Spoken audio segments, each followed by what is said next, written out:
Hi, welcome back guys. This is your sensei, back with another fanfiction. This is the first part of What If Naruto's Twin Was Medical Ninja? Now before starting, please give this video a like and subscribe to the channel if you want more videos like this. Now let's get into the fanfic. Oh, Naruto, the blonde-haired girl said, watching her teacher scold her twin brother. Naruto, how many times have I told you not to paint on the Hokage's faces? She whispered into his ear. You could have gotten hurt up there. But Naruto just used his pinky to clean his ear, blocking away her complaints. Fujiko, it's your turn, Irika said, signaling her to leave for the testing room. Are you ready? He asked as she prepared to perform her jutsu. Impressive. Creating at least 20 or more, you pass, Fujiko, Irika said, both impressed and disappointed that she and Naruto were related. What are you doing here by yourself, silly? Fujiko asked, already knowing the answer. You know I always see you here alone. Why is that? She wrapped her hands over his shoulders. I'm glad at least one of us passed, he said as the parents near the school began murmuring about the twins. Don't worry, Naruto, I'm here, Fujiko said, almost in tears, before one of their senseis appeared in front of them. Naruto, what are you doing here? Fujiko said, appearing from behind a tree, covered in scratches. Where did you get that? She asked, looking at the huge scroll he was reading. He explained how he had taken it from the Hokage. I don't agree with you stealing, but these jutsus are interesting, Fujiko said, almost done memorizing them. You're a very quick reader, aren't you, Fujiko? Irika said, suddenly appearing behind the twins. I would have thought Naruto would steal the scroll, but you too, Fujiko. I'm disappointed in you, he said, causing her to quickly attempt to hide the scroll. Irika-sensei, if the jutsus are forbidden, will I get in trouble for memorizing them? Fujiko asked, shocking both Irika and Mizuki. You did what? Irika shouted.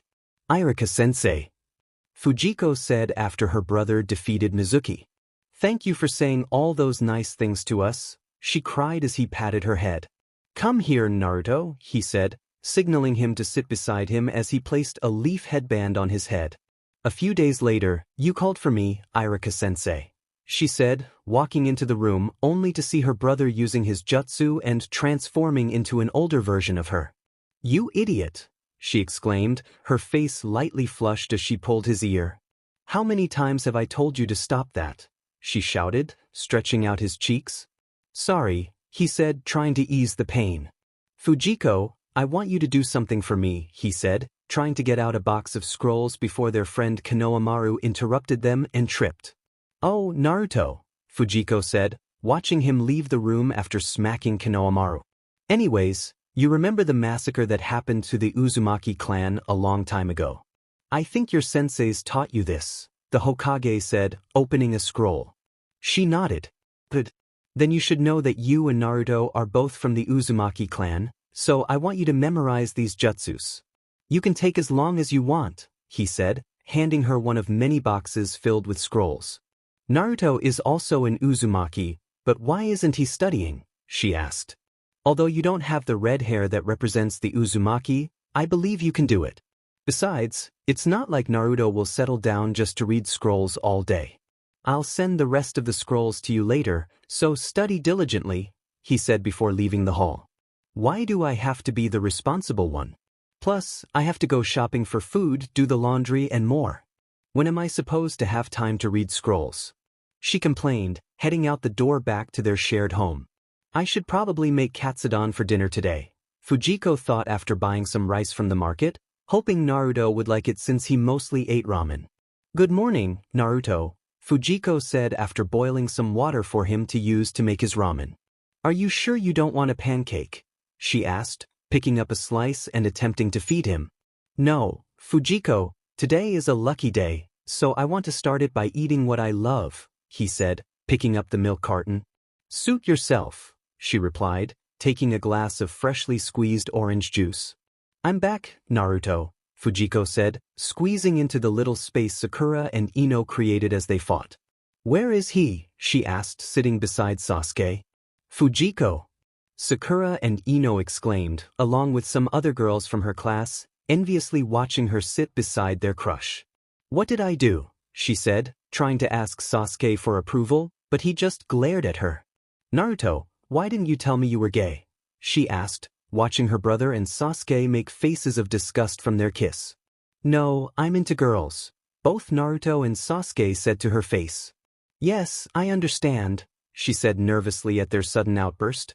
Today, you guys are genin, and as genin, you will be divided into 3-man teams, although one team in particular will have 4 members, Irika announced as he started reading the team names. I hope we're on the same team, Fujiko said excitedly. I hope I'm on the same team with her, Sasuke thought, looking at the excited Fujiko. Squad 7, Naruto Uzumaki, Fujiko Uzumaki, Sakura Haruno, and Sasuke Uchiha, Irika said. Yeah, same team. Naruto exclaimed, giving Fujiko a high five. Yes. Sakura jumped after hearing she'd be on Sasuke's squad. Yes. Sasuke thought, thrilled to be on the same team as Fujiko. Same team, Sakura, Sasuke. Fujiko said, holding her hand up for a high five, but instead received nothing from both of them. Have you seen Naruto Shikamaru? Fujiko asked, holding 2 rice balls. Nope, sorry, he replied, glancing at her pout. I need to give this to him. If not, he'll go hungry for the day, she said, running off to find her twin. Hi, Sasuke, Fujiko said, approaching him after he had dismissed Sakura for insulting both Naruto and her. Fujiko, Sasuke exclaimed, blushing lightly. I hope you don't mind me following you to look for Naruto. Fujiko asked as she stood by his side, while Sakura stared in disbelief at what her crush had said. This is where Naruto and Fujiko live, a white-haired man said, dropping a few boxes of scrolls on a kitchen counter before checking the expiration date of the milk Naruto had consumed earlier that day. The next day, Fujiko pondered what to say for her introduction. I'm Fujiko Uzumaki. I like sweets and reading. I hate it when it's hot. My favorite color is red, and I really want to be the head of the medical ninja department so that if Naruto someday becomes Hokage, I'll be able to treat him when he's hurt, she said, leaving Kakashi to his thoughts. These two were definitely raised in the same environment, but one of them has an ambitious dream while the other is just indifferent, Kakashi thought as Sakura and Sasuke introduced themselves. Oh, Naruto! Fujiko exclaimed, watching him attack Kakashi after he had strictly told them to stay hidden. Sometimes I wonder how we're related, she said, running up to the pond where her twin had been blown into. Look at you. Didn't I tell you to eat breakfast? Fujiko scolded. I didn't want to throw up, he replied, looking exhausted as he ran off to fight Kakashi. Got one. Fujiko called from behind a tree after grabbing the bell Kakashi had. How? Kakashi asked, turning around only to see a hand holding the bell beneath him. How did you get that? He said as the hand slowly withdrew. I somehow managed to perfect one jutsu from that scroll Naruto stole, she explained, placing the bell in her hand, which then dissolved into water. Violence is never the best solution, she smiled. I don't think I had a flaw in getting the bell, Fujiko said after the test was over and Kakashi explained its purpose. Yes, you do. You don't believe that violence is the best way, so you use another method to get what you want. But let me tell you, Fujiko, someday you will find out that violence is all you need to defeat your opponent, Kakashi said sternly. Fortunately, they all passed and were set for their first mission the next day. I've got to leave, Naruto, Fujiko said before exiting the hall. What's so important that you have to do? Kakashi asked curiously. I have to do Naruto's laundry, plus I promised to help Mr. Zack at his bakery today. I also have to pick up some kunai and a first aid kit, among other things, she said, scratching her head. Why did I join this mission if I was going to be this busy? She wondered aloud as she ran out the door. Naruto, you idiot. How could you let your sister do your chores? You're the man, help her. Sakura shouted, while Kakashi nodded in agreement, feeling disappointed that his sister wasn't there to see him go on his first C-rank mission. Hey, you guys, wait up. Fujiko called, running up to the rest of her team, who were about to leave for a bodyguard mission. Shouldn't you be running errands? Naruto asked as he approached her. A little birdie told me that we'll be having our first C-rank mission, so I brought a camera to take a picture of us, she said, pulling out her camera. I'm going to make a photo book for every mission we go on, Fujiko said, snapping a picture of her twin. Must be nice being surrounded by water, it must be really peaceful there, Fujiko remarked after hearing Kakashi explain the duties of the 5 Kage. I told you before, Fujiko, peace isn't forever, but don't worry, there won't be any battles on a C-rank mission, Kakashi reassured her, patting her head. Kakashi-sensei, Sasuke, you were awesome. Fujiko exclaimed, running up to her brother after the commotion with the mist ninja. Why aren't I praised? After all, he didn't do anything, Sasuke thought, feeling left out that Fujiko only cared about her brother, even though he hadn't been in combat. You idiot! Fujiko said, pulling out a bandage from her bag after Naruto accidentally cut himself with a kunai. Thanks, Jiko, Naruto said, using his special nickname, thinking no one was listening. What the? Fujiko thought, watching his wound slowly heal. No problem, little brother, she smiled, patting his head and brushing the wound aside. I'm not the younger one. Who knows, maybe you're younger, he pouted. Oh, but you're younger because you're shorter, she teased, running behind her sensei to escape her brother's wrath. Oh no, an assassin! Fujiko shouted before Sasuke had to cover her mouth to keep her quiet. I don't do assassination, she whispered urgently. Don't stress about it, Kakashi-sensei is here, plus I'm here. We'll protect you, Sasuke reassured her after they were informed of the real reason for their job.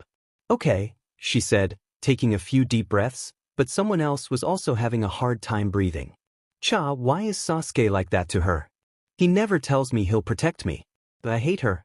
Sakura fumed inwardly. My head. Fujiko squeaked as a giant sword flew past them. He's mentioning the internal organs. Fujiko exclaimed, hearing Zabuza name all the organs in her body. Fujiko, don't freak. Sasuke urged, trying to calm her. Oh yeah, I'm not, she said, believing her sensei had caught Zabuza, but the situation was far from over. What am I going to do, Naruto? Fujiko asked, tears in her eyes as she sat beside him on the ground. We've got to fight, after all we're ninjas, he replied before running off to confront Zabuza. Oh, Naruto, she said, watching him struggle to get up. You dummy, don't you dare die on me. She dashed behind the old man. I need to get Kakashi-sensei out of that thing, she said, creating a clone. I'll go get Kakashi, you stay here and protect the bridge builder. The real Fujiko transformed her body into water and sneaked off to the lake. Sensei, Fujiko said, peeking into the prison dome. What are you doing here? He asked, trying to sound casual. Don't worry, Naruto will help, she assured him, and soon enough, Naruto did. Water body. Fujiko exclaimed after Kakashi blew Zabuza out of the water with a vortex jutsu. What is this? Zabuza shouted, unable to move because of Fujiko. Go, Fujiko. Naruto encouraged from inside the water. Now you're my prisoner. If we talk this out, we can spare you, she said before a needle flew into Zabuza's neck. My face. Fujiko exclaimed, returning to her normal form. What's wrong, Fujiko? Sasuke asked as he stepped out of the bridge builder's house, noticing her staring at the sky. I've just been thinking about the boy in the mask, she said, patting the space beside her. What's so interesting about him? He thought with a scowl. The way that boy killed Zabuza with the needle is strange, she said. What does that mean? Naruto asked, which annoyed Sasuke, who wanted some alone time with Fujiko. Throwing needles. That boy never killed Zabuza. He just put him in a temporary death state, Fujiko explained, running into Kakashi's room. I had a feeling you'd know what was going on, Kakashi said, already aware of Zabuza's fate. The needles he used are for acupuncture. I remember reading about it in a medical book, she said as Kakashi patted her head. This is the first time someone other than Naruto has patted my head, she thought happily, hoping he wouldn't stop. Time skip. You have to simplify it for him, Sakura, Fujiko said after Sakura finished explaining what chakra was to Naruto, who still didn't understand. To put it simply, Naruto, without chakra, you wouldn't be able to do a shadow clone jutsu, she explained, and he finally understood. For some reason, Fujiko was able to do a water-style body jutsu without any training, which is surprising, Kakashi noted, patting her head again. If I fall off this tree, make sure you catch me, Naruto, Fujiko said, eyeing the tall tree. I'll catch you too, Sasuke added, reassuring her as she picked up a kunai knife to start her training. I think I've got it, Fujiko said from the top of the tree. Yeah, me too, Sakura replied from the tree beside her. Good job, you two. It seems like the girls in the group have better chakra control, Kakashi remarked. I knew she could do it, Sasuke whispered to himself. To be continued. Sasuke, try focusing your chakra on both your feet evenly, Fujiko said, crouching beside him while her twin asked Sakura for advice. Why are you helping me? He asked, blushing as her face came close to his. Well, you look kind of cute when you try so hard without success, she said, giggling, which made him blush even more. She just said I looked cute. He thought, averting his gaze. Are you okay? Your face is red, I hope you're not sick, she said, placing her palm on his forehead, but Sasuke smacked it away in embarrassment. Sorry, I should probably go, she said before leaving. I'm such an idiot, why did I do that? He exclaimed, smacking his head with his palm as he watched her walk away. Oh, it seems like someone's got a little crush, Kakashi said excitedly, thinking about how he would tease Sasuke about this newfound discovery. Was this all? Fujiko asked, looking at the vegetables Sakura and Tazuna bought for dinner. Well, I'm sorry, but this is all we could find in the market. Sakura replied. All right, why don't you get the boys to wash up while Mrs. Tsunami and I prep for dinner? Fujiko suggested, tying her apron. Why does she have to be so perfect? Sakura said, closing the door behind her in tears, feeling jealous of Fujiko. Slow down you two, Fujiko said, watching Naruto and Sasuke scarf down their dinner. More, please, they both said in unison before promptly throwing up. Stupid fools, she shouted, smacking both of them with a tray. That's so sad, how could someone do something like that? Fujiko said after Tazuna explained what happened to Inari's father. That's just how the world is sometimes, Kakashi replied before Naruto attempted to get up and continue training. Don't say that. Fujiko exclaimed after Sasuke claimed her twin was dead. Fujiko? Sasuke asked, confused. Don't you dare say he's dead with that filthy mouth, she shouted, heading for the door. Where are you going? Kakashi asked as the room fell silent. I'm going to look for my brother, she declared before slamming the door behind her. That was weird, Kakashi said, breaking the silence. How could I say that? I'm an idiot. I should go look for her and apologize, Sasuke thought, getting up from his seat. Where are you going? Sakura asked, a little sad. For a walk, he replied blankly, and Kakashi smirked. Hey, Fujiko, can we talk? Sasuke asked, speed walking to her. What is it? She asked, peeking behind a tree. I'm sorry I said those things about Naruto. Could you forgive me? He said, looking at his feet, which shocked Fujiko since he rarely apologized. Sure, but you've got to help me find him, she said, pulling him along. There he is, Fujiko said as they spotted him sitting in a grassy field. Shouldn't you be sleeping, Fujiko? Sasuke asked as he entered the room with Naruto on his shoulder, only to see her reading some scrolls. I just have to finish this. What is this? She said, looking at a specific word. Sensei, I didn't know you could use chakra to walk on water, Fujiko said, which piqued the interest of the others. Where does it say that? Fujiko, don't tell me you were lying. Naruto exclaimed, trying to read the words he couldn't decipher. It's in code, of course you can't read it. I can't even understand some letters, she replied, cleaning up the table. Time passed, and suddenly, Fujiko cried out, Wah! What's wrong? Kakashi asked anxiously, trying to calm her down. I'm glad everyone is okay, she said through tears, patting Naruto and Sasuke, who were lying on her lap. You did well too, Kakashi said, patting her head.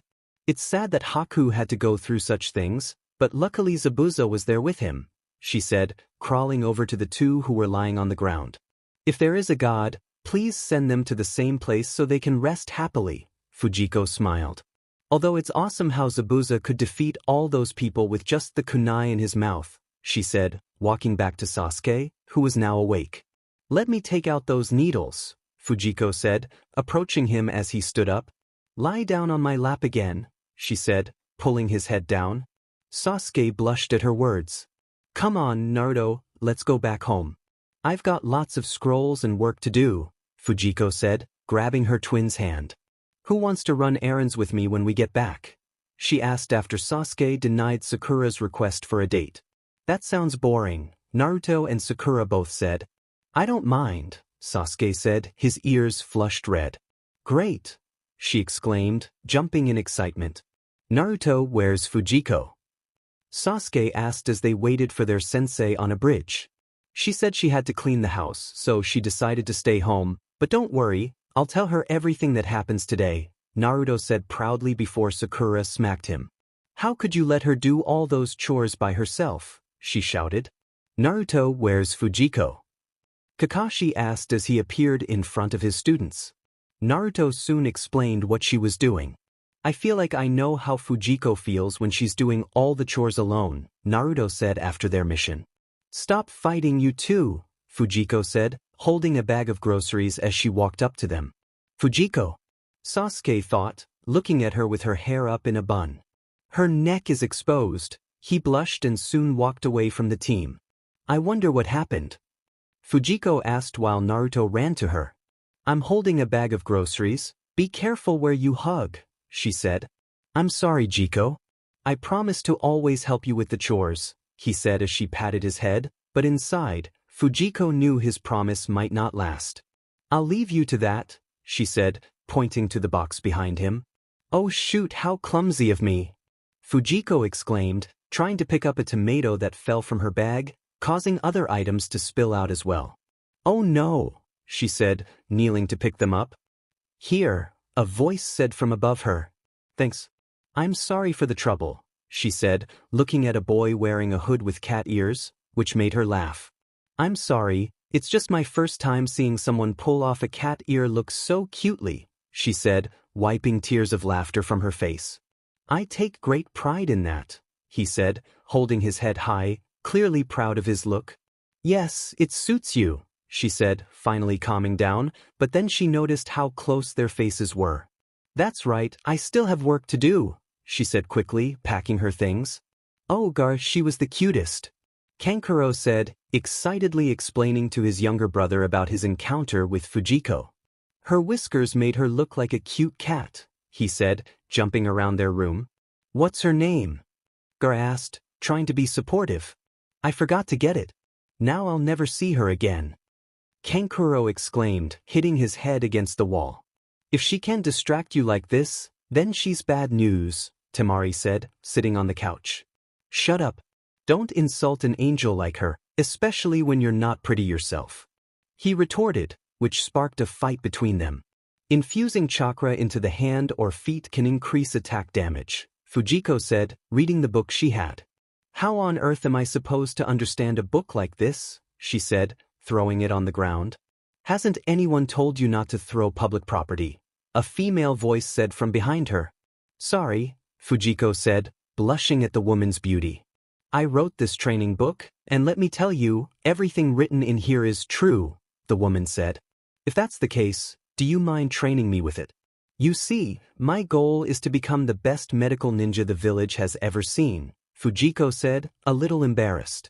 If that's the case, how do you know I'm a medical ninja? The woman asked, amused. You're wearing a lab coat, and only doctors wear lab coats, Fujiko replied, causing the woman to laugh. All right, I'll teach you all I know about medical ninjutsu and my fighting style, she said, wrapping her arm around Fujiko's shoulder as they walked to a valley to train. Chunin exams. Fujiko said, looking at her permission slip. Give me that, Naruto, she said, collecting his slip so he wouldn't lose it. I've got to go, you guys. I have some training to do, she said before skipping away. Infuse equal chakra into both your hand and feet, the woman known as Kiara instructed. This is hopeless. I'm going to be a medical ninja. Why do I have to learn how to fight? Fujiko exclaimed, rubbing her head where Kiara had lightly smacked her with a tree branch. It seems like you don't know the rules of a medical ninja, Kiara said, eager to explain. 40 years ago, my cousin Tsunade and I aimed to become great medical ninjas, training under our grandmother Mito. We developed the Byakuga seal, she said, pointing to the diamond on her forehead. At that time, there was constant warfare, and everyone, including medical ninjas, had to fight to protect the village. That's why I want you to learn how to fight, even if you're going to be a medical ninja. Plus, you're a bright girl, a week of training like this and you'll be perfect. Fujiko felt a surge of eagerness to train. Before we continue, let me tell you the 4 rules of a medical ninja. First clause. No medic ninja shall ever stop medical treatment until the lives of their patients have come to an end. Second clause. No medic ninja shall ever stand on the front lines. Third clause. No medic ninja shall ever die until they are the last of their platoon. Fourth clause. Only those medic ninjas who have mastered the strength of 100 technique may look upon these laws. Kiara said as Fujiko returned to her meditation. Kiara observed Fujiko thinking, this girl has a tailed beast sealed within her. Fujiko dear, come here, Kiara instructed, causing Fujiko to look confused. Raise your top. Are you crazy? Fujiko exclaimed, covering her chest with her hands. I'm not into little girls, so don't worry, Kiara reassured her. Fujiko reluctantly raised her top, revealing her belly button. Kiara studied the seal on Fujiko's stomach. Next time we meet, I'd love to teach you the summoning jutsu. You like cats, right? She asked, already knowing what summon she had in mind for Fujiko. You should go, Fujiko. After all, today is the Chunin exams, right? Kiara said, wishing her luck. I hope we all pass, Fujiko said as she entered the exam hall, which was filled with multiple teams. Hinata, she called, grasping her hand as they met. Hi, Shino, Akamaru, and I can't remember your name, she said, looking at Kiba. How do you not remember my name? Kiba shouted, causing Akamaru to cover his ears. Time passed, and after the written exam, Fujiko said, I'm so glad we all passed, even though you didn't answer a single question. How do you know I didn't answer a question? He replied. I didn't before, but now I do, she giggled. How was your test, Fujiko? Sakura asked. It was pretty easy, but I was way too focused on you, Fujiko admitted. I've got training to do, so I'll see you tomorrow for the next test. She ran into the forest to train alone while Kiara was out finding her a summoning animal. Naruto, Sasuke, Sakura, if one or more of us is beaten while in contact with a strong enemy, just know I won't be disappointed if you choose to give up, Fujiko said before someone tapped her shoulder, startling her. Ah, it's you, she said, turning to Kankuro. I don't think I got your name. Mine's Kankuro, what about you? He asked, slightly blushing. Fujiko, don't get close to him. Sasuke said, pulling her behind him. Did you hear that, Temari? Her name is Fujiko. So appealing. Yes, Fujiko suits her perfectly. Kankuro said to his sister, dancing in excitement. Let me check out the map. I need to memorize the terrain so we know where we're heading, Fujiko said, collecting Naruto's slip and heading to recheck the map. I'm going to need this if we're going to survive here for 5 days, she said, taking out a box that Kiara had left at their training ground. Fujiko, what's that? Naruto asked as they walked toward their gate, seeing her staring at the box. Not now, let's go. Fujiko said, hiding the box as they ran into the forest. If Naruto's hurt, I will be furious. Fujiko said after the fake Naruto revealed his true identity. Naruto. Fujiko cried, watching her twin get swallowed by a giant snake. You stupid snake, spit out my brother, she shouted, running up to the snake. Naruto, please don't leave me, she pleaded as the snake towered over her. Fujiko, Naruto said from inside the snake, I can't die because Fujiko is out there waiting for me. He created multiple shadow clones and burst out of the snake. I would hug you, but you're covered in snake saliva, so no, Fujiko said, dragging him toward where Sasuke and Sakura might be. That stupid snake is going to kill him. Fujiko exclaimed, seeing her twin falling from a tree as the snake prepared to eat him. That's enough of this, she shouted, punching a hole into the snake after Naruto stopped it from eating Sasuke. Fujiko. Sakura gasped, watching the snake fly away, destroying trees in its wake. Did I not say this before? Anyone who touches my brother will pay. Fujiko declared, her eyes turning golden as her pupils sharpened. I'll take you down, she shouted, succeeding in injuring the snake but soon fell unconscious herself. Fujiko! Sasuke shouted, watching her fall. Sakura, catch Fujiko while I handle this, he said, preparing to attack the snake woman. Sasuke, you're okay?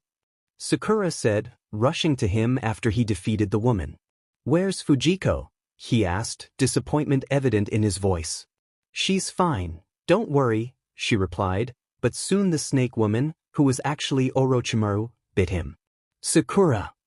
Fujiko said, waking from her unconscious state to see her brother and Sasuke, both injured, and Sakura with short hair.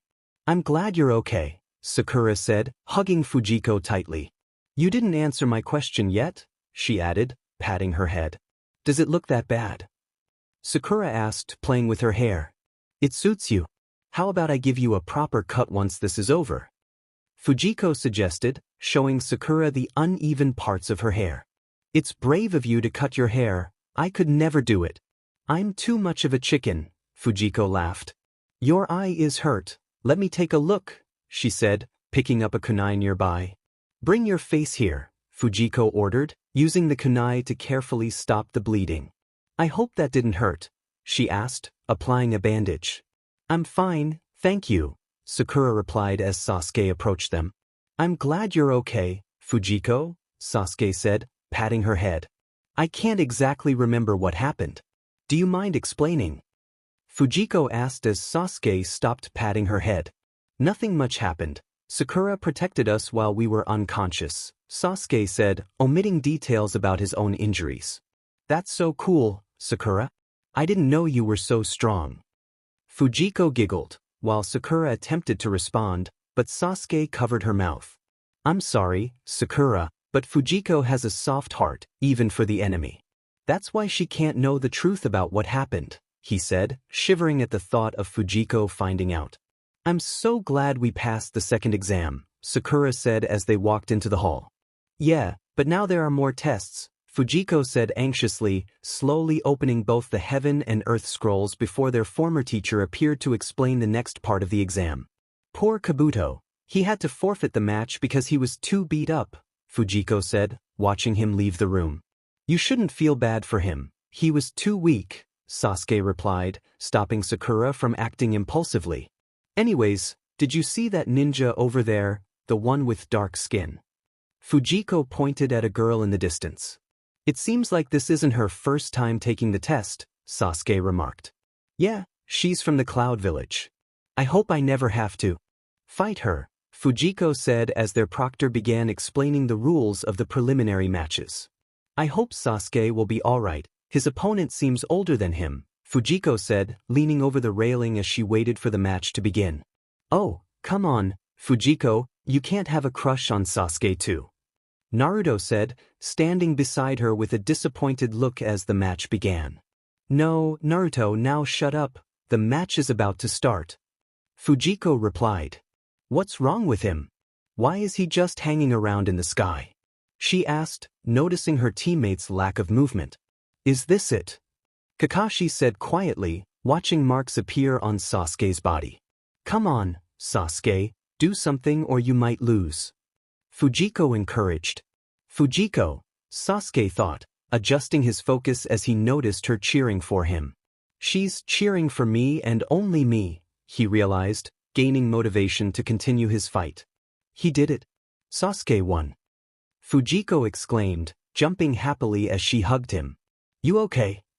Hey, Sasuke, you won, but in such an uncool way. You look like the one who got beat up.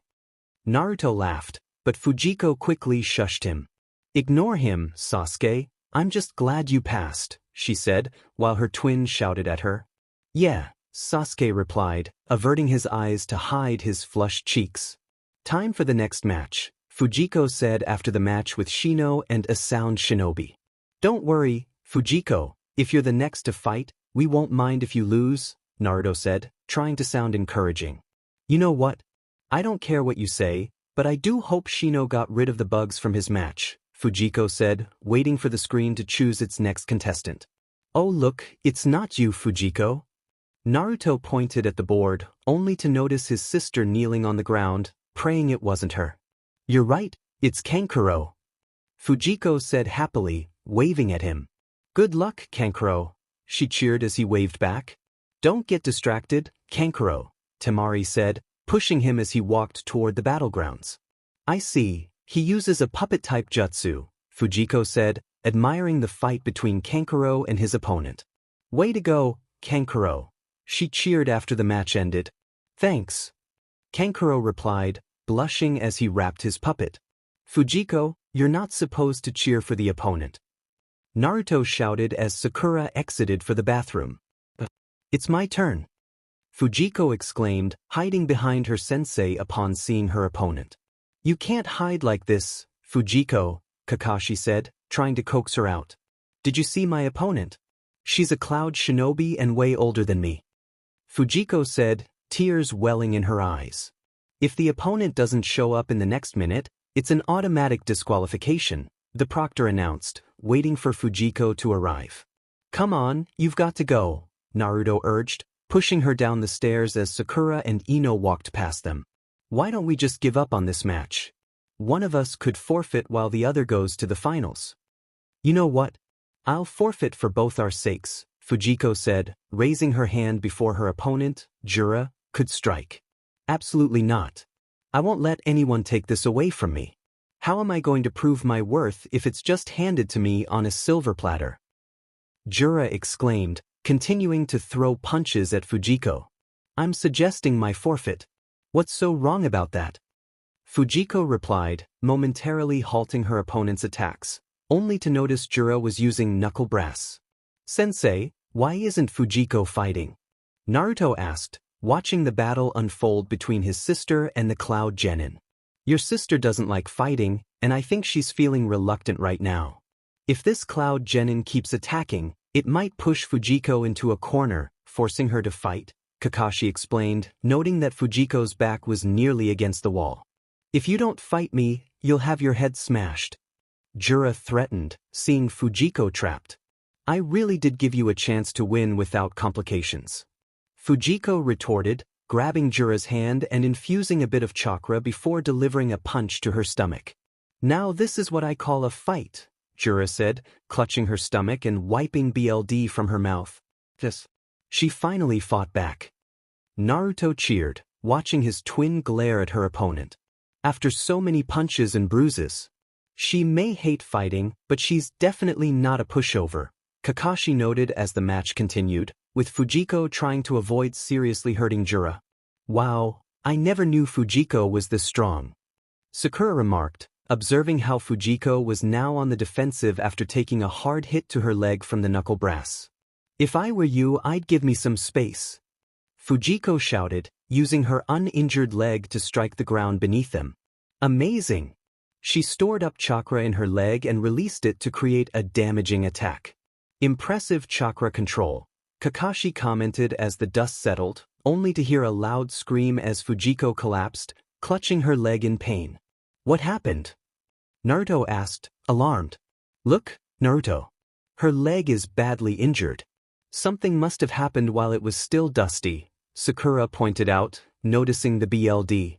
In the midst of the dust, Fujiko managed to hide behind a detached tile, tearing a piece of cloth from her breaths to stop the bleeding. With this makeshift bandage, I bought about 2 minutes to finish this match, she said, running into the dust cloud to find her opponent. Found you, blonde. Jura said, sneaking up behind Fujiko and attempting to strike. I think that's the other way around. Fujiko countered, using her injured leg to kick Jura away, only to scream again as the strain intensified her pain. Fujiko! Naruto shouted, trying to jump off the rails to check on her. Stop, Naruto. If you go there, you'll risk her match, Kakashi said, pulling him back. The contestant Fujiko Uzumaki can't participate any longer, which means the winner is Jura, the proctor announced, extending his hand toward Jura, who struggled to stand. Sensei, can I go check on her now? Naruto asked after the announcement. No, I'll personally take her to the infirmary while you wait for the next match, Kakashi replied, disappearing to Fujiko's side, where she was silently crying on the floor. Don't worry, Fujiko. I'll take you to the infirmary. And even though you didn't win, you did well. Congratulations, Kakashi said, picking her up as he walked out of the hall. Fujiko! Naruto called, rushing into the infirmary where she was resting. Oh, hey, Naruto, Sakura, Kakashi-sensei, Fujiko greeted, rolling out the scroll she had been reading. How's your injury? Kakashi asked as Naruto bragged about winning his match against Kiba. The wound is quite deep, so the doctor said I'll be in casts and crutches for 2 to 3 days, but I'm fine, Fujiko replied, patting her brother's head. I'm so proud of you, Naruto. I'm sure Kiba will be eating his heart out about losing, Fujiko said with a laugh. Anyways, how did you learn that technique to infuse chakra into your legs and nearly make the whole stadium ground collapse? Naruto asked curiously. I got it from a secret source, but it's something similar to the Hyuga clan's taijutsu. I hope nothing bad happened between Hinata and Niji. I saw them bring her in a few hours ago, Fujiko said, opening her scroll to continue reading. How did you know Niji was Hinata's opponent? Sakura asked. I didn't need to. Hinata's my best friend. I know everything about her. For instance, hold up, that sounded wrong. Anyway, I memorized where her chakra points are located, so don't ask, she said, giving Naruto a look as he opened his mouth to ask a question. In all honesty, I never really liked Niji. He thinks he's the best, but in reality he's not. Although, what can you say? He grew up in the side branch of the Hyuga family. Don't worry about her, she'll be fine, Fujiko said, signaling her sensei to pass her the crutches. Why don't we go watch the next match together? Fujiko suggested as they exited the room and entered the arena, waiting for the fight between Lee and Gaara to begin. Go Lee, I'm cheering for you right here, Fujiko exclaimed, her eyes fixed on the upcoming battle. Kankuro appeared behind her, greeting her with a friendly, hey there, friend. She playfully patted his stomach before turning her attention back to the match. Lee's fast, but the sand is very annoying, she said after Kankuro explained how Gaara's sand worked. You mean Gaara's annoying, not me? Kankuro asked nervously. It's amazing how Lee can move swiftly with the leg weights. I think I've fallen. She joked as Lee instantly became faster. Please don't joke like that, Kankuro replied, trying to focus on the fight. Lee's amazing. Naruto cheered as he watched Lee complete his lotus technique. Yeah, but Gaara's still alive. Fujiko pointed at the crumbling sand shell. Guy-sensei, why is Lee suddenly moving quickly? She asked, slowly approaching the man. The leaf's lotus blooms twice, Guy explained, while Sakura added that she had heard something similar from Lee. Kakashi and Guy elaborated, and Fujiko nodded, understanding. Poor Lee, he's going through all this pain just to win this match, she said, tears streaming down her face. Oh Lee, while you're here risking everything for a match, I was busy trying to forfeit just because my opponent was older than me. I feel so ashamed, Fujiko thought, interrupted by a sudden dust cloud. It's so sad knowing what kind of hardships Lee must have suffered in the past, she said, pointing at the half-conscious Rock Lee. What do you mean? Sakura asked, noticing her tears. Lee is barely conscious.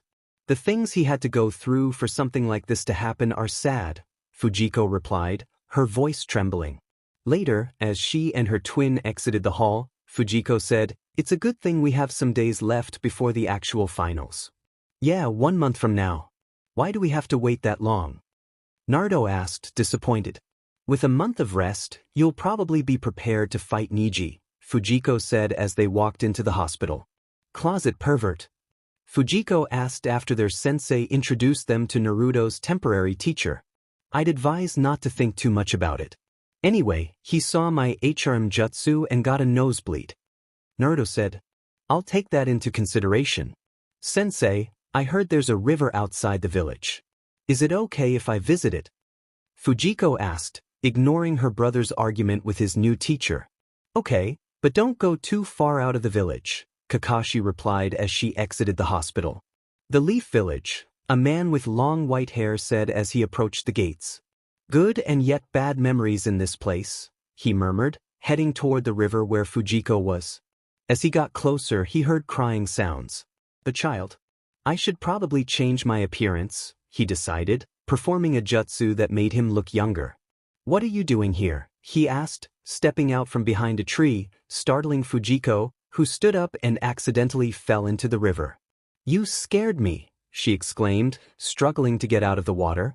Some assistance, please, she called, stretching her hand out for him to help her. Who are you and what are you doing here? He asked, pulling her out of the water. I heard it's common courtesy to introduce yourself before questioning another, she said, meeting his glare. Fujiko Uzumaki. What's yours? Madara, he replied, picking up a rock and skipping it over the river. Madara. What? No surname? Fujiko asked, sitting on a nearby rock. I can't tell you my surname. By the way, why were you crying not long ago? Madara asked, finally paying attention. If I said it was because of my leg, would you believe me? She asked, stretching out her leg to show her injury. I'll take your silence as a no. The Chunin exams were today, Fujiko explained. When it was my turn to fight, I kind of blew it. I was willing to forfeit because of my beliefs. What are your beliefs? Madara asked, intrigued. Fighting starts wars, and I don't like war, she replied. You do know peace cannot reign for eternity. Where there is light, there is darkness, Madara said, sitting next to her. You sound like an old man right now. But I know peace isn't eternal. That's why I want to become a medical ninja. That way, I'll be able to save as many people as I can when it's time for war, Fujiko said with a smile. You're a weird one, and I like it, Madara laughed. Alright, Miss Medic, what was the cause of your injury? He teased. I was hit twice in the same place by a knuckle brawler, but other doctors said I'll be better in 2 days, she pouted. Anyways, after I finished bandaging up, I decided to watch my friends fight. One fight in particular had me thinking. The boy was ready to risk everything just for one match, and here I was, ready to forfeit just because my opponent was older and more experienced.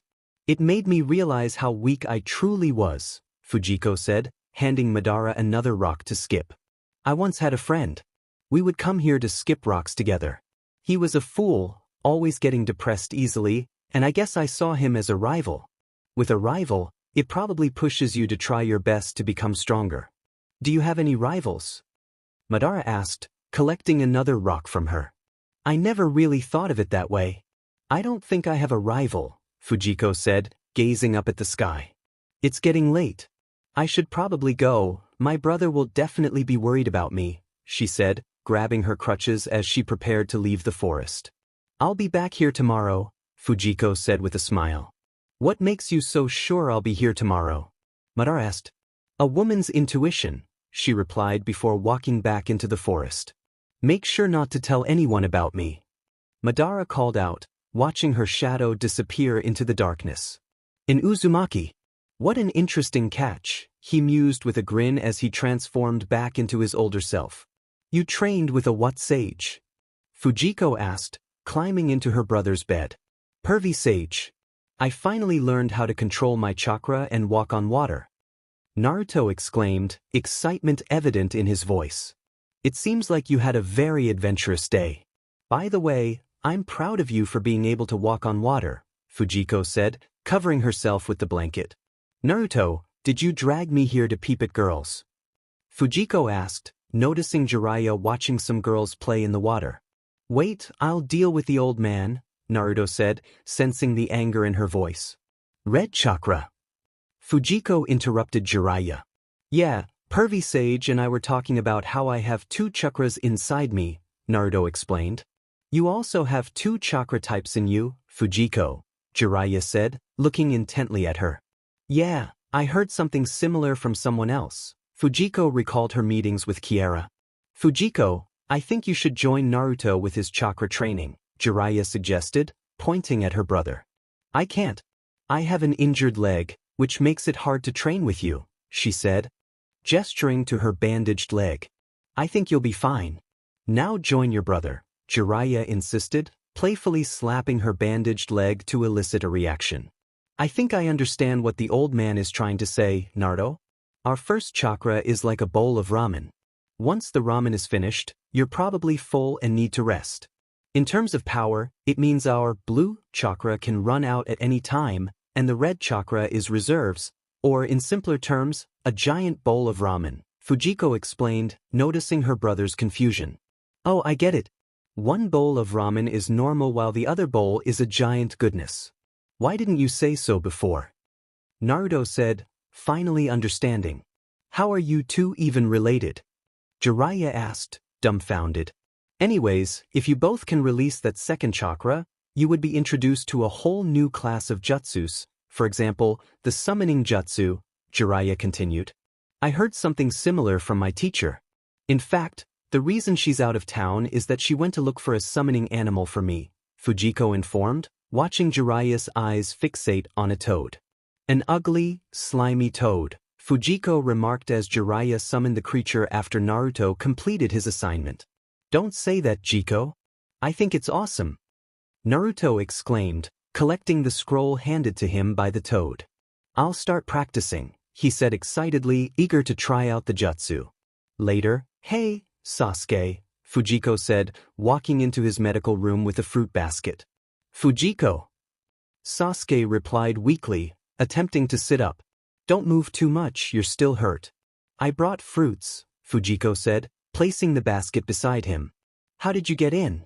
I wasn't supposed to get any visitors, Sasuke asked, laying back down.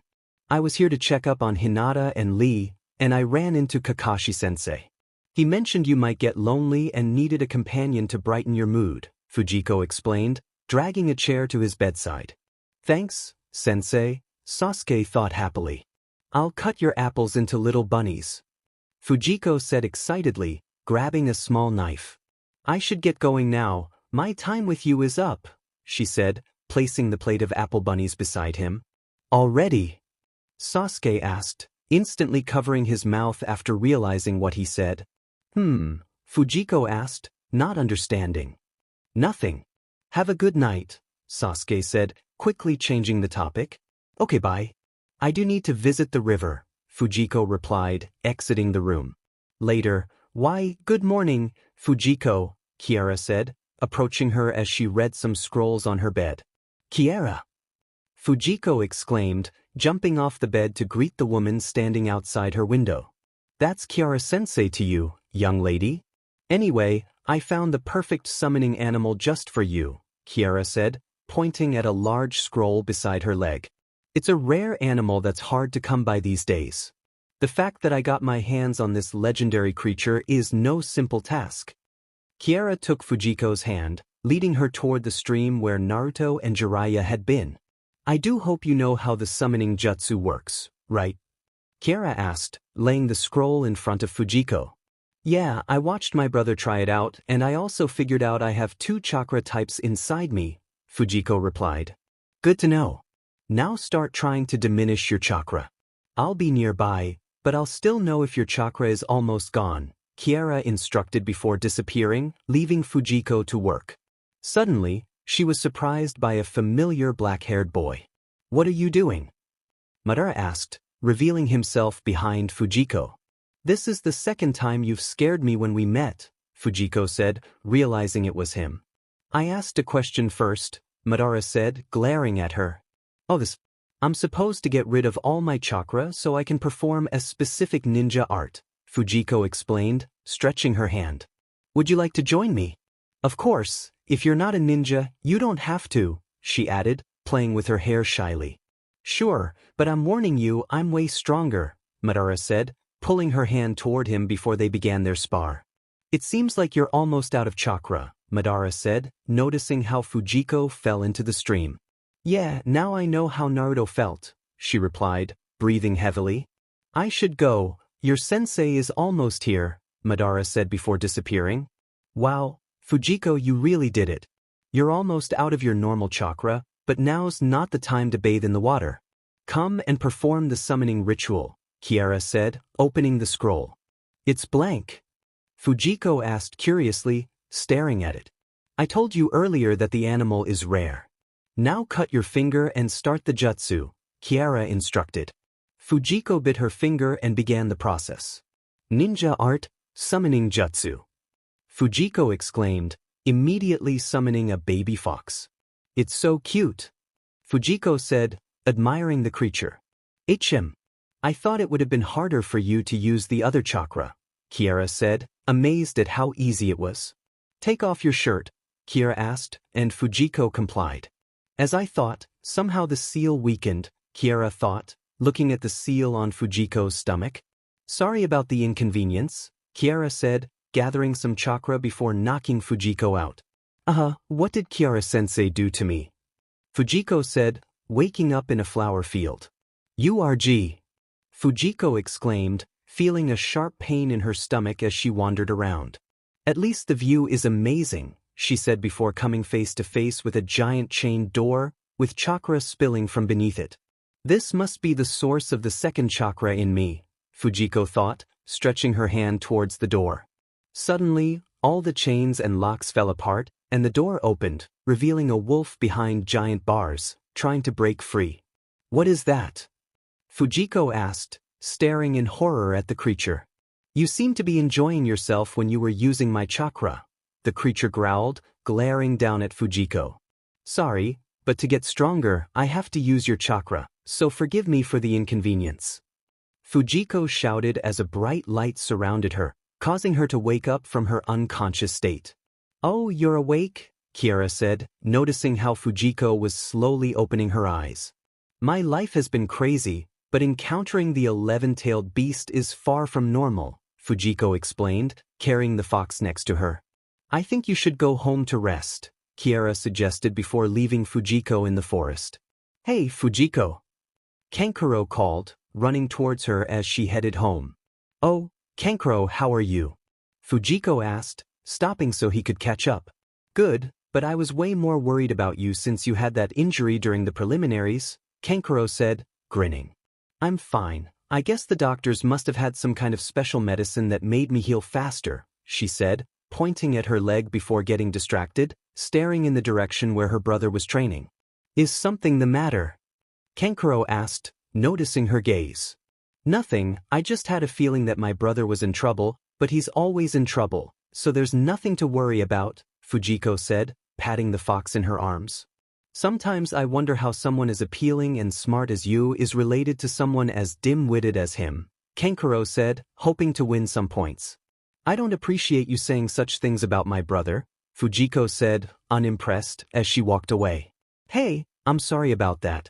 I didn't mean everything I said. Please, can you forgive me? Kankuro said, catching up to her. I'll think about it on my way home, and as for you, I think it'll be best if you go back to your hotel before your friends get worried, Fujiko said, waving Kankuro off as she headed home to rest. Hey, Fujiko, do you think I'm a monster? Naruto asked sadly as they walked to the ramen shop. What kind of question is that? Fujiko asked curiously. I was just thinking, since I have the 9 tails inside me, I guess I'm a monster, Naruto replied. Don't be silly, you're probably the most humane person I know. If I thought you were a monster, what kind of twin would I be? And if you think you're a monster just because of the 9 tails, then I'm a monster because of the 11 tails, so we're even, Fujiko said, grabbing his hand as they walked into the shop. Excuse me, Fujiko said, taking a seat in the arena for the final exams. Hey, Fujiko, Sakura said, noticing she was sitting in her and Ino's lane. Hey you guys. If you don't mind me asking, who are you cheering for? Fujiko asked as her brother slid into the arena. I'm definitely cheering for Sasuke, Sakura and Ino said in unison. I'm thinking either Sasuke, Naruto, or Kankuro, Fujiko said with a giggle. That's a lot of people you're cheering for, Ino remarked before the Hokage began speaking as the match soon began. If Naruto keeps taking forward hits like this, he'll get his chakra points blocked. Fujiko said, watching Niji perform his ninja art. I knew he wasn't going to win. Ino said, smacking her forehead after seeing him on the ground. Don't say that, Ino. I'm sure he can beat Niji. I hope so, at least, Fujiko said worriedly before the boy got up and started talking to Niji about destiny. Yes. Fujiko shouted, jumping out of her chair as she noticed her twin using the second chakra Jiraiya taught him to control. What's wrong? Sakura asked, staring at Fujiko, who was grinning. Go, Naruto. Fujiko cheered as the chakra kept releasing. Naruto, I'm so proud of you. I can't believe you now know how to use some of the Nine Tails chakra, Fujiko thought nervously, watching the battle. Amazing, he can still use chakra after Neji blocked his chakra points, Ino said, surprised as she watched Naruto go head-to-head with Neji. Wow, somehow Naruto got stronger, Sakura said after the smoke cleared in the arena. Later, is this seat taken? Choji asked, standing beside Fujiko while munching on a bag of chips. Nope, you can have it, Fujiko replied as he dropped his bag of food beside her. Just being curious, but what word comes to mind when you look at Shikamaru? Ino asked, watching the match between her teammate and Temari. No offense to his teammates, but I think he's lazy. Sometimes his presence is reassuring. When I'm around him, I'm always chill. Anyway, looks like Shikamaru has won, Fujiko said, noticing Temari's movements had halted. See, Choji. I told you he could win. Ino exclaimed excitedly, hoping for something to happen, only to later hear he had given up. Lazy bum. Excuse my choice of words, Fujiko said after the winner was decided. You're right, what a bum. Ino shouted, shaking Fujiko vigorously as she complained, while Fujiko just laughed at the situation. It seems like everyone wants to see Sasuke and Gaara fight, Fujiko said as the crowd screamed for the fight to begin. Yeah, Sakura said, clapping her hands together, praying he would arrive. There he is. Ino said excitedly. Did his hair grow longer? Fujiko asked curiously, completely ignoring his tardiness. Focusing on the wrong thing here, Fujiko, Choji said, watching Ino scream Sasuke's name. I'm going to the bathroom for a while, Fujiko said as she got out of her seat. Time skip. What's going on? Fujiko asked, stepping out of the bathroom only to see 3 giant snakes barging into the village. Time to die, a mist shinobi shouted, running towards Fujiko with malicious intent. I really like you, so I can't have you dying on me, Madara said, suddenly appearing behind the shinobi and eliminating him. You just killed a man. Fujiko exclaimed, covering her mouth at the sight. Why did you kill him? She asked, steadily backing away from Madara. He was going to kill you. Would you rather die than let me handle your attacker? Madara asked angrily. Of course. You just killed someone who's way bigger than you. You should have let me talk to him. Fujiko shouted. You can't talk to someone in a situation like this. Madara retorted, clearly frustrated. It beats killing someone. Fujiko argued, standing firm in her beliefs before running off to find her brother. I can't believe she's mad at me for saving her. Women, you can never understand their kind. Madara thought, confused as he walked away from the scene.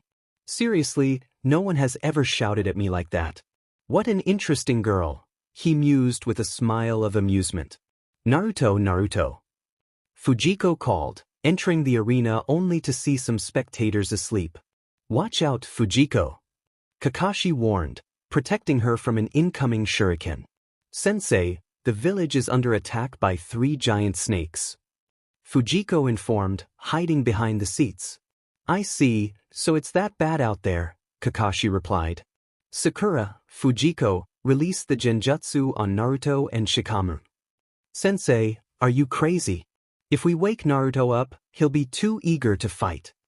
Fujiko protested, trying to avoid a flying body thrown towards her. You two should do it, Kakashi insisted, and they agreed, crawling towards the boys as Kakashi explained their mission. I hope Shikamaru will be all right back there. Fujiko said, jumping from branch to branch. Don't worry, Fujiko, Shikamaru's strong. I'm sure he'll be fine, Naruto reassured her after their separation from their friend. We're there, Pakken said as they landed on a branch where Sasuke was gripping his shoulder in pain. Sasuke! Sakura exclaimed, running to his side and pushing Fujiko out of the way worriedly. Is he all right? Fujiko asked, jumping towards them. Does he look all right to you? Sakura shot back, glaring at her as Sasuke began screaming in pain. Sasuke, Sakura said, focusing her attention on the injured boy. What are these marks on his body? Fujiko asked, staring at Sasuke's neck. Now's not the time for that, Fujiko. We've got to get him out of here. Sakura said, trying to lift Sasuke's body, leaving Fujiko shocked at her sudden change of attitude. Fujiko, help Sakura. Sasuke urged after Sakura was pinned to the tree by Gaara's sand. But what about Sasuke? Fujiko protested. Don't worry, I'll protect him. You help Sakura. Naruto said, drawing out his kunai to fight. Got it, she replied, jumping to Sakura's side. Later, why is his body like that? It's scary, Fujiko said, trying to pull off the sand hand that was trapping Sakura, hoping Gaara wouldn't notice her. Good, Fujiko's almost got Sakura. I just need to protect her when she's done, Naruto thought before staring into Gaara's eyes. Naruto, don't listen to whatever nonsense Gaara's saying. I'll leave Sakura here and come help you. Fujiko shouted, revealing herself from behind the tree after Gaara taunted him. No, you help Sakura. Naruto shouted back.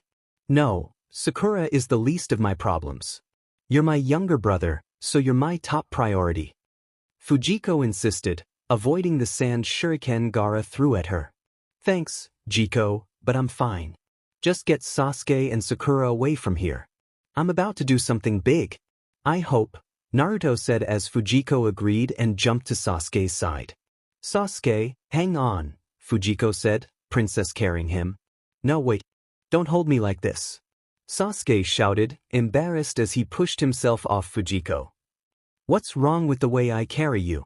It'll help me move faster so I can help Sakura, Fujiko said, confused.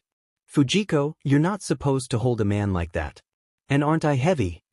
Sasuke asked, wrapping his hands around her neck. Well, now that I think about it, you're a bit heavier than Naruto, but it's alright. You're still a growing boy after all, Fujiko said with a smile, preparing to leave before getting hit by her twin.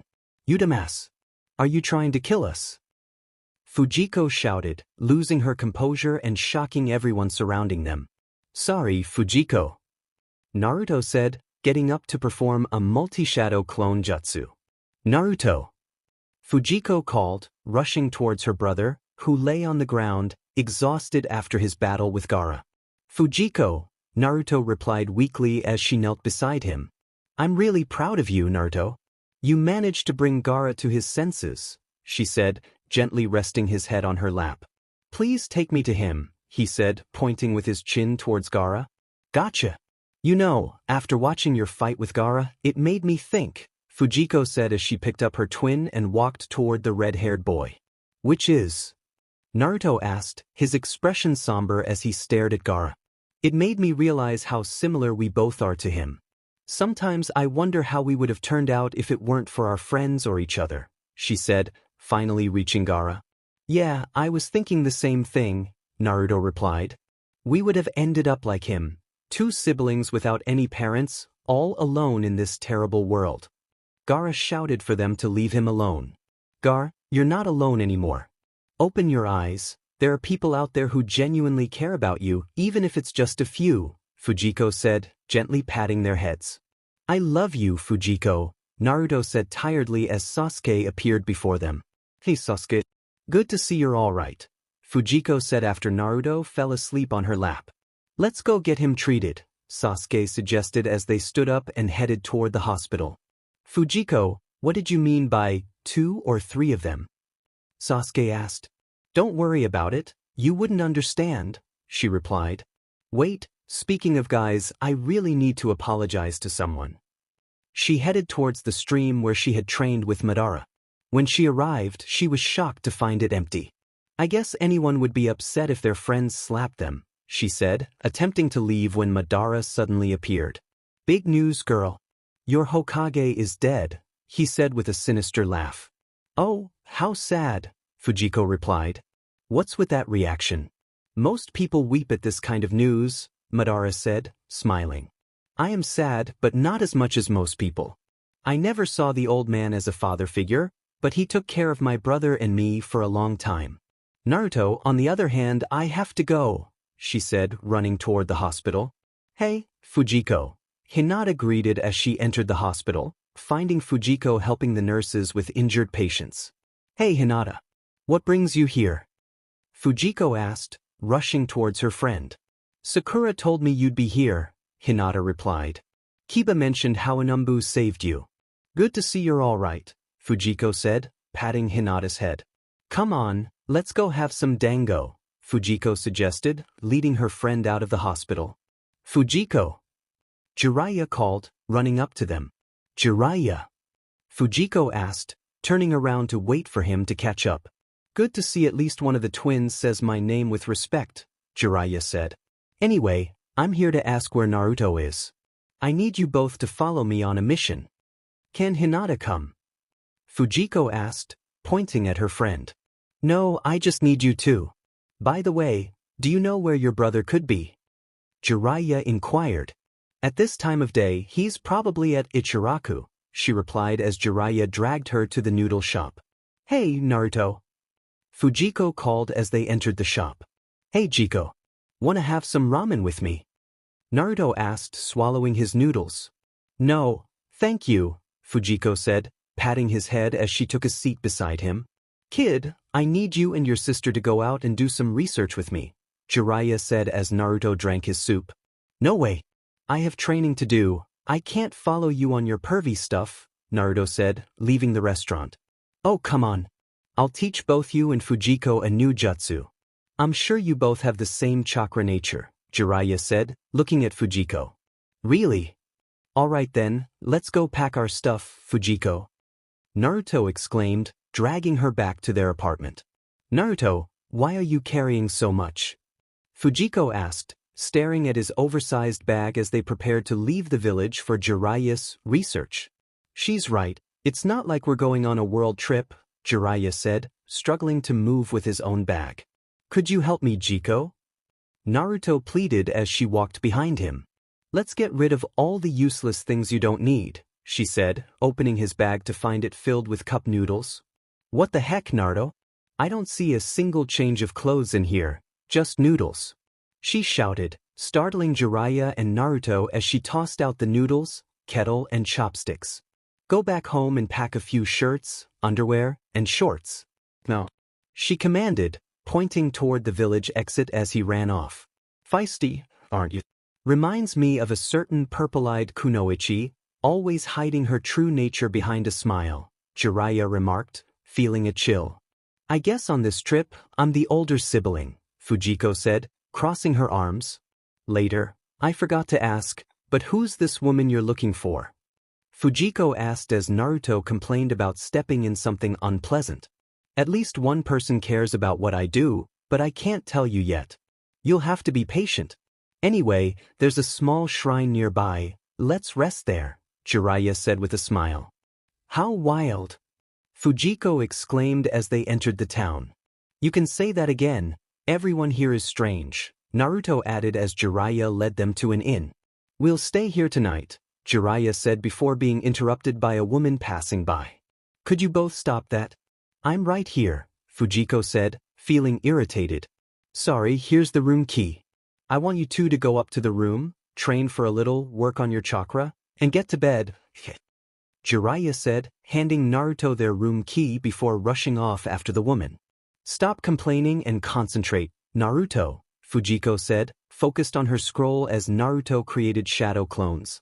Oh come on, Jiko, you've got to train with me, not right? Naruto whined, breaking his concentration. When I get my hands on the pervy sage, he'll wish he didn't leave us for that woman, he added, prompting a laugh from Fujiko. Seems like your shadow clones have all fallen asleep, she teased before a knock on the door interrupted them. Must be the pervy sage, the woman probably dumped him, Naruto said, heading toward the door. Who's at the door, Naruto? Fujiko asked, the room falling silent as he opened it. Whatever you do, Fujiko, don't move or turn around, Naruto warned, horrified by the man standing at the entrance. That's an odd thing to say. Who's at the door? She asked, just as an older man's voice called out, Naruto, who is that? I don't know, but they know about the 9 and 11 tails, Naruto replied, glancing back at Fujiko as the man continued speaking. Seems like the 11 tails is also here, the blue-skinned man said. Move your head, Naruto, Fujiko urged, picking up a pair of scissors. Huh? Naruto asked, confused, turning his head just in time to see the scissors fly past him. "Were you trying to kill me?" he shouted angrily, causing both men to jump back in shock. Chakra-embedded scissors. Impressive.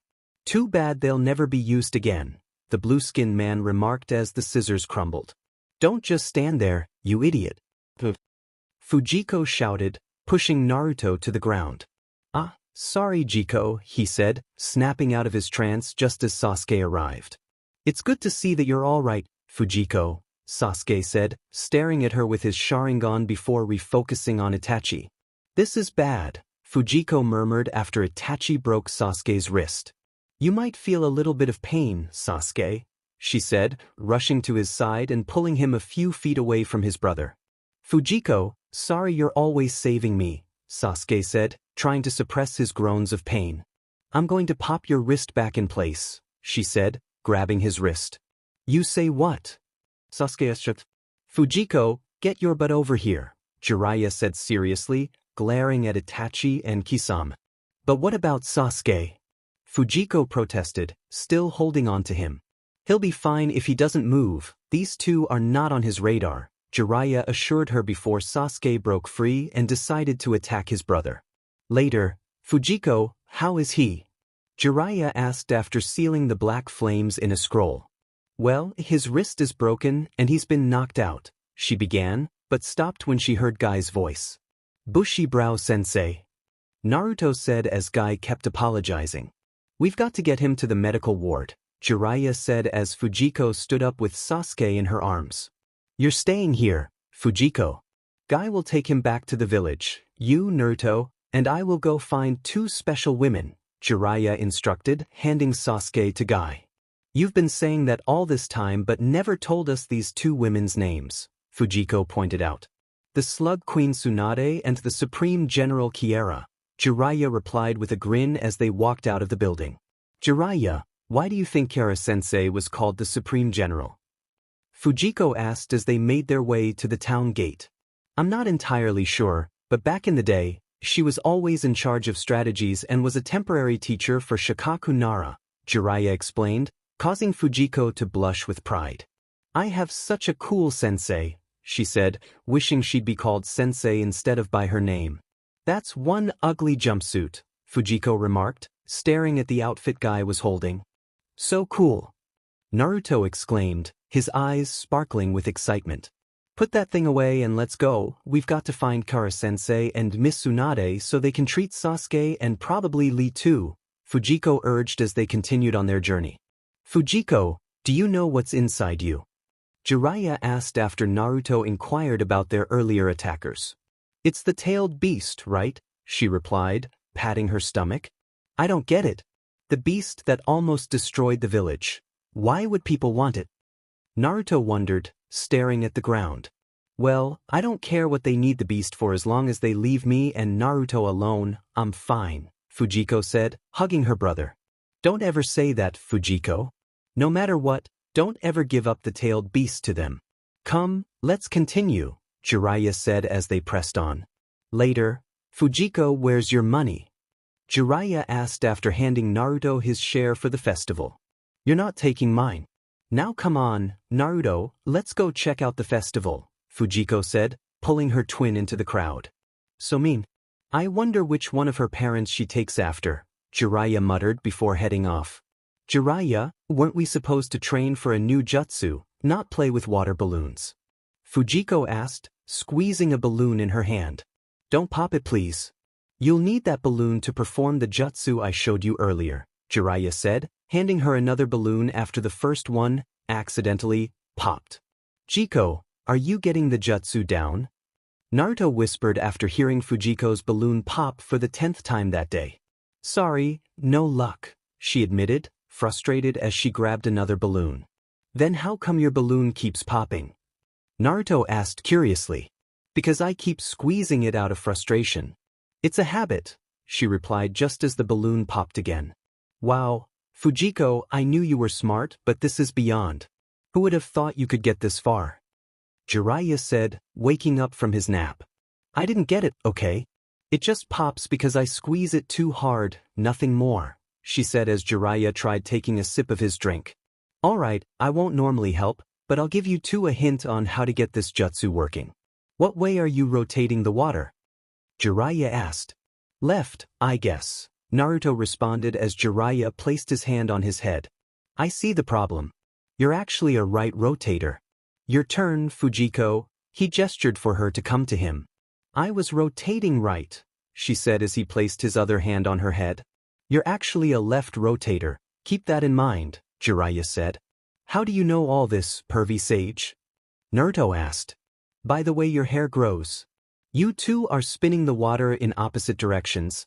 That's why it's not working the way you want it to, Jiraiya explained. Fujiko picked up another water balloon. Now that I know what I did wrong, I'm sure it won't take long before I can emestier this stage, she said, but the balloon dropped from her hand. Yeah, let's continue, Naruto said, grabbing the water balloon. Sorry, Naruto, I can't continue. I'll go to our room first, she said, placing her trembling hand on her head. Ah, okay, Naruto said as she left him behind. Good morning, Jiko. Naruto said excitedly as his twin woke up. What's got you all excited today? Fujiko asked, stretching. I just found out how to perfect the first part of the jutsu. I guess I'm the smartest one now. Naruto said with a grin. Congratulations. I finished mine on the second day, and I've already started the second process, she said, arranging the futon. What? No fair. Pervy sage, show me the next step. Naruto said eagerly, and Fujiko let out a pleased laugh. Jiko, wake up, Naruto said, seeing his twin sleeping in front of a nearby tree. Sorry, is it that late already? She asked, staring up into the sky as she rubbed her eyes. You're tired, huh? Naruto asked, sitting beside her. I've been reserving a huge amount of my chakra, so this is harder for me than it is for you. For example, I can't feel my hands anymore, she said, holding her trembling hand for him to see. Let's go back to our room. Come, I'll carry you, Naruto said, preparing his back for her. Thanks, I guess this week you're the big brother, she said, wrapping her arms around his neck. Got it, Fujiko said, falling to the ground, breathing heavily after she popped her balloon. Ah, that's good to hear, Naruto said, dropping the ball in his hand as he walked up to her. Hey, Jiko, how'd you do it? He asked, but soon stopped after seeing his twin on the ground, asleep and breathing heavily. Seems like she has a fever. I should definitely take her back to the room, Naruto said, carrying her on his back as he headed to their room and placed a cold towel on her forehead. I'm supposed to be the older sibling this week, which means I've got to perfect this jutsu, Naruto said as he reached the training grounds. I've got to try harder, he thought as he picked up the ball and started infusing his chakra into it, which he succeeded in. Oh yeah, he said happily, hopeful that he could finally catch up to his twin. I'm back, Jiko, Naruto said, entering the room after his attempts on the last half of the jutsu. Ah, big brother, she said weakly as she tried getting up. You don't have to get up. I brought some popsicles to help you get better, Naruto said, holding the twin popsicles in his hand. I don't think you're supposed to give a sick person popsicles, but I'll accept it with gratitude, she said, smiling as she stretched her hand to collect it. Here, Naruto said, handing her half a piece as he bit into the other half, pleased. Why'd you give me half of it? She asked, frowning. As your big brother, I can't let my little sister eat one ice cream alone. It could upset your stomach, Naruto said with a grin.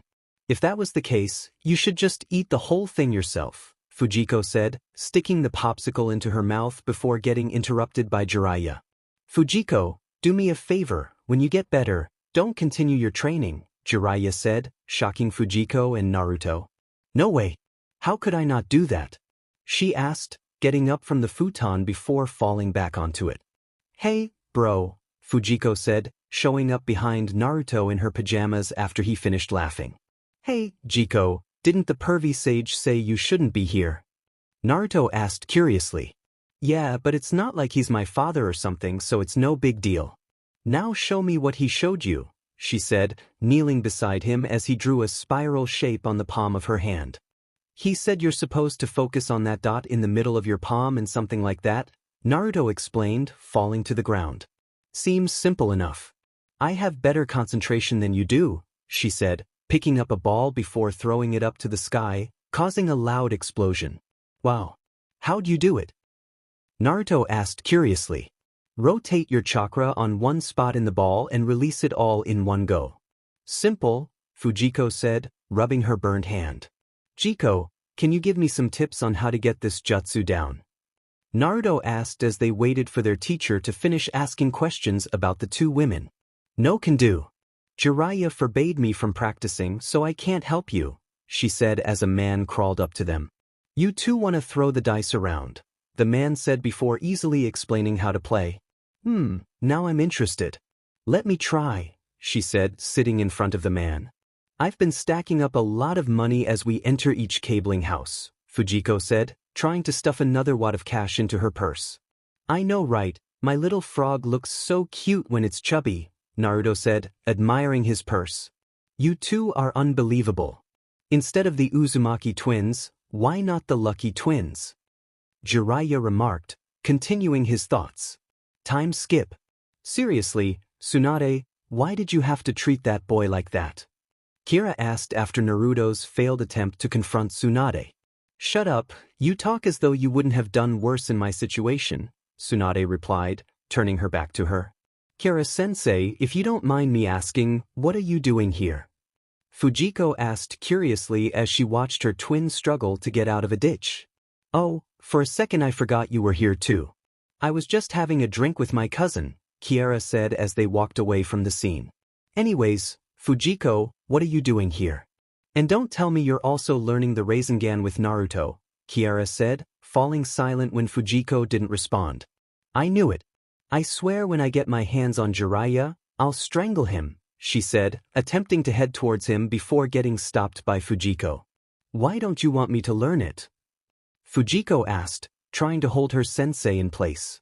Because it uses too much chakra, and with the reserved chakra training I put you through, it's a miracle you were able to perform the summoning jutsu, Kiara said, pinching her forehead. Come, let's go for a walk, Kiara suggested as they headed off. By any chance, do you know your chakra nature?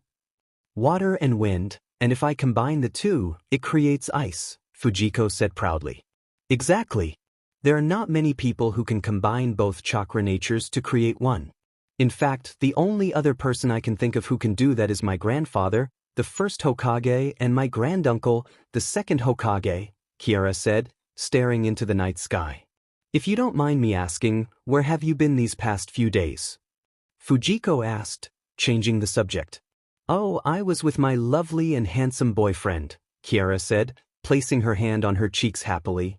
Aren't you too old to have a boyfriend? Fujiko asked, sweat dropping, before having her cheeks pulled by an annoyed Kiara. I'd advise you to stop talking if you want to save face. Now start training, Kiara said angrily. Isn't it too dark for that? And it's late, Fujiko protested. Time waits for no man or woman, and like I said, if you want to master the Rasengan, you have to work hard, Kiara replied, prompting Fujiko to whisper the word demon under her breath. 1 week later. I feel like I'm gonna die, Fujiko said as she walked back to the place where she, Naruto, and Jiraiya were staying. How strange, why is Shizune sleeping on the floor? She asked as she entered the room. Good morning, Fujiko. Naruto greeted, slowly getting up. Wait, where am I? Naruto asked, confused, before going to wake Shizune. Naruto, what day is it? What time? No, what day? Shizune asked, alarmed as she got up. It's Monday morning. Naruto replied, confused by her sudden behavior. Ah, Fujiko, where's Lady Kiara? Shizune asked, staring at Naruto, stunned at how quickly he had recovered.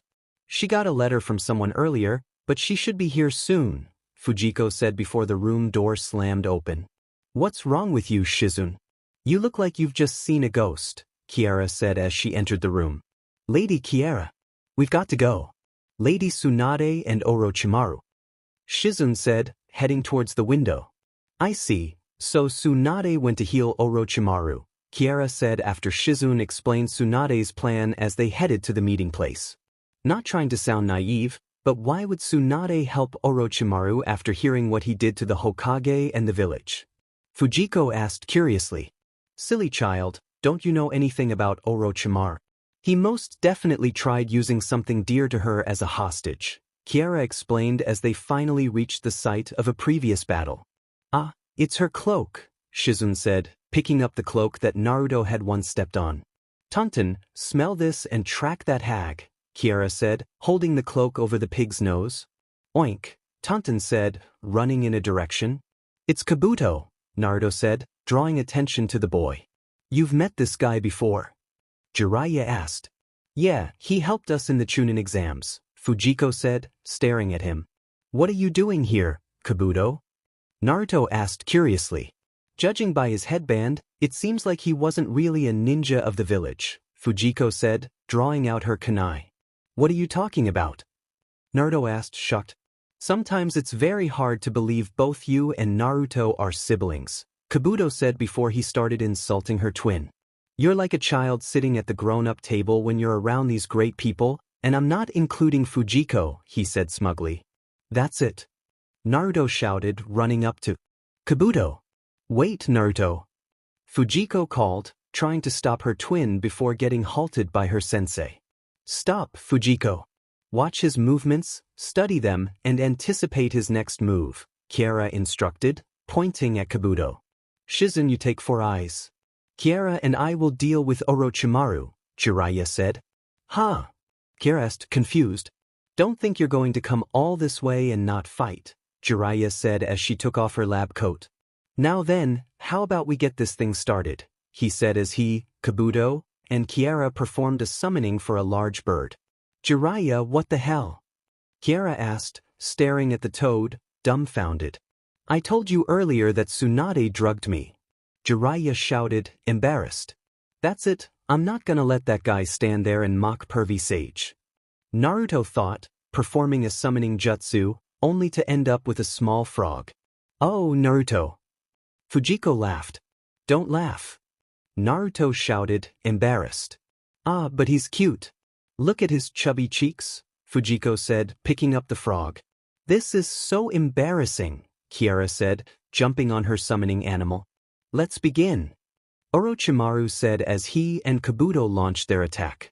Everyone scatter. Kiara called as her bird flew away from the ground. Are you okay, Gamatotsu? Fujiko asked, jumping onto a piece of flying rubble.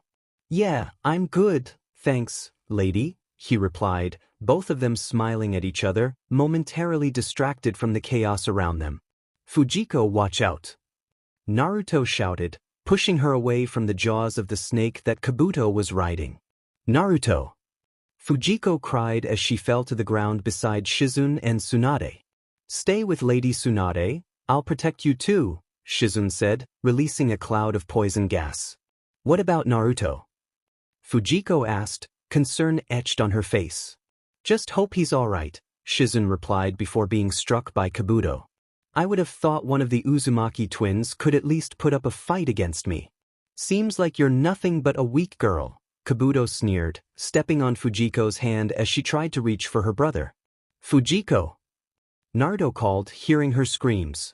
Naruto, hold still, I'll heal you, Fujiko said, performing a hand sign to heal her twin after being hit on the leg by Kabuto. Fujiko Uzumaki, don't you dare heal that boy. Kiara warned from the sky before being attacked by Orochimaru's snake. But he's hurt. I can't just watch my brother get beaten. Fujiko protested, moving closer to him. If you attempt to heal him, he might die. Your medical ninjutsu isn't perfect yet. If you try anything, your brother might die. Kiara said, shocking Fujiko as she continued her fight with Orochimaru. I just tried to kill you, Fujiko repeated, distressed. Stop it, Fujiko, it was a mistake, Naruto said, trying to calm her. Seems like you really aren't smart. You can't even perform a simple healing jutsu, you almost killed your brother, Kabuto taunted, staring down at her as she let out a loud scream. Shut up. Don't you ever say that about Fujiko. Naruto shouted, punching Fujiko unconscious. Was there a need for that? Kabuto asked. Yeah, if she was awake, she'd keep screaming until her throat goes dry, Naruto replied, getting up. I'll never forgive you, Kabuto. I don't care what you say about me, but one thing I won't allow is you talking to Fujiko that way. She's the most caring and hardworking person I know. I don't need someone like you telling her otherwise. Naruto declared, creating a shadow clone. Later, what? The fifth Hokage? Naruto exclaimed after Tsunade explained the situation. Do you have a problem? Jiraiya asked, just as Naruto began comparing the third Hokage to Tsunade. I'd advise you to keep your mouth shut, Naruto, if you don't want to be hit. Kiara laughed before Tsunade grew angry and decided they should fight outside. Sometimes it's hard to believe you two are related, Kiara remarked as they headed outside the pub. I don't know why he keeps trying. Tsunade is going to beat him, obviously, Kiara said before getting playfully hit on the head by Tsunade. That's Lady Tsunade to you, kid, she said. Don't even try to force it. The only person she'll call sensei or lady is Kiara, Jiraiya noted, knowing she wouldn't call him sensei. Fujiko, take these to your house, Kiara said, handing Fujiko a few heavy boxes. What are these for? Fujiko asked, placing the box on the ground. These are some scrolls that Sarutobi-sensei meant to give you. They're jutsu from each of the Hokage, Tsunade explained, interrupting their conversation. Oh, am I going to study these tonight? Fujiko asked, a hint of disappointment in her tone. No, you can take your time with these. In fact, take as long as you want. It's not like they're going anywhere, Kiara said, patting Fujiko's head before being interrupted by Konohamaru. Oh yeah, sensei, what are you still doing here? I would have thought you'd disappear by now, Fujiko said, picking up the boxes after Shizun informed them of their meeting with the elders. I never did explain this, did I? Those old crones didn't want me disappearing every time, so they forced me to be the head of the medical department in the village, Kiara said, causing Fujiko to blush. Oh yeah, do me a favor, there's a ninja tool shop outside the village. Go and tell the owner I need my ninja tool. I'll give you the location, Kiara instructed, writing on a small piece of paper. What ninja tool do you use? Fujiko asked as her sensei tucked the paper into her headband. It's just an umbrella sword, nothing more. Now go, I need that by tonight. I've got a hot date with my boyfriend, Kiara said before heading to a meeting with Shizun and Tsunade. Ah, Fujiko, what are you doing here? Naruto asked, getting up after bumping into Konohamaru. Shouldn't I be asking that? You caused Konohamaru to fall, Fujiko laughed.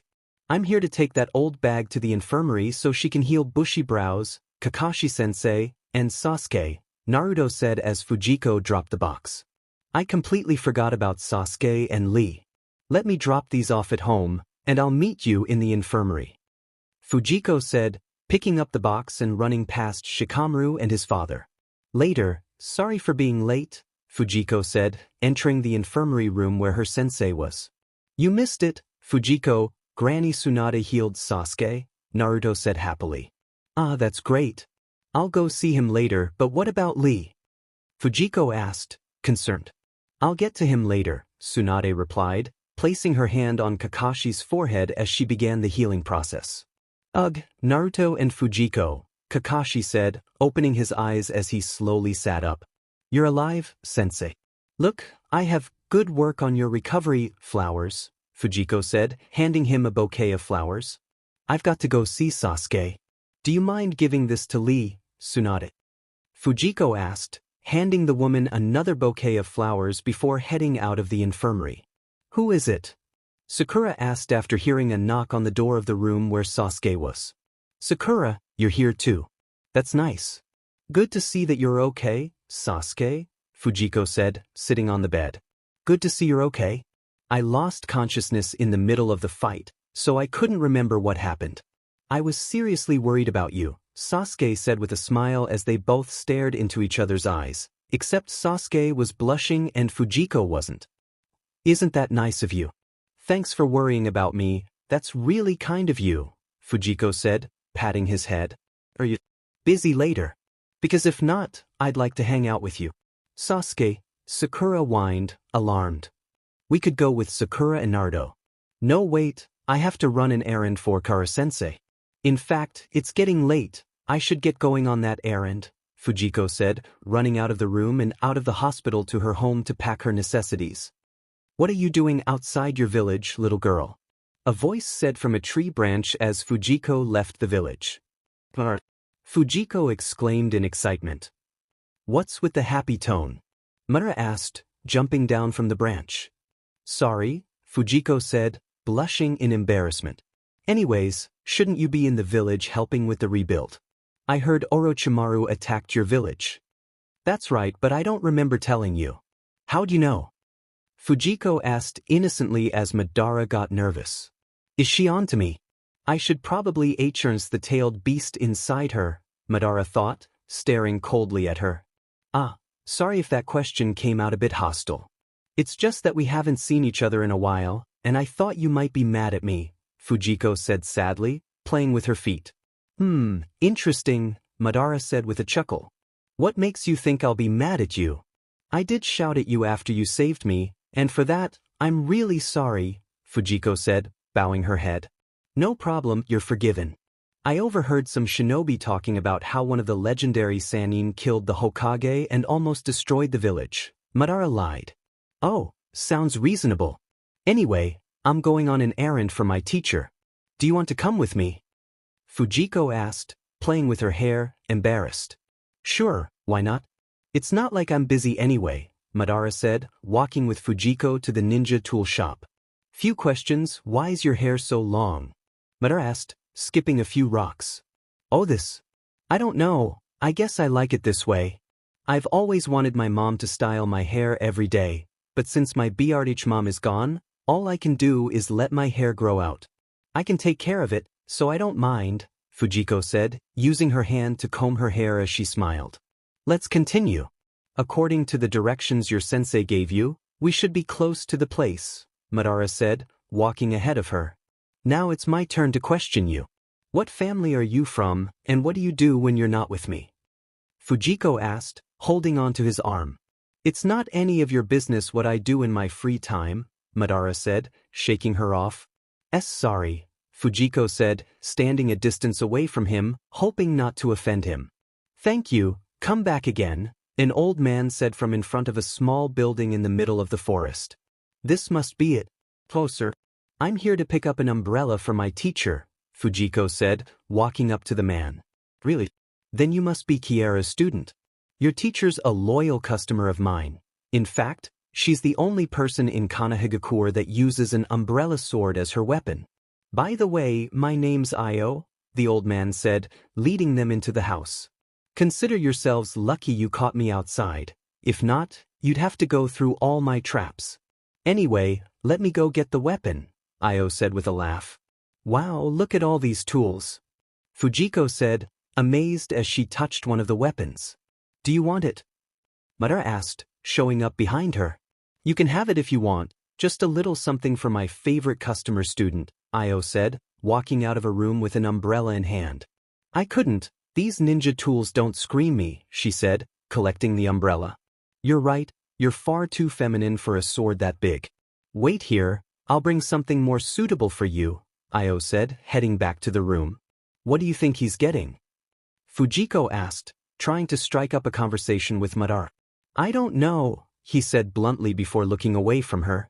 Seems I've done it now, I've made him mad, Fujiko thought as she played with her feet, only to be interrupted by Io's laugh. Alright, this should work for you, Io said, opening a box after exiting the room, revealing a black WHP. What's this for? Fujiko asked, holding the WHP. This WHP was used by a appealing goddess. Lord Hagoromo Otsutsuki had an aunt who collected WHPs, saying something about liking the way it feels. Of course, there are many more out there, but this is the only one I have. You can have it, Io said, shutting the box. I understand why she'd like WHPs, it's my first time holding one. It's light and easy to control, but I can't have it, Fujiko said, handing it back to him. Just take it and let's go. The old man is being kind. If you don't collect it, it might hurt his pride, Madara said. Fujiko instantly agreed, and they headed out of the shop. Chunin. But I didn't even pass to the finals, Fujiko said, surprised at the announcement her sensei made. Well, you're not wrong, but let's not forget that along with the Nara boy and that pink-haired girl in your squad, you're among the top 3 smartest in your class back in the academy, Kiera said with a grin.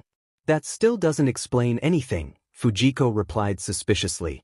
Will it help if I say that out of all the genin who took the written exam, you and a few others got the highest scores? Kiara said, letting out a sigh as Fujiko nodded in agreement. Your sensei recommended you. Plus, you're my students, and Tsunade is my cousin. I can do whatever I please. Kiara laughed as she walked off. Sigh, I should probably go see Sasuke, Fujiko said, heading towards the hospital. Come in, Sasuke said after hearing a knock on the door in his hospital room. Hey, Sasuke, I brought onigiri, Fujiko said, entering the room with a large smile. Fujiko. Hey, it's been a while, Sasuke said, blushing as he sat up straight. Would you like some? I've been watching you for a while, and it seems like you like rice more than any other food, Fujiko said, opening a lunchbox. She's been watching me, Sasuke thought, blushing as he stared at the blanket. Here, have some. It'll be unfair for me to eat and you to watch, he said, handing her a rice ball. Sorry, I'm on a diet, she replied, denying the meal. The diet? Sasuke said, shocked. I know it's a bit unbelievable, but please don't act surprised. I've just gained a little weight, and I can't fit into some of my clothes, Fujiko said, embarrassed. How about you have just a bite? If you're not eating the whole thing, then you're not cheating on your diet, Sasuke suggested, holding the food to her lips.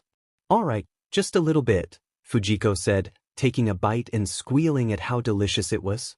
Cute, Sasuke thought as he stared at her before hearing their teammate's voice. It's Naruto, she said as Sakura opened the door. Fujiko, what are you doing here? Sakura asked, sitting beside her with a bag of apples. I came to say hello to Sasuke, she said, reaching for an apple, only for her hand to be slapped away by Sakura. It's for Sasuke. Get your hands off, Sakura said, taking out an apple to show Sasuke. Fujiko! Naruto shouted, entering the room before pointing out where the knife was to Sakura. Why would Sasuke want to fight Naruto? Don't tell me they had an argument before we got here that I don't know about. Fujiko asked worriedly as they reached the rooftop. Fujiko, stay here and don't butt in, Sasuke said, glaring at her. I'll go look for Kakashi-sensei. Sakura, make sure they don't hurt themselves, she said before running down the stairs to find her sensei. Kakashi-sensei, Sakura said after their sensei arrived. I can't believe it, Naruto. You made your own sister cry, Kakashi said, refocusing his student's attention.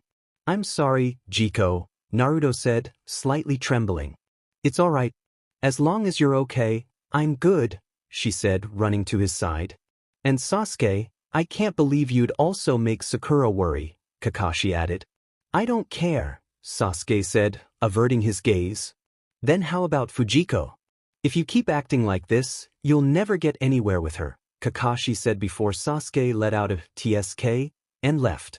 Later, Fujiko sat by the stream where she first met Madara. What's with the sigh? Madara asked, showing up behind her. Madara, you're here? It's been a while, Fujiko said, blushing as she played with her hair. It's only been a few days. Anyway, what happened that made you sigh like that? Madara asked, sitting beside her. Well, my brother and our other friend had a fight not long ago, Fujiko said, playing with the water. Isn't it normal for friends to argue? Madara asked.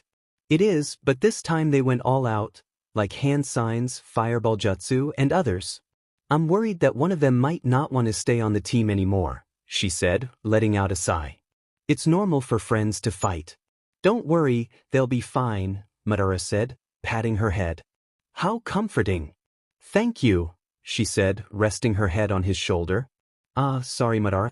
I should get going since it's already this late, Fujiko said, standing up, embarrassed. Sure, want me to walk you back home?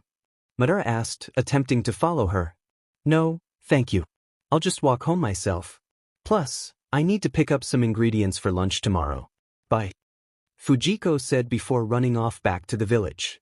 Sasuke, what are you doing out here so late? Fujiko asked as she walked through the streets with a grocery bag in hand.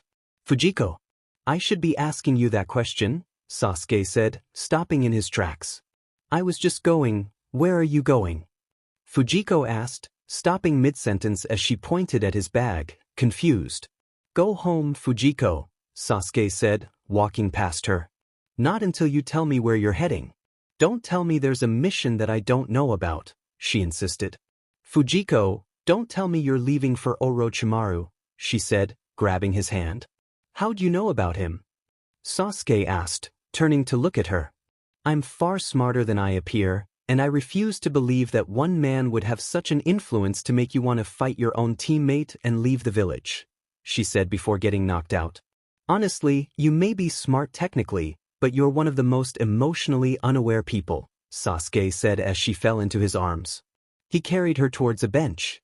I hope you would hate me for doing this to you, and I hope the next time we meet, you'll understand my feelings for you, he said, attempting to kiss her lips but instead landing on her forehead.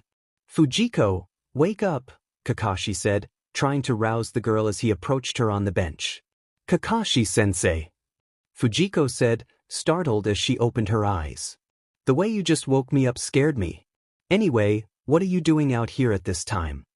Kakashi asked, sweat dropping. I was out with a friend, then I went grocery shopping and I met Sasuke, he left. Fujiko blurted out, not realizing the implications of her words. He did what? What?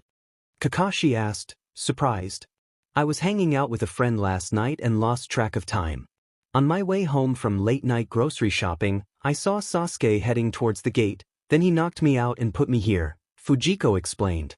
Alright, I see. Go back home and rest. I'll go talk to the Hokage, Kakashi said, leaving her on the bench. Oh, okay, Fujiko said, watching his back as he left. Later, Naruto spotted his twin in front of the village gate with her backpack in hand. Fujiko, where were you last night? Kiara-sensei told me about the mission Tsunade gave Shikamaru, and I'm here to request to join your team, Fujiko said, facing Shikamaru. Why would we want a girl in a team full of guys? Kiba asked, frowning. Because it's partially my fault he was able to leave the village, and plus you need more Chunin on your team. With me, you'll even out the number of members, Fujiko replied. Wait a minute, when did you become a Chunin? Naruto and Kiba asked in unison. Yesterday, she bluntly replied. But you didn't take the final part of the exams, Niji pointed out. That's true, but my work in the academy surpassed that. Tsunade's words, not mine, Fujiko said, trying not to sound proud. Sorry, Fujiko, you can't come. It'll be best if you stay here, Shikamaru said, patting her shoulder. Alright, please stay safe and bring Sasuke home too, Fujiko said, letting out a sigh. Hey, Fujiko, Hinata called as she spotted her friend sulking on her way home. Hey, Hinata, what are you doing out so early in the morning? Fujiko asked as Hinata caught up to her. I was training. What about you? Hinata asked. I was just coming back from the gate. Sasuke left the village, so Naruto and a few others went to get him back. Fujiko explained as they sat on a bench. I hope Naruto will be alright, Hinata said, letting out a sigh. Look at you worrying about my brother. I'd be the happiest person if you two ever got married, Fujiko said, laughing at her friend's flushed face. It's not funny. Anyway, who are you interested in? Hinata asked, shifting the focus back to Fujiko. Interests? Fujiko said, placing her hand on her cheek as she thought. Don't tell me you don't have anyone you like. Hinata asked, surprised. Well, there's this one guy. We met after the third part of the Chunin exam, and I guess I started feeling a certain way about him. He's not the kindest person out there, but to me, he's the sweetest guy, Fujiko said, placing her hands on her flushed cheeks. Wow, there's someone Fujiko likes, surprising. Hinata said with a laugh. Time skip. Ah, the dishes broke, Fujiko said, noticing how a plate fell from her hand. How clumsy of me. I hope Naruto and Sasuke are alright, she said, picking up the broken pieces. I wonder if Madara would still be by the stream, she mused before hearing a knock on the door. Fujiko. Sakura said as she opened the door. Naruto and the others are back. They're in the hospital. Oh, thank goodness. I was so worried, Fujiko said, falling to the ground as she cried in relief. Kura-sensei, I heard Naruto, Fujiko started, but stopped as her sensei ran past her. Not right now, Fujiko. I've got to go assist Shizen with Niji. Kiara said. Everyone is busy with the injured, Fujiko said, letting out a sigh as she walked into the hospital room where her brother was. Ah, Fujiko, you're here, Naruto said, staring at his twin as she entered the room. I'm glad you're safe, Fujiko said, sitting beside him. I'm sorry, I couldn't bring Sasuke back, Naruto said, clenching his jaw. Did Sakura come by? She asked. Yeah, and I swore I'd bring him back someday, Naruto replied. I see. Choji and Niji are no longer in life-threatening danger, and you seem to be fine, so I'm alright. Either you bring Sasuke back one day or not, I don't care, because as long as you're safe, I'm fine with anything, Fujiko said, placing her hand on his. Suddenly, a loud sound came from outside the window. Oh, Jiraiya is back, Fujiko said as she opened the window. After all this time, and yet still no respect to call. Me Jiraiya-sensei, Jiraiya said, letting out a sigh. What are you doing here, pervy sage? Naruto asked. Naruto, from now on, you're my only student. I need to make a full-fledged shinobi out of you in 3 years, Jiraiya said. Why 3 years? Naruto asked. We've received disturbing news regarding the Akatsuki. You have 3 or 4 more years before they come after you, Jiraiya explained. The Akatsuki? Wait, what about Fujiko? Naruto asked. That's true, what about me? Who's going to train me while you're gone? Fujiko asked. You forget that you have your own sensei, Kiara said, interrupting the conversation. Kiara-sensei.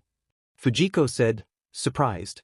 You also have 3 or 4 years before the Akatsuki comes after you. I'll have to teach you all the healing jutsu and medicine out there, Kiara said, letting out a sigh as Jiraiya continued talking. When do you plan on us leaving? Fujiko asked. After Naruto has healed, Jiraiya said, jumping on the back of the summoned toad. Naruto! Fujiko called as she jumped down from a tree branch and ran towards her brother. Ah, Fujiko, what are you doing here? Shouldn't you be with Kara-sensei? Naruto asked, surprised to see his twin. I was with her, but then I heard you guys came here on a mission, and I had to come, Fujiko said as Sakura performed a healing jutsu. I'm so glad you're here, Fujiko. This just brightens up the dark mood. Kankuro said, laughing as he walked up to her. What's with him? Shikamaru asked, sweat dropping. Don't mind him, he just has a crush on Fujiko and acts like that when he sees or thinks of her, Temari explained with a sigh. What's happening to Gaara, and who is that guy? Fujiko asked. The man with the armor called himself Saimai and said he was the founder of Takumi Village. He said he is reborn as the ultimate ninja tool, Matsuri explained. A lousy thief. I say he's stealing Gaara's chakra, Naruto said angrily, trying to stand up. I know you're angry, but let Sakura heal you first before anything else, Fujiko said, pinching his injured shoulder as he fell to the ground. Wow, who would have thought the impact Naruto had on Gaara during the Chunin exams was this intense? Fujiko said, placing Gaara on her lap after his battle with Saimai. Ah, Fujiko, I should register first aid for Gaara, Sakura said, kneeling beside her. It's all right, I got it. He's just simply exhausted, she replied, performing the healing hand signs. Gaara, you lucky guy, having your head on Fujiko's lap. Kankuro said, biting his lips as they all, except Fujiko, laughed. Later, the house is clean. Naruto shouted, running into his tidy room after coming back home from eating ramen. You should say thank you instead of shouting. Here, I packed our bags, Fujiko said, holding his backpack for him. Oh yeah, I forgot we're not going the same way, Naruto said, collecting his bag. Yeah, I'll sure miss you, little bro, Fujiko said, patting his head. Don't worry, Pervy Sage said we'll meet up in a couple of months. Plus, I'm the older twin, Naruto said, trying to straighten his hair. You should get going, Naruto said as they exited the house. Yeah, but before I do, I want to say my last goodbye to someone, Fujiko said as the image of her friend Madara popped into her mind. Seems like you're leaving the village, Madara said, surprising Fujiko as she walked towards the village gate. My goodness, you surprised me. Yeah, I'm leaving for 2 years to study the arts of a medical ninja, Fujiko said, punching the air. I see. While you're out there, create a jutsu that can resurrect or regenerate cells, Madara said, placing his hand on his chin as he side-eyed her. That's not how you ask for something, silly. You add, please, before or after the sentence, Fujiko said, placing her hands on her hips. I wasn't asking. I was telling you to do so unless you're unable to perform such a task, Madara said, glaring at her before she let out a soft giggle. Alright, but it's not because you said I couldn't do it. I've really got to go. I'll miss you, Madara, she said, kissing his cheek before running off, full of giggles. What a weird girl, Madara said, placing his hand on his cheek as he grinned. What's so funny, Madara? A man with two Venus flytrap-like extensions emerging from the ground asked. Zetsu, what the hell are you doing here? Madara asked, glaring at him. I was simply worried about you. Were you having a moment with that child? Zetsu asked. What the hell? Sai, we need to leave. There seems to be a traitor in our group, Madara said, walking towards the forest. Oh, thank goodness you were just using that child for information. I thought you were grooming her, Zetsu said with a laugh before getting chills from the sudden increase in chakra. You took that joke too far, Zetsu, a man wearing an orange mask said, laughing behind the two. I do not groom. Such acts are beneath me. Plus, that's the Jinchuriki holding the legendary 11-tailed beast, Madara said, letting out a sigh. Soon enough, once we find out where the other tailed beasts are, we'll also get her, the masked man said, jumping around.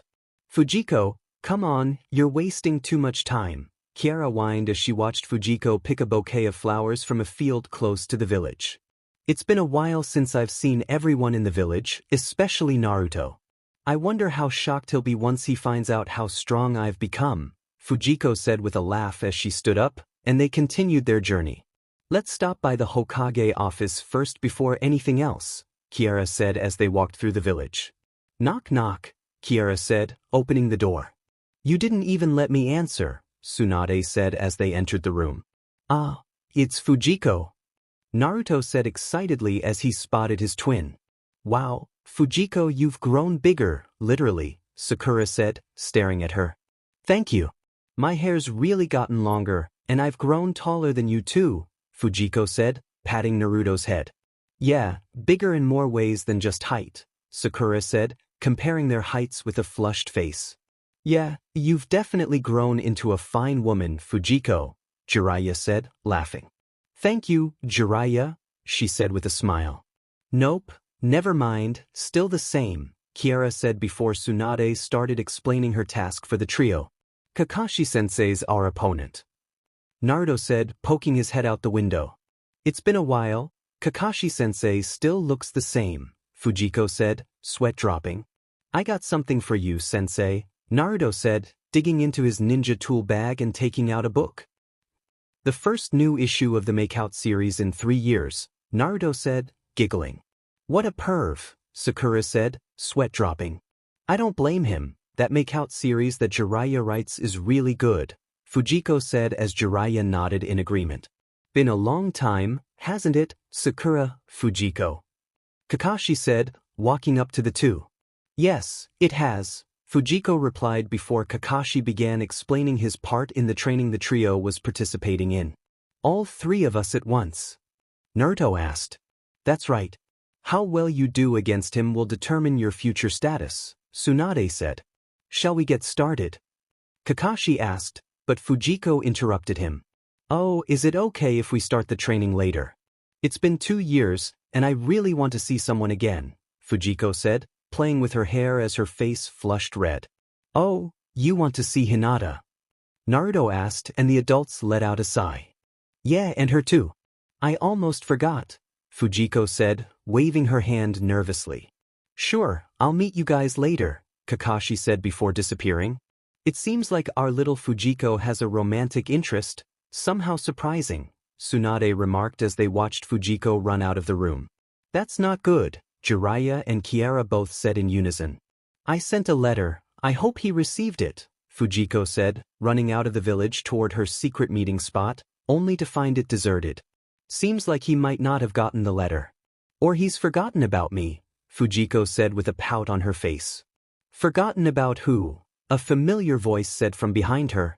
Ah, Madara, she started but stopped upon seeing the Madara she remembered from 2 years prior. You look the same, she said, surprised to see him. Are you mocking me? Madara asked, glaring at her. No, of course not, she replied nervously. The jutsu I told you to make, did you do it? Madara asked, picking up a pebble. No, I'm in the second stages of the jutsu, but if you don't mind me asking, what do you need it for? Fujiko asked, sitting on a rock. I'm a sick person in case you're wondering. I had you create that jutsu to help my health, Madara lied. I see, that's the reason you wanted me to create the jutsu. But if you don't mind me asking, why are you still small from 2 years ago? Fujiko inquired. I was cursed to stay like this. Of course, I'm way older than you, but that's not the point here, he said but was interrupted by Fujiko. No way, you can't be older than me, she exclaimed, feeling shunned. I'm 35, and because of my illness, I don't have much time left to live, Madara lied, grinning at her expressions. Does it hurt if you move?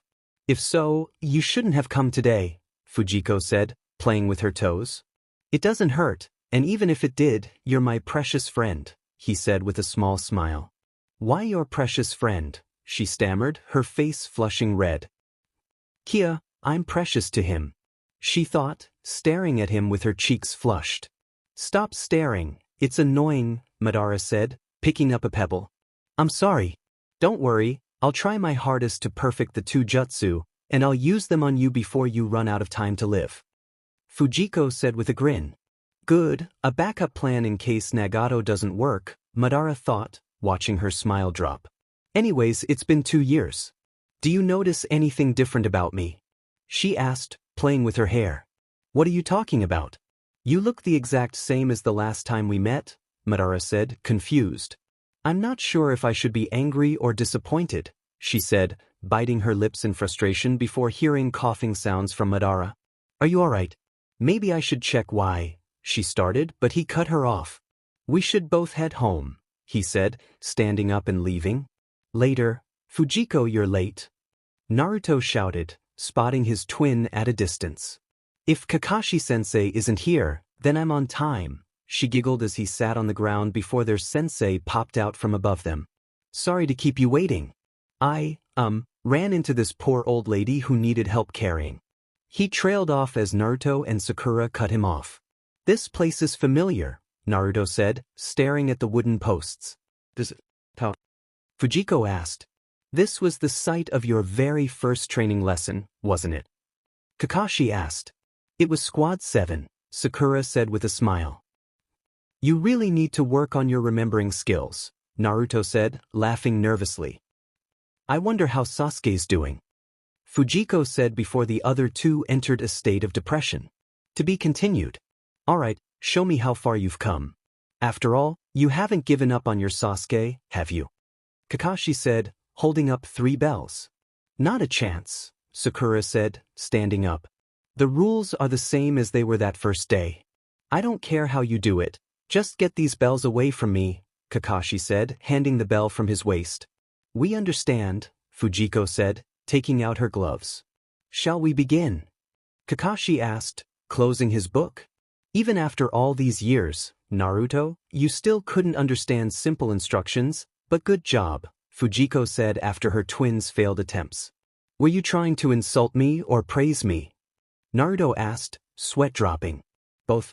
We need to find Kakashi-sensei before it gets late, she said, noticing the sun go down. Leave this to me, Sakura said, clenching her fist and soon punching the ground. The same quick temper and monster strength. Tsunade has turned Sakura into an image of herself, Jiraiya said from above the tree. Just you wait and see what Fujiko is capable of, Kiara said with a grin. I really should stop acting like an idiot when I'm around Sakura, Naruto mumbled. Whatever your thoughts are right now, we need to focus, Fujiko said as he disappeared. Time for today's lesson. This is Shinobi Battle Skill Rule Number 1. Taijutsu, Kakashi said, running towards the 3. Move over, Naruto, Fujiko said, clenching her fist. What are you gonna do? Naruto asked before Fujiko punched their sensei away. I've been training with Kara-sensei's boyfriend in the village hidden in the clouds. Kakashi-sensei is nothing compared to him, she declared, missing a punch and destroying a tree. I didn't expect Fujiko to hit me, Kakashi said, rubbing his cheek. The next time, Sensei, I won't hold back, she said as Sakura charged at him. Later, Kakashi laughed, wow, you three got me, after the team managed to grab the bells on his waist. Sorry if I punched you too hard, Kakashi-sensei, Fujiko said, taking off her gloves. Are you really sorry? Doesn't matter, it was really smart of you to counter my fireball jutsu with your water jutsu, creating a mist for you to escape, Kakashi acknowledged, rubbing his head. You know, sensei, I've actually read the book and finished it. The dark secret was truly unexpected, Fujiko stated. Don't spoil it for me. Kakashi exclaimed, shutting his ears just as Tsunade walked up to them. You three have certainly demonstrated some growth, Tsunade said, approaching the group. Kakashi, is there anything you want to say? Well, they did a great job getting a hold of those bells, so. Kakashi began. What are you guys talking about? Naruto asked. We've been discussing your status for the future, Naruto, Shizen explained. What our status will be, he said, confused. To sum it up, Naruto, they were trying to decide if we could be a suitable team after all you and I have been gone for 2 years, Fujiko clarified. Right on the mark, my sensible student, Kiara said, walking up to them. Naruto Uzumaki, Fujiko Uzumaki, and Sakura Haruno, you three are a team again along with your old sensei. From this day on, you'll be Team Kakashi, Tsunade stated. I see, we're no longer Team 7 who go on D-rank missions, Fujiko said. Yup, the days of sensei and student are over, we're Leaf Shinobi on equal grounds, Kakashi said as the group agreed. Wow, this room brings back a lot of memories, Fujiko said, entering her house. I'll definitely have to restock on groceries and buy some clothes in Naruto's size, she said, standing in front of the fridge before someone knocked on the door. Fujiko, you're here. Hinata said as she opened the door. I forgot to visit you the moment I arrived, Fujiko said, smacking her forehead. It's okay, I heard you had a training match with Kakashi-sensei. Here, I brought you some flowers, Hinata said, handing her a vase. Thank. She started before the vase slipped and broke. Are you okay? Hinata asked. I'm fine, but the vase is broken, she said, picking up the pieces. I'm just glad you're all right. Do you need help cleaning up? Hinata offered. I'm good, Naruto will be home soon. I'll walk you halfway home, Fujiko said, putting the pieces into a bucket. Later, first mission as a team and Kakashi-sensei is late, Naruto said, frustrated. He was probably reading that book of his and overslept, Fujiko suggested. Finally, you're late, sensei. Naruto shouted, spotting him walking up to them. Fujiko said, staring at the sky as a bird flew past them. What's wrong? Sakura asked. It's a carrier bird, and if I'm not wrong, that species looks like it's from the Sand Village, she said, watching as it flew off. What? A sturdy duty on a caravan. Come on. Naruto whined after Tsunade gave them their mission. What do you have a problem with it? Tsunade asked. Since you're asking, yeah, a lousy C-rank mission, it's beneath my dignity, he complained. For someone who eats only ramen and can eat spoiled food, I think you've lost your dignity a long time ago, Fujiko said, standing beside Sakura. Okay, you don't have to announce it, he said with a pout. Huh, Naruto, your skills may have improved, but mentally you haven't matured at all, Irika said with a heavy sigh. I miss the old man, he was smarter and knew what he was doing, Naruto said from the headlock Sakura had him in. Lady Tsunade, terrible news, a woman said, running towards the table. Now what is it? Tsunade asked as Fujiko walked up to her. An emergency dispatch from the sand, the woman said, handing Tsunade a piece of paper. What's on it? Fujiko asked, peeking her head to get a clearer view. The Kazekage of the sand has been taken prisoner by the Akatsuki, Tsunade informed. Is it the same two that Naruto, Sasuke, and I met a few years back? Fujiko asked. No, one of them has the power to explode things. We know more about the Akatsuki than any other village, so the sand has officially requested our help, she explained. Do you think Gaara will be fine? Naruto asked. We don't know. Team Kakashi, I'll be assigning you a new mission. Head to the sand village at once, find out what's going on there, and keep us informed, Tsunade instructed as the squad soon left. Fujiko, Kiara called as she walked away with her group. Sensei, Fujiko said, surprised. Keep Naruto in line. And don't use the summoning technique. Kiara shouted. Wait, why isn't she allowed to use the summoning jutsu? Iruka asked. The summon is going through intense chakra growth. If Fujiko were to summon him, a lot of things could go wrong, Kiara said, watching her walk off. Seriously, you're as mysterious as they come, Tsunade remarked. Enough about that, I have a date with my boyfriend, Kiara said before puffing away. What's with the serious look? Kakashi asked, noticing Fujiko's face. I'm worried about Kankuro. Temari recently just left the village, meaning he must have fought the Akatsuki alone, and if Itachi was the one who invaded the village, he would be in big trouble, she said before spotting Temari below them. Temari! Sakura called as they landed behind her. What are you guys doing far from the village? Temari asked. It's Gaara, the Akatsuki got him, Naruto informed. What? She exclaimed, surprised. We're 2.5 days away from the sand village. We should get going, Kakashi said as they left. Naruto is getting way ahead. Sakura pointed out, noticing the boy in front of them. Naruto, slow down. I can't keep up. Fujiko called out, slipping on a branch. Ah, sorry. Come on, I'll carry you, he said, lifting her onto his back. I need you to calm down, Fujiko said. How can I? I know why they're after Gaara. You and I, it's not like it's a mystery or anything. He replied, frustration evident in his voice. There's no point in hiding it. The spirit of the nine-tailed fox is sealed inside of me. Gaara, you and I are the same. We all have monsters locked up inside us. That's what they're after, and that's not the worst part about it. To them, we're just monsters, a means to an end. Naruto said. Don't you think I know that? Every day for the past few years, I worry. I worry if you've been caught by the Akatsuki. No matter how much Kara-sensei reassured me you'll be fine, there's no way I can shake that feeling. What? Fujiko cried as the group stopped running. Because if I don't worry about you, you'd forget yourself and die. You always do this, no.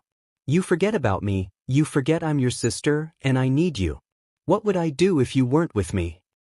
She buried her face in her palms, tears streaming down her cheeks. Naruto, look what you've done. Apologize. Sakura shouted. Shoo, Jiko, I'm sorry, he said, hugging her. Wow, Fujiko is really crying. There's a first time for everything, Kakashi mumbled. I'm good now, thank you. Let's go, Fujiko reassured them. All right, break time's over, Kakashi said, standing up as the sun rose. We're getting closer to the village, Fujiko noted as she stood up. Fujiko, are you all right? Sakura asked as Fujiko stumbled while running on the sand.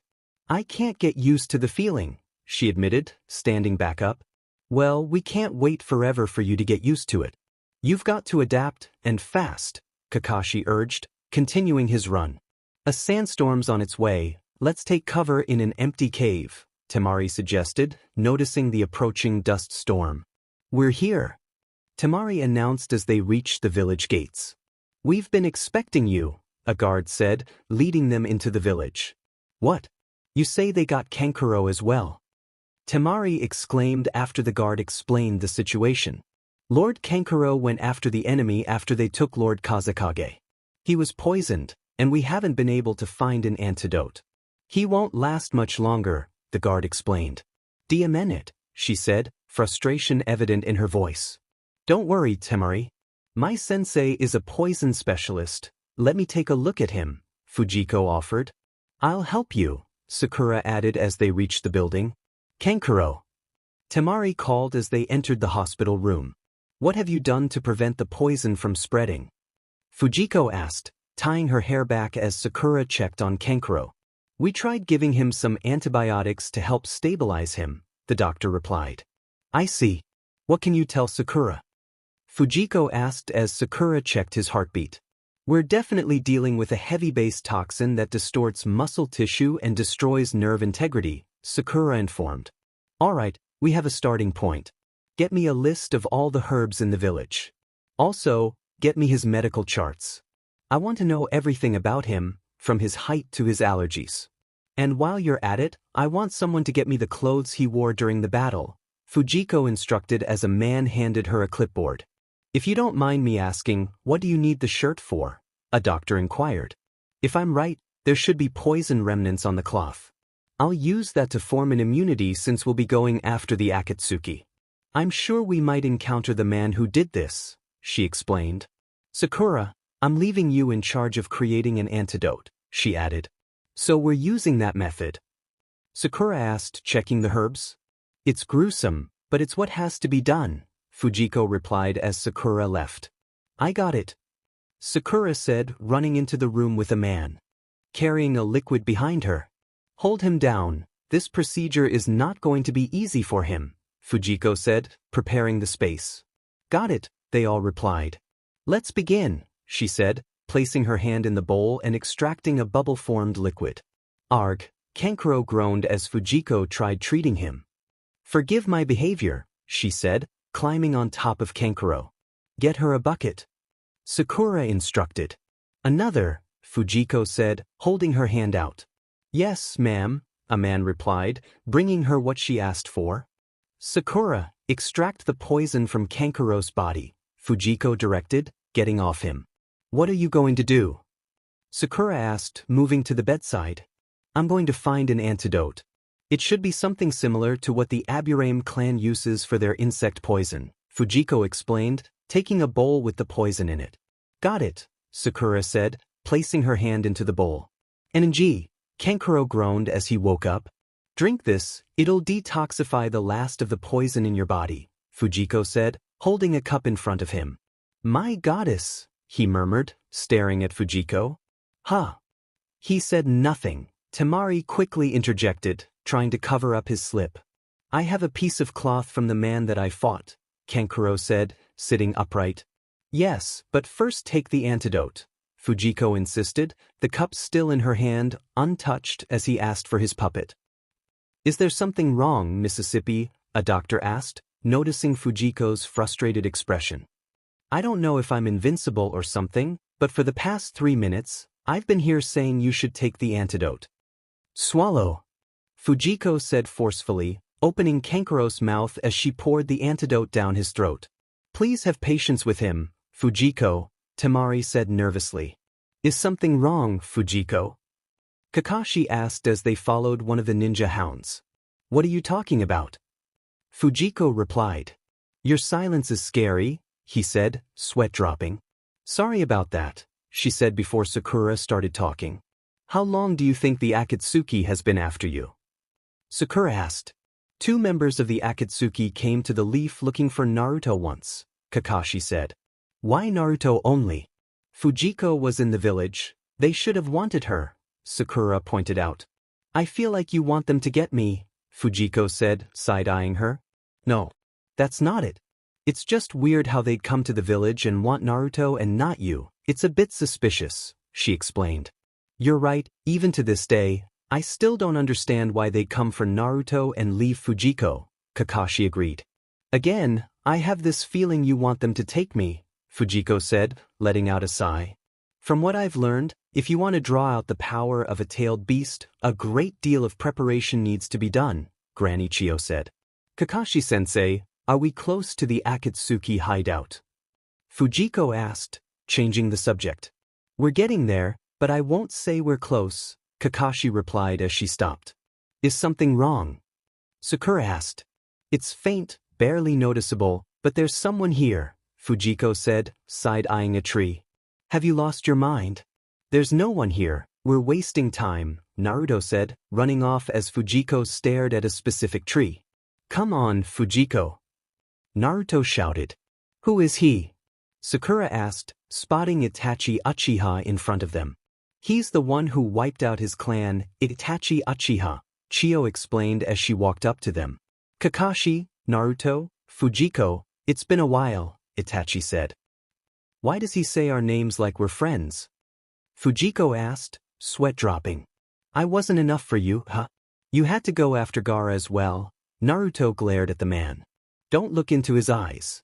Itachi's jutsu is a genjutsu. Avoid contact by not looking into his eyes, Kakashi warned. Too late. Fujiko is staring. Sakura exclaimed before blood dripped from Itachi's eyes, releasing the genjutsu. What a powerful seal in your mind, Itachi said, wiping the blood away. What's going on? Sakura asked, confused as Fujiko shrugged. Time skip. You okay, Fujiko? Kakashi asked as she sat in front of a tree with a few scrolls in front of her. I'm good, she replied as she wrote in the scrolls. What is all this? Sakura asked, peeping over Fujiko's shoulder. Secrets. Okay, Sakura said before walking away. They're confident they delayed us long enough, Kakashi said as they headed toward the area where Gaara could be. Then that means. Sakura said, staring at Naruto as he got angry. He'll be fine, Fujiko said, kicking Naruto down. What was that for? Naruto asked angrily. We can't let the Akatsuki know that we're close by. You must control yourself, Fujiko said as Kakashi nodded in agreement. Fine, Naruto said, continuing his advances. This is it, Kakashi said as the group landed in front of a boulder. It's Gai-sensei's team, Fujiko said, walking up to the group. It's nice to see you again after so long, Lee said. Likewise, Fujiko nodded. Well then let's do this, Kakashi, Gai said, staring at the seal on the boulder. Quiet barrier, Gai said after punching the boulder. It's a 5-seal barrier, Fujiko stated as Chio and Kakashi agreed. Is there anything we can do? Naruto asked. Just ripping it apart will do, she said. But there are other tags with the word, forbidden, in the area, Kakashi pointed out. Can't we just pull them off? Gai asked. The barrier won't be broken unless they're pulled off at the same time, Fujiko replied. Alright then, how do we decide where the others are? Naruto asked. Niji, Kakashi said, looking at the boy, who soon informed them of the locations. Alright Team Gai. Gai shouted, stretching his hand forward with anticipating groans. Oh, Lee said, placing his hand over his sensei's as Ten followed after. Do it, Niji, Fujiko urged as he finally agreed. Fine, Niji said, placing his hand on top of the others. That was so cool, we should do it too, Naruto said excitedly. Have some dignity, Fujiko said. I'd rather die, Sakura added as Kakashi agreed. You be STRD. I'll kill the both of you. Naruto shouted angrily as he spotted 2 men sitting on the Kazekage. Come on Gar. Get up. He shouted.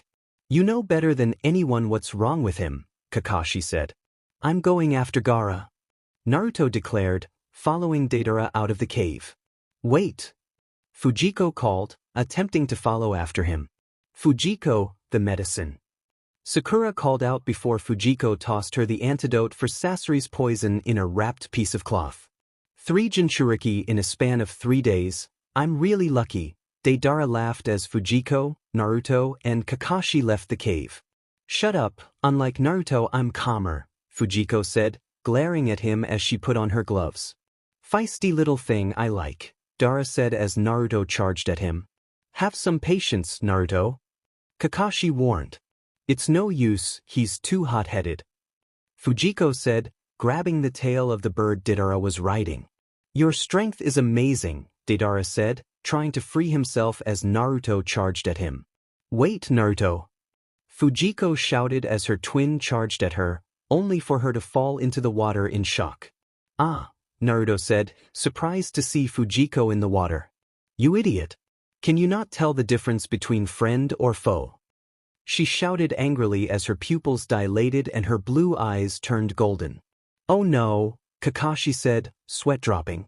Kakashi-sensei, go after those 2. I'm right behind you. Fujiko said, biting her nail in anxiety. Calm down, Fujiko, she mumbled as. She chewed on her nail before soon calming down and heading towards Kakashi. Fujiko, you've caught up, Kakashi said, noticing her behind him. I had to calm myself before I did something I would regret. If only Naruto was the same, she sighed. Not all twins are the same, Kakashi replied. Kakashi-sensei, you about ready yet? Naruto asked as Kakashi revealed his Sharingan.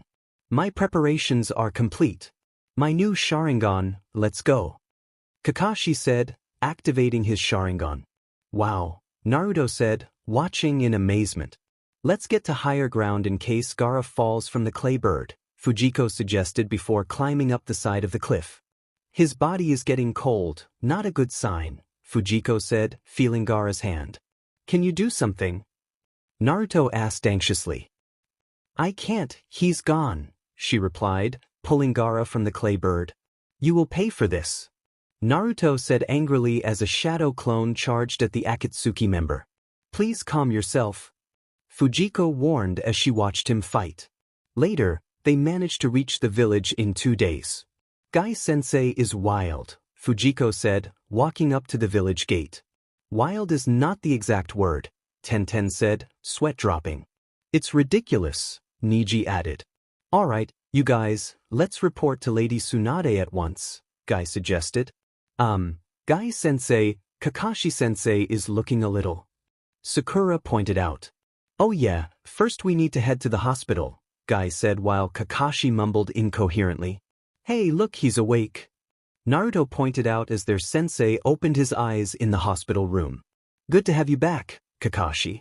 Well done, Tsunade said, walking into the room with Shizune behind her. Lady Tsunade, Kakashi said, struggling to sit up as the blanket over his face fell off. Fujiko said, noticing her twin trying to peek at their sensei's face. Team Guy should rest as well. You can file your report later, Tsunade suggested before walking out of the room. Come on, Jiko, Naruto said, pulling Fujiko out after Sakura left. Okay, Fujiko said, following him. I don't think I understand the need to find a new teammate. Shouldn't we be fine if I'm here? Fujiko asked after overhearing Sakura, Tsunade, and Shizune's conversation. You're right, it makes sense to have 4 people on the team. But originally you're a 5-man squad. It'll be nice to keep up the tradition, Tsunade said. Alright then, what about Kakashi-sensei? I'm sure he won't be better by the time we need to go to the bridge, Fujiko said, and Sakura agreed. You don't need to worry, I'll have 2 people substitute for your team. Make sure to inform Naruto, Tsunade informed before walking away. Later, there seems to be some bad BLD in the air. Fujiko smiled as she watched Naruto glare at their new teammate. This guy came out of nowhere and attacked me when I was with Choji, Ino, and Shikamaru. Naruto said, taking out his kunai. That's enough, Naruto, the new sensei said. Who are you? Naruto asked. I'll be filling in as team captain while Kakashi is recovering in the hospital. Please call me Yamato, he introduced. Captain Yamato, Sakura said. You 4 are going to be teammates, so you better learn to get along with each other, Yamato said, surprising Naruto. I'm sorry about earlier, I knew we were going to be teammates, so I wanted to see how strong you were, Sai said. That was pretty stupid, Naruto said, putting his kunai away. I was just curious to see how strong you'd be. Now I know you aren't packing anything major, he said, causing Naruto to burst out in anger. Stand back, soldier. Fujiko said as she and Sakura tried to hold him back from attacking Sai. That wasn't nice. You're not winning any friends with talk like that, Sakura said. Don't write me off yet, I like everyone, even you, Sai said before Sakura charged at him, only to be stopped by Yamato. It would be best if you stop talking, new guy, Fujiko suggested, and Yamato agreed. Let's go introduce ourselves, Yamato said. Fujiko Uzumaki, Naruto Uzumaki, Sakura Haruno, and you can call me Sai. They all introduced themselves. Let me give you a breakdown of the mission, Yamato said, explaining the plan. Understood, Sakura said. As soon as your gear is packed, meet me at the main gate in an hour, Yamato said as the team dispersed. Something wrong, Fujiko?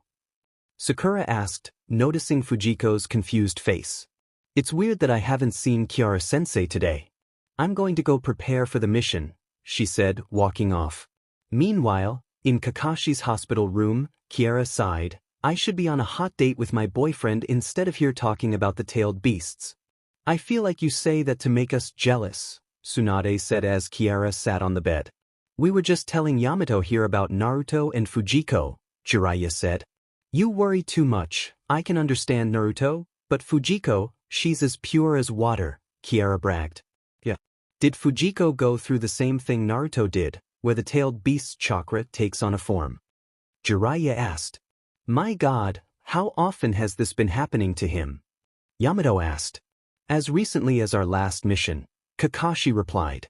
You can't tell me something similar hasn't happened to Fujiko, that would be straight up lying, Jiraiya said. Fine, something happened to her once, Kiara started. Continue. For some unknown reason, Fujiko has this lingering attachment to her hair. A year ago, she was doing some personal training, and a few men took her for ransom, Kiara explained. Did you pay? Kakashi asked curiously. I'm getting there. After I got the note, I immediately ran to save her. By the time I arrived, I saw hell. She killed all of them. Out of 10 people that were there, I could only save one. The reason for her rampage was simply that they chopped off her hair, Kiara said. Does Fujiko know? Jiraiya asked. I sealed away that part of her memory because when she came back to her senses, she was so devastated she grew the so-called cloak, she said as Jiraiya soon explained his experience with Naruto. What are you reading, Sai? Fujiko asked, spotting the boy in the library with a book. Looking for an art book or something? Sakura inquired.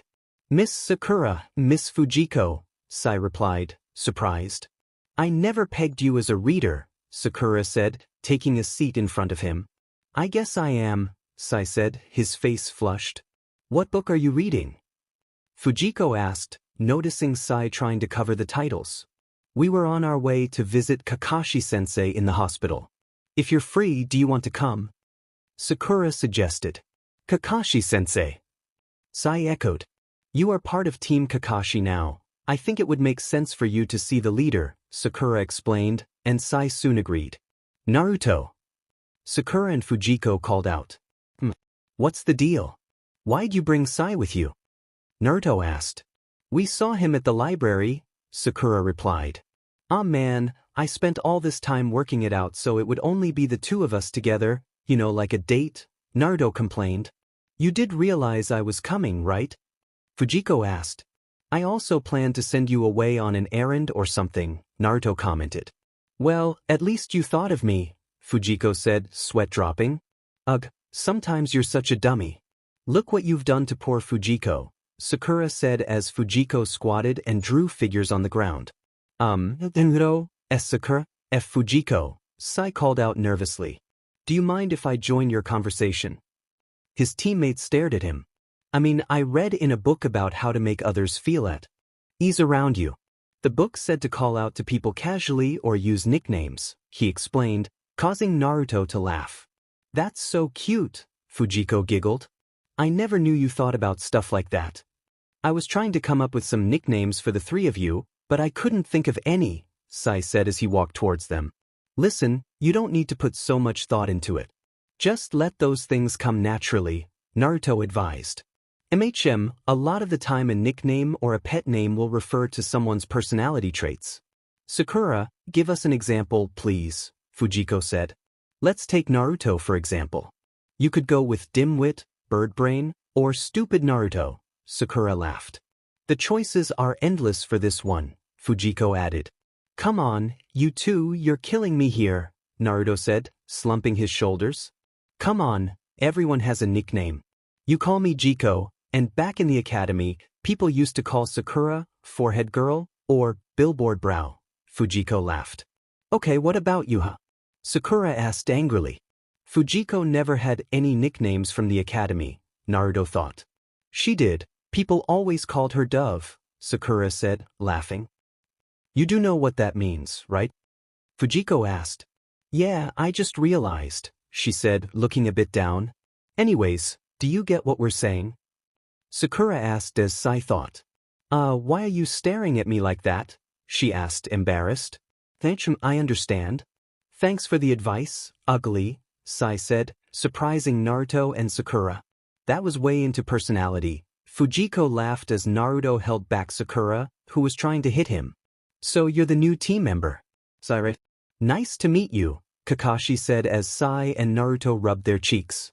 Hey, Sakura, Fujiko, Come here for a sec, Kakashi called, and the two walked to either side of him. What is it? Sakura asked. Those two seem hurt. Did they fight or something? Knowing Naruto's temper, I can imagine what must have gone down, Kakashi said. Oh no, it's nothing like that. We're all getting along just dandy, Sakura said nervously. Don't believe her, she just hit them because Sai called her ugly. You should have seen it, every time I think about it, I laugh, Fujiko said, giggling. Kakashi-sensei, on our last mission, Naruto started before Kakashi interrupted him. I know, Yamato told me everything about Sasuke too, Kakashi said. We're running out of time to bring him home. At this rate, we could lose him for good. Sasuke has gotten way too strong for me, Naruto admitted. Well, in that case, I guess you're going to need to get even stronger, Kakashi said, flipping through his book. Yeah, but the way he's grown, Sasuke has developed so fast that his growth isn't natural, Sakura pointed out. With Orochimaru and Kabuto around, he's definitely using some sort of enhancement, Fujiko said, clenching her fist. No book in the world can explain the kind of person who would perform experiments on human beings, Sakura said. Which is why the only thing we can do is accelerate our own growth, Kakashi said. Now how do you suppose we do that? Fujiko asked. Do you think I've just been lying here doing nothing this whole time? I've been brainstorming, and I have an idea, Kakashi said, surprising the group. However, what I came up with is more suited to Naruto and Fujiko, Kakashi continued. Or rather, I should say it's something that will only work with you two. In fact, if this training works out, your powers may even surpass mine, Kakashi said, looking at them. A few days later, Fujiko ran up to Kakashi and Naruto. Sorry I'm late, she exclaimed. Where were you? Naruto asked. I had to do some light training with Kara-sensei, Fujiko explained. Anyways, I was explaining to Naruto how to change his chakra nature, Kakashi said. Cool beans. Let's start. Fujiko said excitedly. Hold your horses. First, I've got to explain to Naruto, Kakashi said, pointing at her twin before demonstrating. Piece of cake. I'm already halfway there. All I gotta do is add this change in nature thing to my Rasengan and bingo. Ultimate ninjutsu. Naruto said after Kakashi finished his explanation. Naruto, it's not as easy as you make it seem. First, you're going to have to remodel the Rasengan in a way that it doesn't hurt you every time you want to use it, and before all that, you need to find out your chakra nature, Fujiko pointed out. Chakra has a nature. Naruto said, surprised, as Fujiko and Kakashi let out a defeated sigh. You've got your work cut out for you, Fujiko sighed. Well, I kind of figured it would be difficult making you understand all this. Okay, listen very closely, Kakashi said, explaining the chakra natures. Wait, so that means someone like Sasuke has two natures, both fire and lightning? Naruto asked. Yes, Fujiko is also a prime example. She possesses water and wind styles and created her own ice style technique, Kakashi added, taking out small pieces of paper. If you have lightning nature like me, the paper will wrinkle. If you have wind nature, it tears. A fire nature will make it burn, a water nature will make the paper wet, and an earth nature will crumble it, Kakashi explained, handing the two a piece of paper. Well, now you know your chakra nature is wind. It's perfect for battle. It can rip and sever almost anything in its path, Kakashi said after Naruto ruled the paper. Oh yeah, I knew it. I'm unstoppable. Naruto cheered as Fujiko discarded the ripped and wet paper in her hand. What's Captain Yamato doing here? Naruto asked as Yamato suddenly appeared while Kakashi explained a faster way to shorten their training time. Kakashi thought my special expertise would be of use. He asked me to help with the training. I hope I'm not interrupting anything, Kakashi. Yamato apologized. Not at all, I was just about to, Kakashi started before Naruto interrupted him. Hey, Captain Yamato, which one of the 5 natures does your wood-style jutsu fall under? Naruto asked enthusiastically. Naruto, what kind of question is that? Fujiko asked, sweat dropping, as Kakashi whispered in Yamato's ear. Okay, rampart of flowing soil, Yamato said, and the ground rose. Water style, Waterfall Basin Jutsu, he said as a waterfall covered the area. Cool. Naruto said, amazed. You see, Naruto, I possess both earth and water chakra natures, Yamato explained. Huh, you have more than one. How'd you manage that? Naruto asked. Eventually, when you reach Jonin class, you generally have 2 or more. There are other natures I can use besides lightning, Kakashi said.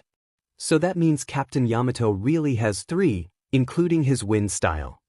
Naruto asked. No, he only has 2. When you want to grow a flower, you have to plant the seed in the soil and water it continuously, and with that, you get whatever you planted. The same applies for wood style. If you combine 2 chakra natures, you get something new. I'm not sure I'm explaining it right, Fujiko said. Yeah, and anyways, there's nothing like a wood nature, Yamato said, creating a few trees. When one possesses 2 chakra natures, it's not that difficult to use one of them independently, but to activate both simultaneously, that's a different story, Yamato explained. This ability to activate 2 chakras at the same time to create a new nature is called Kekkei Genkai, Kakashi said. Haku was a prime example of a Kekkei Genkai. You could also include Hinata, me, and Sasuke, Fujiko added as Kakashi patted her head. I love how smart you are, Kakashi said. Later, Kakashi-sensei, you want us to use the multi-shadow clones for the training, right? Fujiko asked after Kakashi explained his plan simply to Naruto. Yeah, Kakashi replied. Then what about the tailed beast chakra? You do know if we overexert our normal chakra, the tailed beast chakra starts to slip out. How do you suppose we handle that? Fujiko asked. I seriously love you, Kakashi said, tearing up. She has a point. In answer to your question is Yamato. He'll use his wood style to keep your chakras under control, Kakashi said. Okay, then the first thing we have to do is practice making a chakra change of nature stronger. Hold this leaf between your palms and use only your chakra to tear it in 2, Kakashi instructed. Okay, I got it, no sweat. Naruto said enthusiastically. How many shadow clones do you want us to make? Fujiko asked as Kakashi looked around. If there's one of you per leaf. That many, he said, pointing at a tree. Sensei, are you sure you want that many Narutos around? Fujiko asked. You have a point, but we have no time, Kakashi said as they created the shadow clones. Hey, there's a tear in mine. It's finally working. A Naruto clone said, showing his other selves and Fujiko his progress. Don't hold yourself that high on a pedestal, mine's far more torn than yours, Fujiko laughed, showing him her leaf. HMPF, I'll be right back, Shadow Clone Naruto said, running towards Kakashi. Yes, Kakashi-sensei. Fujiko said happily as her clones disappeared. What is it? Kakashi asked, taking his eyes off his books. I got it, she said, showing him the leaf that was cut in 2. I knew you could do it, Kakashi said, patting her head. It was she began before falling unconscious. One of the downsides of this training, Kakashi said, catching her and gently laying her on the ground beside Yamato. Just in case the tailed beast chakra decides to slip out, he added as her shadow clones all disappeared. We can't let Fujiko outdo us, a Naruto clone said, and his other clones agreed. Sometime later, are you ready for the next half of the exercise? Kakashi asked as Fujiko opened her eyes. Yeah, I think. What about Naruto? Fujiko asked, standing back up. We don't have time to wait for him, Kakashi said. Wait! Naruto yelled as his leaf tore in half. Alright, I nailed it. I really am awesome. At this rate, I'll have this jutsu down in no time, Naruto cheered. I guess we don't have time to wait, Fujiko said, running towards her twin as he released his jutsu. What are you two doing here? Fujiko asked as Sakura and Sai stood over Naruto and Kakashi. Lady Tsunade needs you, Sakura informed, looking wary. What's it about? Fujiko asked. I don't know, but she wants to meet Kakashi-sensei, Sakura said as Kakashi handed Naruto to his twin. I can't believe I stopped my training just to go on some lame mission, Naruto groaned as they walked towards the village gate. A mission is a mission, it's not like we have a choice, Sakura said. And it gives us experience and a break from training, Fujiko added as they spotted Team Asuma. Hey, Naruto. How are you doing? What's up with your training? Shikamaru asked, overhearing their conversation. Suspended for some stupid mission, Naruto said, pouting. Ino, are you guys heading out now too? Sakura asked. That's right, we're all together again, Ino said before Konohamaru interrupted them. I wonder what kind of mission they're going on, Fujiko said as they talked. Where'd you go, Fujiko? Sakura asked as Fujiko entered the hospital room where Naruto and Sai were. Oh, I was helping Kara-sensei prepare for a date, Fujiko said, pulling a chair beside Naruto, who started sleep-talking. Oh, Sakura, I'm already stuffed. I couldn't eat another bite, really. Oh well, if you insist, Sakura, he said, hugging his pillow. Sometimes I wonder if he does all this just to get hit, Fujiko said, sweat dropping, as Sakura stuffed a whole apple into Naruto's mouth. Hey, guys, Kakashi said, entering the room only to be greeted by a choking Naruto. The manner in which Sakura fed Naruto that apple. It must mean that she... Sai said, lost in thought. Help me. Why do I have to be on a team with these two morons? She yelled, squishing an apple. This is a very chaotic team, Fujiko said, sweat dropping as Kakashi looked even more confused. Fujiko said, turning her attention to the window. What's wrong? Kakashi asked. I don't know, I just have this feeling that something bad is about to happen, she said. That's not good, Kakashi thought as the yelling died down. Sometime later, you sure you're ready for this? You just got out of the hospital yesterday, Yamato asked as they reached the training ground. Ah, that whole thing was blown out of proportion, Naruto reassured. So you're ready to go full speed ahead, right? But first, let's go over the basics, Kakashi said before Naruto stopped him. Forget that. Come on, let's skip to the part where I work on my new killer jutsu, Naruto said, doing tricks to figure out the name of the jutsu. While Naruto is doing that, what do you want me to do, Kakashi-sensei? Fujiko asked as Naruto tried cutting the waterfall in half. You're going to fill this barrel with water using this bucket, Kakashi said, tossing her a bucket. It has a hole in it, Fujiko pointed out. Good luck, he said, walking off to a tree. How is your training, Jiko? Naruto asked, jumping down to Fujiko, who was trying to get the water to stay in the bucket. Frustrated. And because of you, Kakashi-sensei had Yamato-sensei add more water and make the barrel bigger, so I'm very frustrated, Fujiko said, pointing at the giant wooden barrel Yamato made. Whoops, sorry, Naruto said, laughing nervously before going back to his training. We should stop for tonight, Kakashi said once nightfall hit. What? Naruto said in disbelief. It's getting late, you should rest. Come down here, Kakashi said, laying a mat down for him and Fujiko. I'll join you in a minute, Fujiko said, placing the bucket swiftly, hoping it wouldn't spill. Okay, Kakashi said, noticing sweat falling from her face.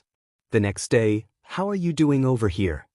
Kakashi asked, walking up to Fujiko, who was sleeping beside the full barrel. I guess leaving you to do your thing while we slept was a good idea, he said, smiling as she slept. What are you doing? Madara asked, showing up behind Fujiko, who was smelling herbs. I need to make something, Fujiko said, not taking her eyes off what she was doing. Is it for my jutsu? Madara asked. No, the Akatsuki has been spotted in the Land of Fire, so Shizune and the Hokage have been busy lately. I'm making food pills, there's also some for Yamato-sensei, she said, taking out a tool to make the pills. Time skip. What's wrong, Kakashi?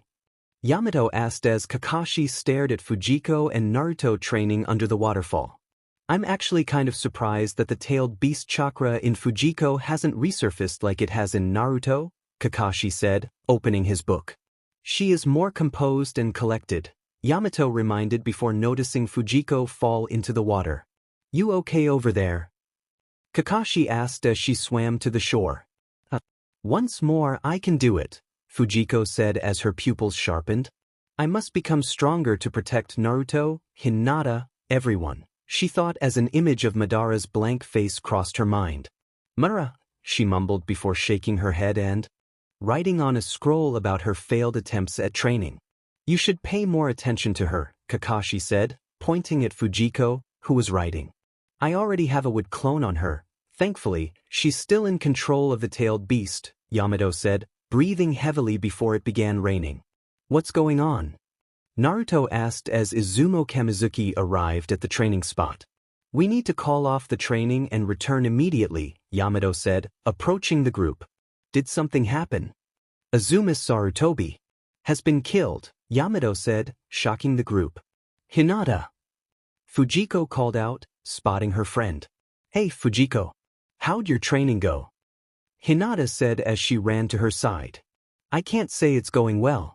Anyway, how's Kurinai-sensei? Fujiko asked. She's been crying a lot recently, Hinata said, stopping and staring at her feet.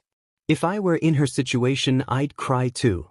Maybe we should go see her later when everything settles down, Fujiko suggested. Sure, Hinata said as they continued their walk to where the funeral was being held.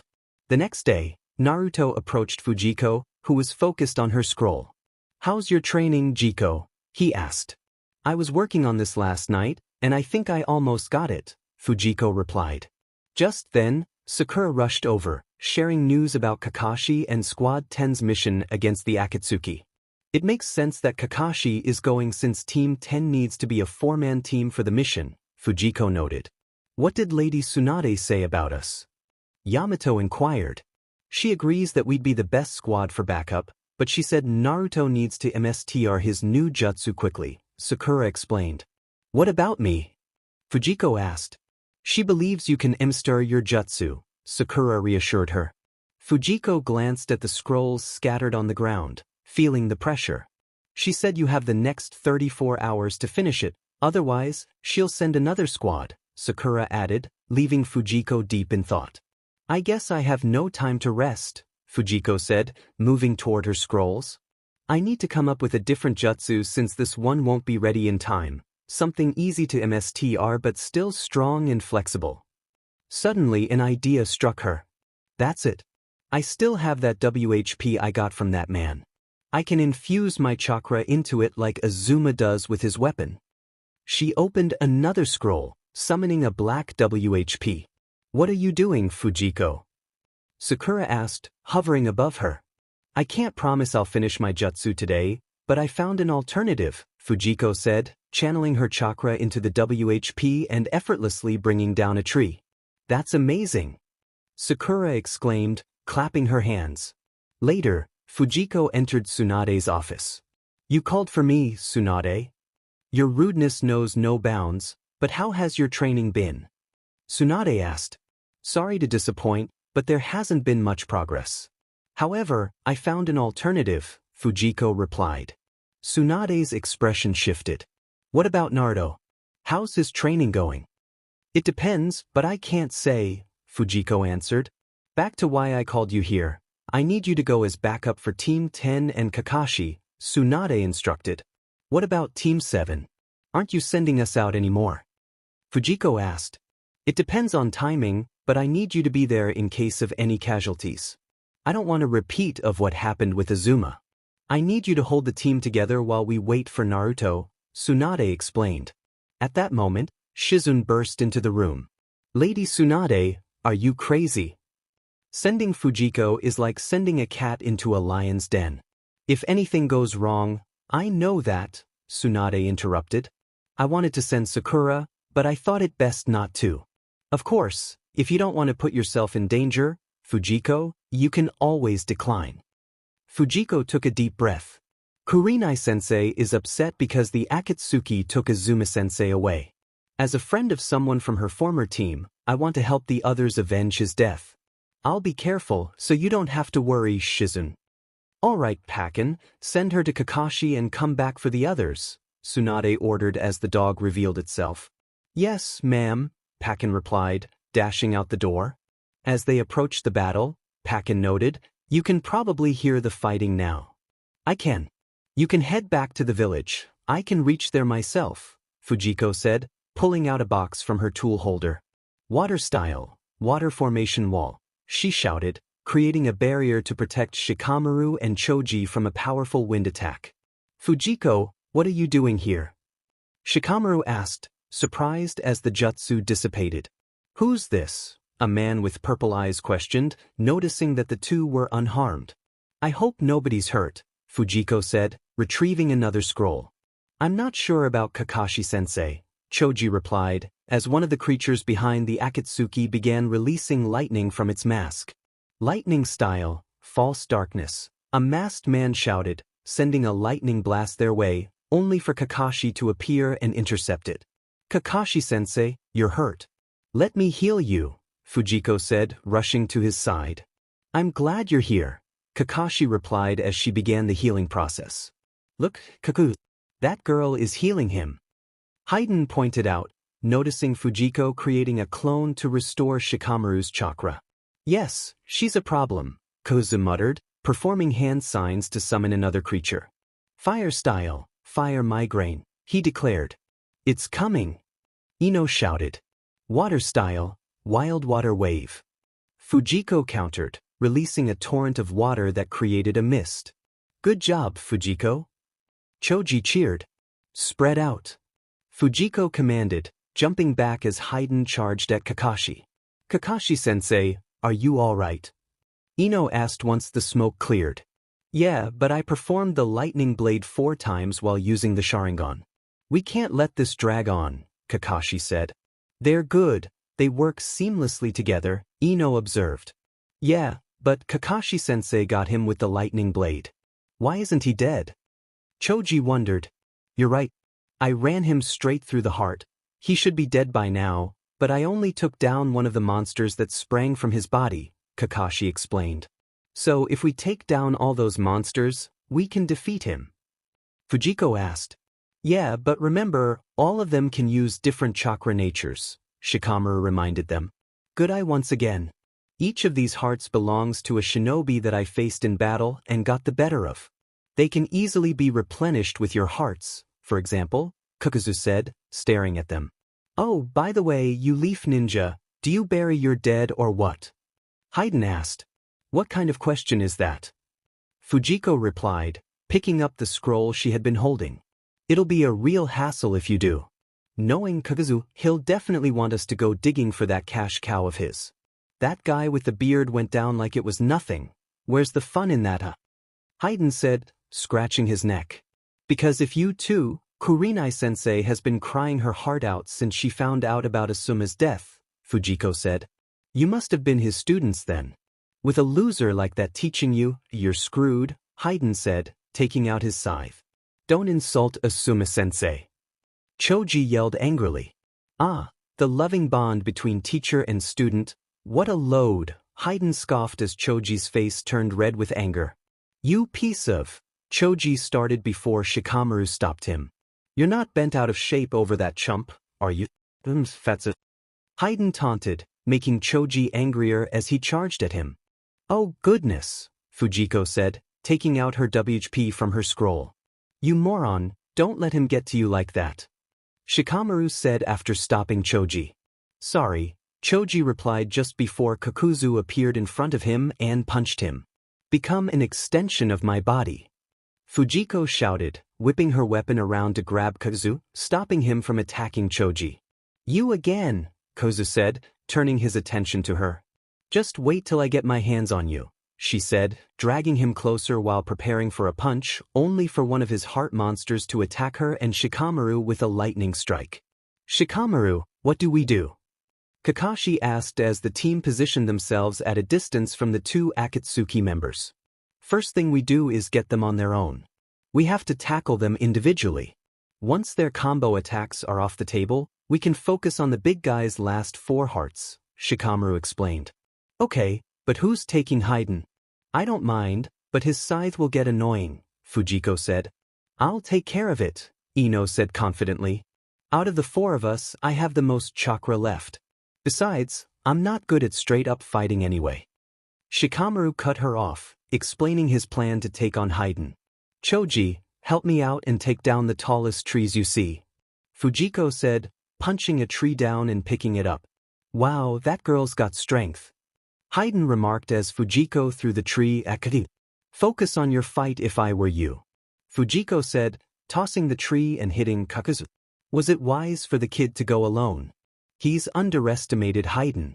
He did show a lot of promise, though. He'd have had quite a bounty down the line, but today that boy dies, Kozu said as his monsters surrounded Kakashi. What do we do? Choji asked. We can't do anything for now since Kakashi-sensei is in the middle of those things. For now we wait, Fujiko said, dropping the tree. The gap between our respective battle experience is vast. Those headbands remind me of the very first leaf shinobi I ever faced. The first Hokage, Kozu said. What? How old is he? Ino asked. So you are immortal? Kakashi inquired. No, there's no such thing. I just managed to prolong my life by stealing from others, Kakuzu replied. As a medical ninja, that is the most disgusting thing I will ever hear. The fact that you have no remorse for your actions gives me all the more reason not to feel guilty when you're dead. Fujiko said, embedding chakra in her WHP and grabbing the wind chakra monster. Get out of there, sensei, she shouted as he jumped away while the monster merged. To be continued. Got you. Fujiko yelled, punching Kakuzu from behind. What? Kakuzu exclaimed, surprised as he flew into a tree. I should thank Shikamaru for creating this puddle. Oh, she groaned, falling to her knees. Fujiko. Kakashi called out while fighting off the water and wind monster. I shouldn't be overusing chakra, she said, trying to stand before the lightning monster shot an attack at her. Move! Kakashi yelled before Kakuzu charged at him as the lightning monster struck her down. He absorbed the monster's heart, Fujiko said as Choji placed her down beside him, Ino and Kakashi. What is he becoming? Ino asked. His primary body is becoming a monster too, Kakashi explained as Kakuzu's body deformed. Not one of my hearts but two. This hasn't happened to me in a while, Kakuzu said angrily.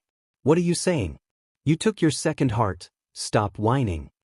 Fujiko yelled before Kakashi covered her mouth. Don't provoke him, please, Kakashi said as strands of hair grabbed onto them. Naruto. Fujiko called out as the rest of Squad 7 arrived. Sorry we're late, but better late than never, Naruto said, cutting the hair attached to her. You guys okay? Yamato asked. I'm glad you guys are here. All that training and now fighting this JRK has got me dizzy. I overused my chakra, Fujiko said, falling to her knees. Fujiko. Naruto said, alarmed. This man is a piece of work. He takes other people's hearts in order to continue living, Fujiko said, standing back up. Later, then, Fujiko groaned as she woke up in the hospital bed. Good to see that you're up, Kiara said from beside her. What are you doing here? Fujiko asked. I got word of what happened to young Azuma. The world takes the kindest people, Kiara replied, picking up an apple from the fruit basket. Anyways, how is your training going? I heard Naruto is making great progress, she continued. I can't say it's going great. I couldn't complete the jutsu Tsunade had faith I could finish on time, and instead, I disappointed her, Fujiko said, clenching her blanket. Don't beat yourself up over something like that. In due time, everything will come together, so just have patience, Kiara said, patting her head as Fujiko blushed. I've got to meet up with Tsunade and the others. Get some rest, she said, biting the apple before leaving the room. Sigh, I've got to train harder. I can't let Naruto surpass me, Fujiko said, feeling energized. You sound silly, Madara said, appearing by the window. Excuse me. Fujiko yelled, surprised. He thought, she's gotten more spirited lately, I wonder what her deal is, before jumping out the window and heading out. Time skip. I heard you wanted to see us, Fujiko said, entering the Hokage office where Tsunade, Kira, Jiraiya, and Shizune were waiting. We need Naruto and Sakura here first, Kiara said, spinning around in the chair. You're late. Why did it take so long for you two to get here? Tsunade asked as Sakura and Naruto entered the office. Please forgive us, Lady Tsunade. Naruto was eating lunch for breakfast, Sakura said, bowing. How come Fujiko got here first? Kiara. I was very close. Good to see you again, Jiraiya, Fujiko said as Naruto stood beside her. Wow, no way. Pervy Sage.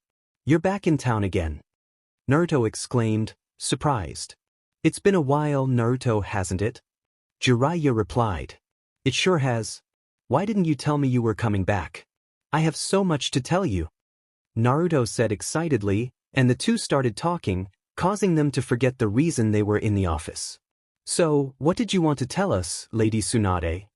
Sakura asked after she and Tsunade stopped Jiraiya and Naruto from leaving the office. What is it? Don't leave us hanging. Do you have something to talk to us about? Naruto pressed. Yes, I do. We've received intel through multiple channels, and that's what I want to discuss, Tsunade said. What kind of information? Fujiko asked. That Orochimaru is dead and that Sasuke killed him, Kiara said, surprising the team. Really? Are you sure? Naruto asked. Yes, it comes from a reliable source, Jiraiya confirmed. What do you think of this, Fujiko? Tsunade asked, staring at her as the room went silent. Now, I won't lie, I was never really worried about him. To be frank, I didn't care much when he left the village since it was his choice, Fujiko said, gazing out the window. Fujiko! Naruto and Sakura called out. Let her finish, Tsunade said. I've known Sasuke and Itachi for a long time since we were kids. I was never worried because I knew he wouldn't let someone like Orochimaru take over his body. So, I am happy he was able to leave, but at the same time, I'm worried about what he plans to do now that he's grown stronger and killed Orochimaru, she said. What do you mean? Naruto asked. Considering that Itachi is with the Akatsuki, the thought of him probably joining them might have crossed his mind. After all, as the saying goes, keep your friends close and your enemies closer, Fujiko explained, with Jiraiya placing his hand on his chin. You're not wrong, his movements back up your suspicions, Kiara added. DMN it, Naruto said. We have to move fast then. Operation Track Akatsuki is still on, right? It is, Tsunade confirmed. Alright then, you find Sasuke. We need to hunt down that member of the Akatsuki first. We gotta find that guy quick, he said. Okay then, how do you plan on finding Itachi? Fujiko asked, side-eyeing him. We'll figure it out, Naruto replied. I suggest we let Sasuke take down Itachi. In the process, he's helping us reduce the number of members in the group, she suggested. How can you say that? Sakura yelled. I'm being realistic. The last time we met Itachi, we somehow managed to get away, but there can't be a second time. Are you sure you'll be able to take down Itachi without falling for his Sharingan? Are you strong enough to defeat him with his partner interfering? Do you plan on fighting him the way Azuma did with Haiden? Fujiko yelled, turning to him. Ruthless, Jiraiya mumbled. Unless you can promise me that you won't get hurt trying to fight him, then I'll follow you. If not, just give up on this dream of finding Sasuke. She said before Naruto punched her. Calm down, Fujiko, Kiara said, standing up. But Fujiko punched back, and they both started rolling on the floor, pulling each other's hair. Split them up. Shizune said, rushing to Fujiko as she pulled Kiara off her. Fujiko, go train or something. We'll inform you of our plan later, Tsunade said as she stormed out of the office. I'm impressed, you planned this well, Tsunade said, wishing the team well at the village gate. This is awesome, but wouldn't it be better with even more people? Naruto asked. It's not just about manpower, Naruto. For this job, 2 teams working together is ideal. We're only after 1 or 2 targets, so 2 teams will give us the right amount of strength and flexibility. Any more, and we could be detected too easily and have difficulty, Kakashi explained. Alright, listen closely. Starting now, our main objective is to find Itachi and take him into custody, Kakashi said after they landed on a building. Right, the group replied before Kakashi explained the mission plan. Kakashi-sensei, earlier you mentioned something about dividing the team into 2 groups. How do you suppose we do that? Fujiko asked. Great question, Kakashi said, summoning his ninja hounds. It's Pakin, Naruto said. To be safe, I will be assigning 2 ninja hounds to every team member, Kakashi explained as 2 dogs walked to each member. Okay, what about Fujiko and me? Naruto asked. You're both Jinchuriki and thus a target. To protect you from potential Akatsuki attacks, you'll be skirted by Yamato and a sensory type, Hinata, Kakashi said, with Pakin on his shoulder. And don't forget Big Bark Bull as well, Pakin added, barking. Pleasure working with you, Fujiko said, scratching his ear. Same, Hinata replied before they set off for their mission. Naruto, Hinata, Fujiko, you know what to do, Yamato said, sensing an unknown presence behind them. Yes, sir, Hinata said before Yamato threw a shuriken at a tree, alarming the group. It's you, Naruto said. So you sensed me coming, huh? Kabuto replied, revealing his face. Kabuto Yakushi, it's pretty brash for you to voluntarily approach us like this, Yamato said, on guard. I just wanted to have a little chat with Naruto, Kabuto said. You won't escape, we're taking you in, Yamato warned. Maybe we should listen to what he has to say. It could be useful information on how to find Itachi or Sasuke. After all, he did kill your MSTR, Fujiko suggested. You're smart. I brought you something, Kabuto said, taking out a notebook. What is that? Naruto asked. Things our organization managed to gather on the Akatsuki, Kabuto replied. So what about it? It's yours now, you can have it, Kabuto said, surprising the group. What is your goal in this? The Akatsuki aren't after you, so why would you help us? Yamato asked. It's just a gift for Naruto, a token of my gratitude after all the Akatsuki is pursuing you, Kabuto explained before sharing his past. Kabuto's life is pretty sad, you can't be mad at someone who's lost their will to live, Fujiko said, picking up the black book Kabuto handed them. What do you mean? Naruto asked. Let me remind you, let's go, Fujiko said before an explosion went off. What is that? Hinata asked. Come on, let's check it out, Naruto said, running towards the source. Who do you think it is? Naruto asked. Depending on the chakra, I'd say it's Deidara, the explosive Akatsuki, Fujiko replied. Naruto. Sakura called out once the team reached the site. Looks like the explosion caught everyone's attention, Yamato noted. You guys, what happened? Naruto asked. There's evidence that Sasuke was here, Sakura said. It's very faint, but I can detect several other scents as well, Kiba added. What does that mean? Naruto asked before the dog with Sakura chimed in. Then where is Sasuke now? Try to find his scent, Fujiko urged. Sorry, I'm afraid we can't do that, Pakin said. What? Why not? Naruto asked. The trail goes cold here, Kakashi explained. What does that mean? Naruto pressed. I'd say in this case, Sasuke got completely annihilated in that explosion, or he used the transportation technique to escape before it went off, Yamato said. It was probably the latter. I made my sense of smell keener than the dog's. I think I found Sasuke, Kiba said as Fujiko stared blankly at him. What? He asked. Are you sure you're human and not a dog or something?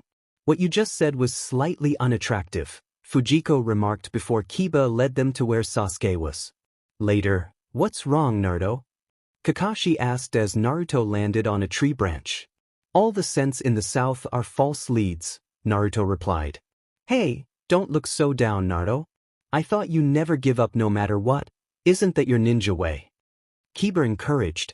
You try harder, Kiba, Fujiko said. Stop talking. Kiba yelled. It's all right, I'll increase the number of shadow clones with the chakra I've stored, Naruto said, creating shadow clones before they continued their search. I found him. Naruto informed. Good job. Where did? Kiba asked. This way, Naruto said, turning in another direction. Come on guys, this way. Naruto called, running up a tree. Wait, Naruto. Hinata called out. Howdy, a man wearing an orange mask said, surprising Naruto and causing him to fall off the tree. Well now, how's it going there, and there? Imagine running into hidden leaf folk in a place like this, and it's 6 against what bad luck, the man said, laughing nervously. You're a member of the Akatsuki, Yamato pointed out. Although he wasn't on the roster Kabuto gave us, Kakashi added as the man laughed nervously. I'm kinda new here, nice to meet you, the man said. You think you're funny, huh? Don't waste our time, Kiba said as Akamaru barked.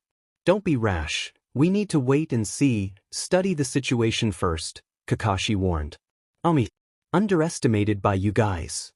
He asked, inspecting the team, only for a shadow clone of Naruto to charge at him. Are you guys analyzing my strength right now? Is that what you're doing? Boy, you hidden leaf folks sure are clever, the masked man said, scratching his head.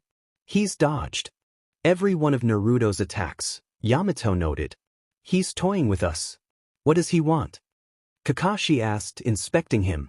Whatever his reasons are, we have to get past him to get to Sasuke, Fujiko said. Now then, what shall we play next, hidden leaf folks? The man asked. We don't have time to play around with the likes of you, Naruto said, and the team agreed. Formation B, got it, Yamato said as the team got together.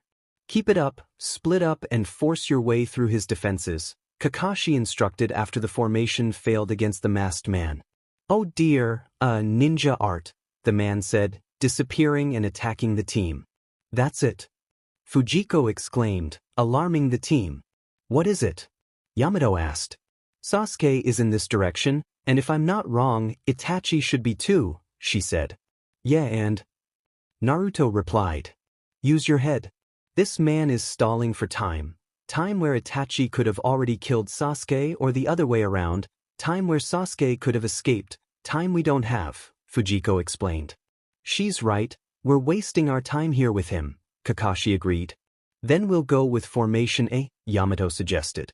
He's just toying with us now, Naruto said after he and Kiba failed to attack him. This formation is no good either. I can't believe he's been able to dodge all of our attacks, Yamato added. Kakashi, Hinata said. I know, Kakashi replied before Naruto explained how his attacks went through the man.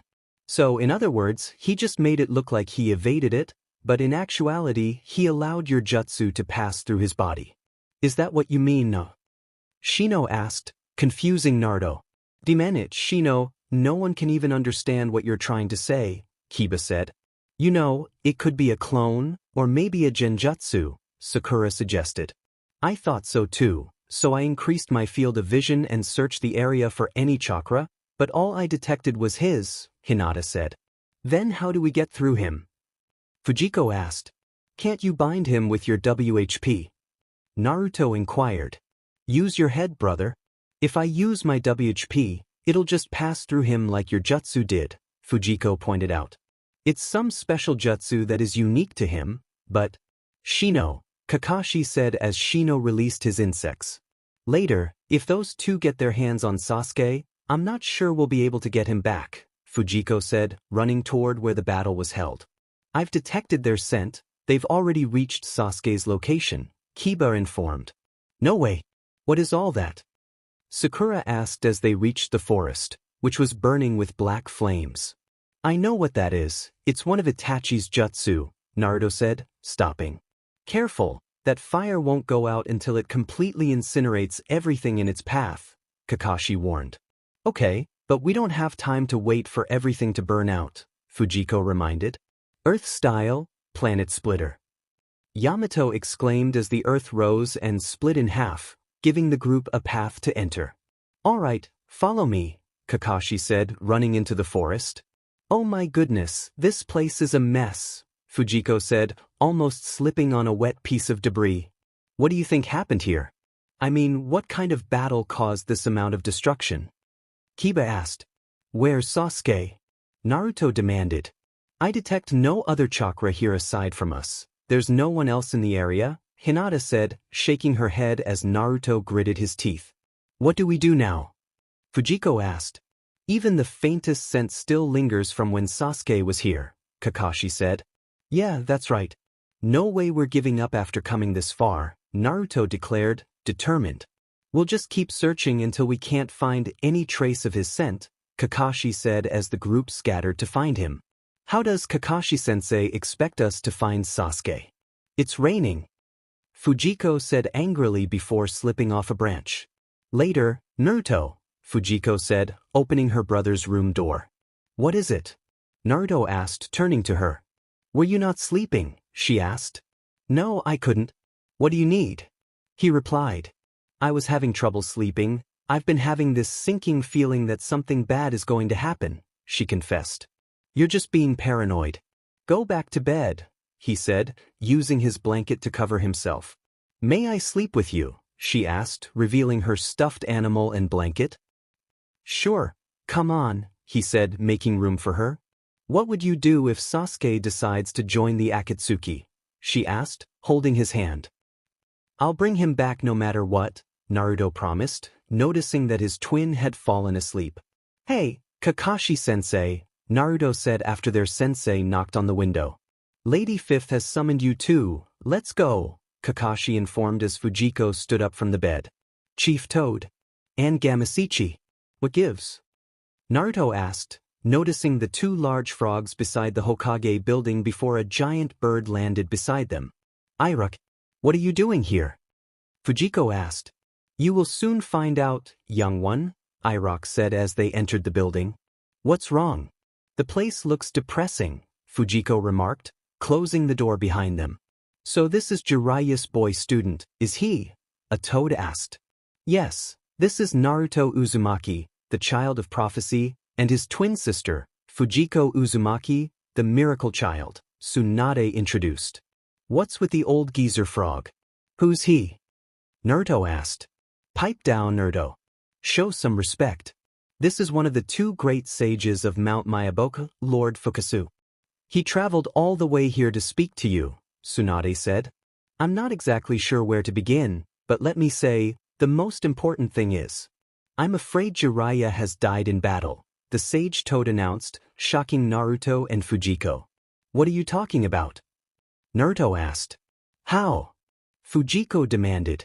For some time now, rumors have been circulating that the leader of the Akatsuki is in the village hidden in the rain. So Jiraiya and Kiara went there in person to verify that the rumors were true, Fukasaku explained. The leader of the Akatsuki was in the hidden rain. Sakura asked. I'm sorry to interrupt, but what happened to Kiara-sensei? Fujiko asked, stopping Fukasaku as he explained what happened. Fujiko. Tsunade said.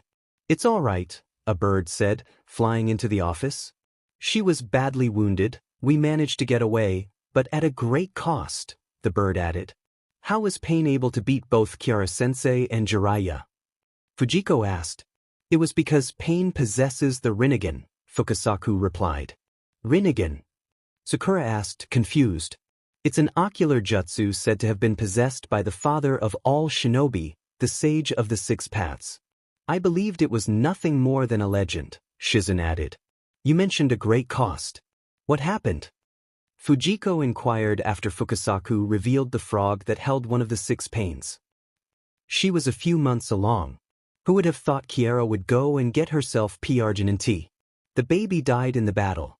If she knew she was P-Arginine before, she'll be devastated. I fear for what will happen, Tsunade said, clenching her fist just as a medical specialist rushed into the room. What is wrong? Tsunade asked. Forgive my rudeness, my lady. But Lady Kiara has woken up and is destroying everything in her path. The man informed. Shizun, come with me, Tsunade commanded, running toward the room where her cousin was. How are things? Shizun asked, opening the door to find Kiara throwing a chair. My baby. Where's my baby? Kiara yelled. It's gone, Tsunade said, causing the room to fall silent. It's like this. World doesn't want me to be happy. This is my third inti, Kiara said, collapsing to her knees in tears.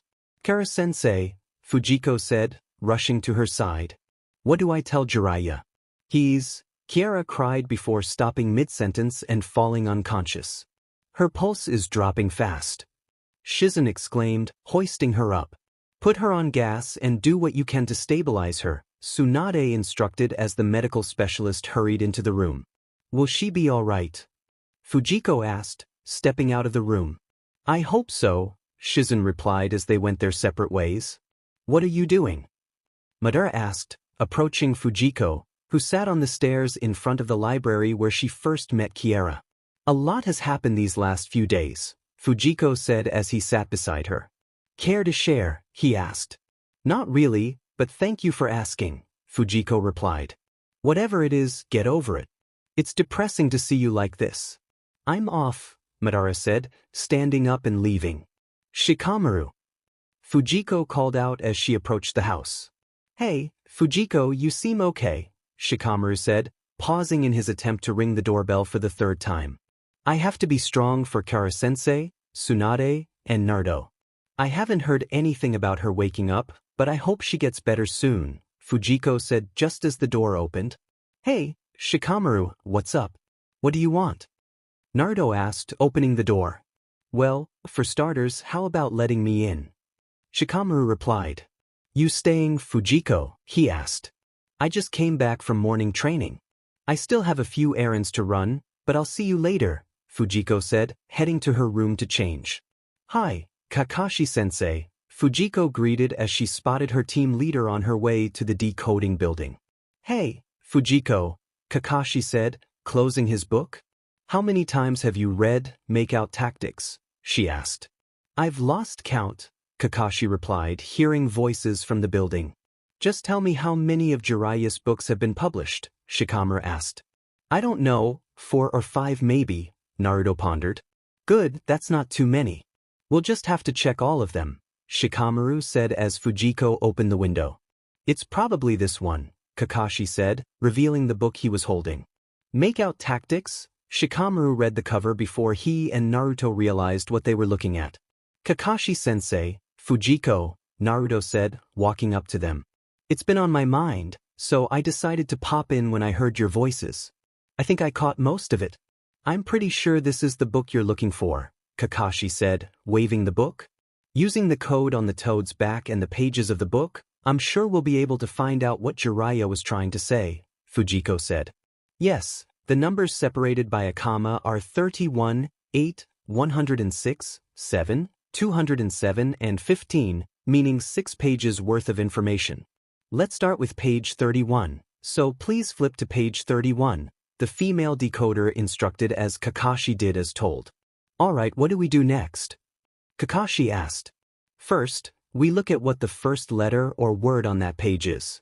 Please read the first sentence out loud, the woman said, shocking Kakashi. What? He asked, staring at the page as Fujiko peeked over his shoulder, blushing. Oh my, Kakashi-sensei, what a pervert, Fujiko whispered. You read it too, Kakashi shot back. I stopped at paradise and never went on. Start reading, sensei, she urged as he hesitated. Look, what's the problem? Just hurry up and read it already, Naruto insisted, watching Kakashi sweat. Come on, spit it out, would ya? He said as Fujiko giggled while Kakashi's face burned bright red from embarrassment. This is too much, Fujiko said, watching as tears welled up in his eyes as he began reading. There, now we have all 6 pages done, Shiho said after Kakashi finished. What does it say? Naruto asked eagerly. If I read each character from each of the pages in order, it says, the real one not among them, Shiho explained. What does that mean? Fujiko asked. No idea, Shikamaru replied. We ought to relay this to Lord Fukasaku right away. Perhaps it would mean something since he fought him too, Kakashi suggested. Then let's go ask Lady Tsunade to summon him, Shikamaru said before they all headed to her office.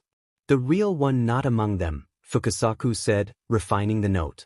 Geezer Sage, does this mean anything to you? Naruto asked as the man pondered. I'm not sure, it's all too unclear to me, he admitted. Question, yesterday you mentioned a Nagato person that possesses the Rinnegan. Could you describe him? Fujiko requested. Why do you want to know? Shikamaru asked. He was pale, had red hair, and was thin, barely any meat on his body, Tsunade said. I see.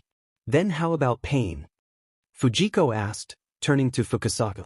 Orange hair with piercings, he said. Shadow clones. Shikamaru asked.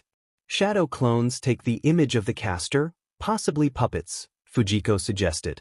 It's impossible, the MS-star behind it would have to be nearby, Kakashi said.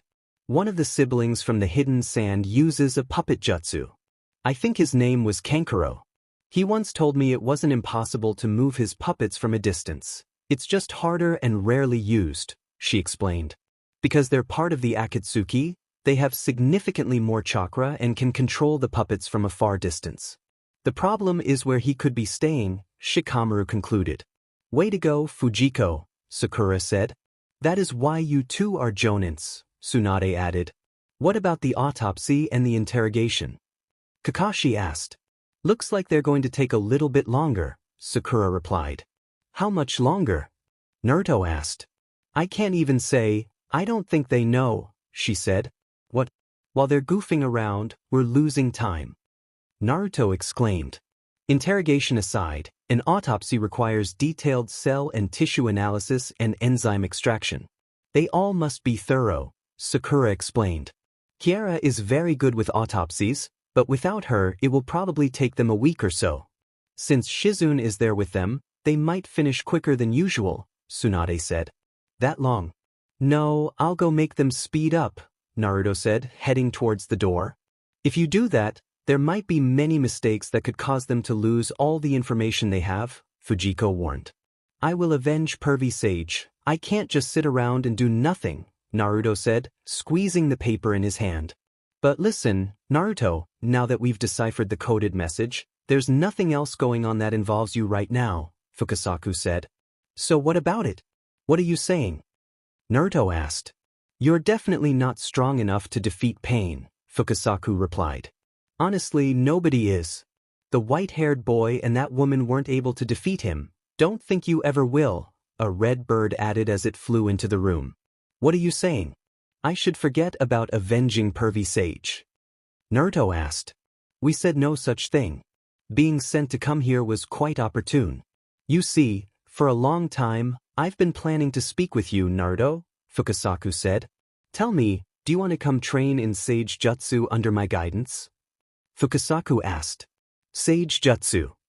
Naruto replied. Yes, I'm teaching you, the bird said, staring at Fujiko. My name is Fujiko, she said. Is Sage Jutsu really that awesome? Naruto asked. Yes, Mr. Jiraiya was the only one in the village who could use it, Kakashi explained. The redhead could never understand the concept of the technique, so I stopped teaching her, but a genius like you, the bird said. How do you suppose I learned Sage Jutsu?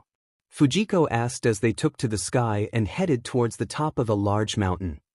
The top of Mount Okuhotaka is one of the highest mountains in the world. It's also where bird summons live. The natural energy there is pure, and that is where you'll be training.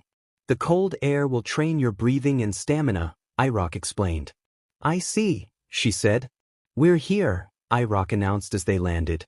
It's appealing, Fujiko said, wandering around before a fox approached her. Tamura, what are you doing here? Fujiko asked as he let her pet him. This is where I stay when I get tired of the forest back home, Tamura replied. Kanda, the sage bird, landed in front of her with a wrapped leaf. Before training, you must first eat, he said as she opened it to reveal roasted worms. I think not, thank you, she said, tossing them away. All right, let's head to the field then, Kanda said, leading her towards a training area. Do you understand the concept of Sage Jutsu? Kanda asked. It's a specialized field of jutsu that involves the use of natural energy, Fujiko answered. At least you know. Here we are. This is the best place to train in natural energy, Mount Okuhotaka. Every animal can use natural energy. Watch, Kanda said, walking towards a boulder and picking it up. It seriously makes no sense how a tiny bird can lift such a large rock, Fujiko remarked. It's the power of Sage Jutsu, Kanda explained. Okay, when do I start? Fujiko asked before Iroh landed in front of her. Mr. Kanda, the training site is ready for you, Iroh said. But, girl, this training will be rigorous. I hope you're prepared for the consequences, Kanda said as they approached the training area. So, in order to collect natural energy, I have to sit still. That doesn't sound hard at all, Fujiko said. Yes, but unlike the toads, we have no shortcuts. Your brother might be using some sort of oil while you're doing it the harder way. That's one of the reasons Kiara never mastered the art, Kanda explained. I see. Are there any consequences? She asked. No, here we are. Sit and start meditating, Kanda instructed as she took off her clothes and sat beside the lake. She's been sitting there for a day now. Do you think Fujiko will be able to mstr Sage Jutsu? Tamura asked, watching her. She's doing well. The natural energy she's gathering is a bit much. I'm not sure if she realizes that, Kanda said before she opened her eyes, and markings appeared on her face. I think I got the basics, Fujiko said, revealing her thin pupils. Indeed. Now lift that boulder I carried earlier with ninjutsu, Kanda instructed, pointing at the rock. Fujiko approached it, weaving hand signs before slightly struggling to lift it off the ground. As strong as Kiera. Now lift it with Sage Chakra, Kanda directed. You struggled less using Sage Chakra. That's just how powerful nature energy is. Now come, let's go to a higher place where you'll be able to collect more energy, Kanda said, flying towards a large pond where a tall peak loomed over a water filled with piranhas and sharks. Please tell me you don't expect me to train on that. Fujiko asked. I actually do. Pick up a wooden slate and let iRock bring you up there, Kanda instructed as the bird flew towards the top. What do you want me to do now? Fujiko inquired. I want you to balance yourself on that slate and try not to fall. If you do, you know what awaits you. This is the reason Kiera stopped Sage training, Kanda explained. Fujiko complied, focusing on her balance.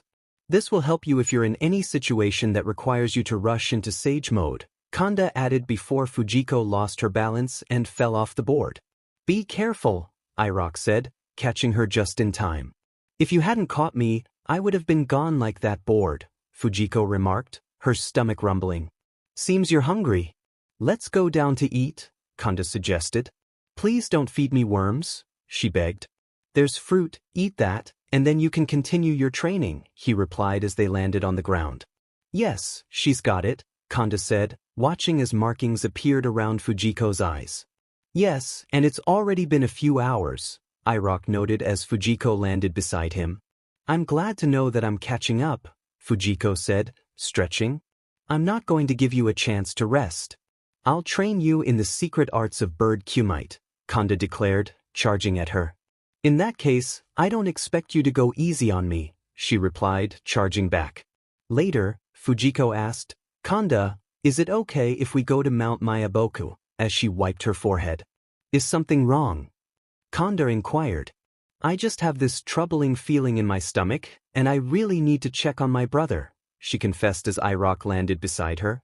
Sure, let's head there since you're done with your training here, Kanda agreed, climbing onto iRock's back. For some reason, I knew I'd find you here, Kanda said, flying to where Fukasaku and Naruto were. Where's Naruto? Fujiko asked, jumping off iRock. He's wandered off, Fukasaku replied, looking around. Why are you here, Fujiko? Gamakichi asked. I just have this feeling and it's not going away. So I asked Kanda to come here to make sure you're all right.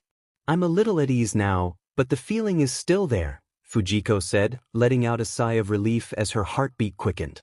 Fujiko is here. Naruto exclaimed after Fukasaku. Yeah, I just wanted to check up on you, but Kanda said we could join you and Fukasaku in your training, Fujiko said, running towards him. We're about to train in merging. How about you? Fukasaku asked. Merging doesn't work for us. Fujiko here is able to collect natural energy while moving. I hit the jackpot with this one, Kanda said proudly. That's amazing, Fukasaku replied, impressed.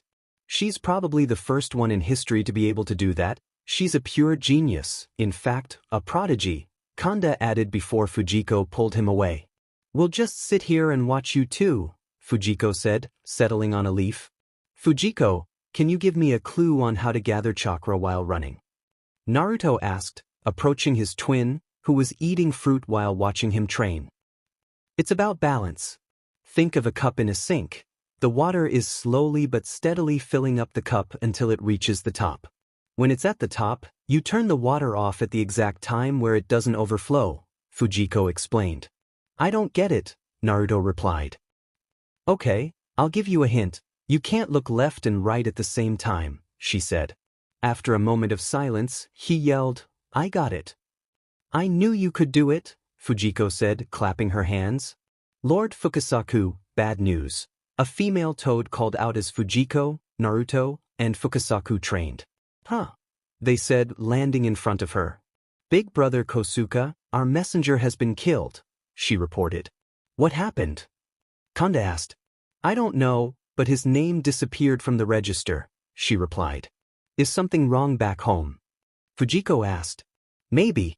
I have a really bad feeling, Fukasaku said. I think this might be the feeling you were talking about, Kanda added. Is it the Akatsuki? Naruto asked. It's just lucky for us that Ma went out to gather provisions near the village, and Ma can summon a bunch of strong arms to defend the village, even us. So go get ready you too, Fukasaku instructed as Fujiko's breath quickened.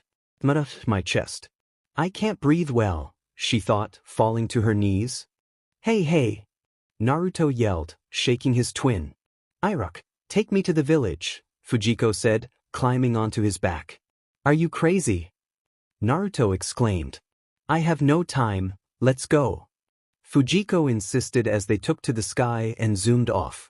Here, stop here, Fujiko said as they landed near a pond. What do you want? The village is not far from here, Iroh said. I have to. Madara, she said, running, only for BLD to drip onto her head. She screamed, seeing the body of her friend on a tree. You're so loud, Madara said from above her as she jumped to get him down. Spare me your insults, I'll heal you, she said, performing her medical ninjutsu. Don't even bother.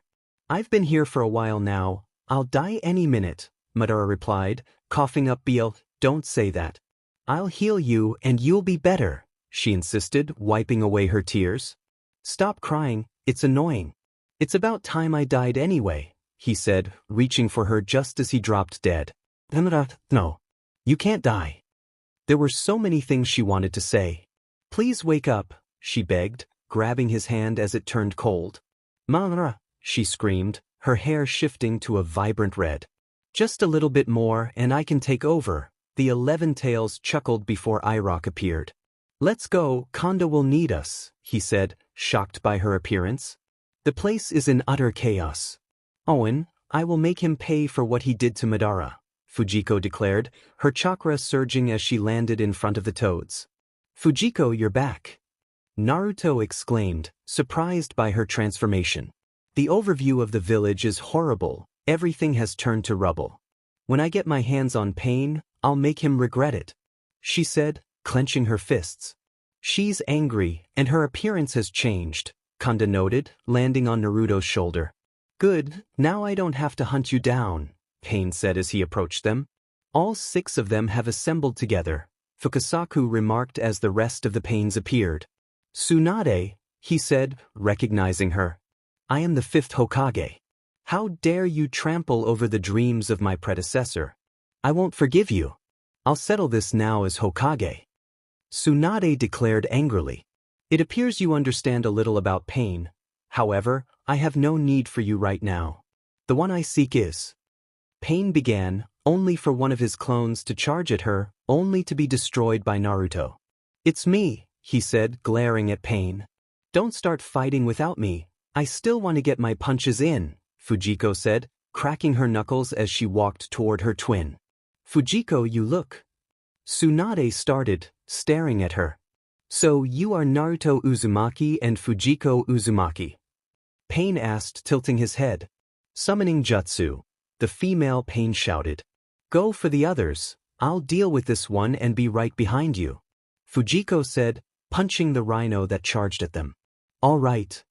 Naruto replied, charging toward one of the Pains. The more you summon, the more I beat, she yelled, striking down the summons one after another. Be careful, this one split up, Kondo warned as a 3-headed dog turned into 4. Bunta, Ken, Hiro, help her. Fukasaku instructed as the 3 frogs leaped into the sky to take down 3 of the dogs. Then I'll just head for the caster, Fujiko said, dodging a dog and charging for the female Pain with her WHP in hand. 3 down, 3 more to go, Kanda said after Fujiko defeated her Pain and Naruto took down his. Good job, Jiko, Naruto said as Fujiko landed beside him after he threw his Raisin Shuriken. I didn't know you could throw that jutsu now, she said, squatting. My training paid off. Anyway, what's with your hair? Fujiko asked before a bird summon charged at them. Seems she got up, Fujiko said, jumping to avoid it. You're really beginning to slow down. It seems your sage jutsu is rapidly fading, Pain remarked. Are you okay? Naruto asked. I'm used to storing massive amounts of chakra, so this is nothing, Fujiko replied, landing. I hope you're not struggling. Kanda asked, landing on Fujiko's shoulder. No, I still haven't gotten my chance to fight yet, she said. But Fukasaku and Shima are going to do something to block the pain's Rinnegan. I want you to SWH to bird Kumite and stay sharp, Kanda instructed before flying off her back as Shima caused sand to surround them. Your mistake is taking your eyes off me, Fujiko said, using her leg to destroy the spot where the rest of the pains were. Watch out, Naruto, she warned as one of the pains absorbed his jutsu, only to be kicked back into the sky. Are you okay, child? Iroh asked, catching her as her sage chakra disappeared. I'm fine, thank you for asking, Fujiko said as they landed just in time to see her twin get repelled by the leader pain. We've got you cornered, there's no way for you to run, Gamabunta said as he and the other 3 frogs surrounded the leader. Again, almighty push. Pain shouted, pushing them away. There's no way we can get close to that one without being repelled, Fujiko said before a metal rod shot into her. Fujiko! Naruto called out as she was impaled against the wall. My chakra is all drained, Fujiko said, the markings on her face fading as her head slumped. Fujiko groaned, opening her eyes to see Naruto pinned to the ground with chakra rods. Get away from him, she yelled, pushing herself off the rod and running toward him. You're okay, Naruto said. Your chakra is depleted, and you're hurt. Please stay still while I take these rods out, Fujiko said, healing him and slowly pulling the rods from his back before another rod was shot at her. Leave. You'll die. Naruto yelled. He keeps rambling about how pain will give way to peace and all that nonsense, but people fight to protect what they love. That's how wars start. If he causes pain for all 5 great nations, I'm sure someone will rise and cause a war, she said. People fight to protect the ones they love, and out of everything in this world, I love you the most. I'll do anything even if it costs me my life to protect. I leave the rest to you, Hinata, she said, falling unconscious before her friend jumped in to push back pain. Am I dead? Fujiko asked, appearing in a field of flowers before spotting a giant door slightly ajar. The last time I was here, it was closed. I wonder what the sudden change is, she said, walking into the room where the 11 Tails was sealed behind giant bars. Out of all the people I've been sealed with, you are the calmest one, and I can't help but applaud you for that, the 11 Tails said. I just prefer not to get angry as much, but thank you, Fujiko replied, sitting in front of it. Do you mind sharing your story with me? I hear I'm a great listener, she said before the beast yelled, Get out. Don't talk to me as though I'm your friend, he yelled, his chakra flaring and scratching her. 4th Hokage. The tailed beast roared, charging at the cage, nearly destroying it.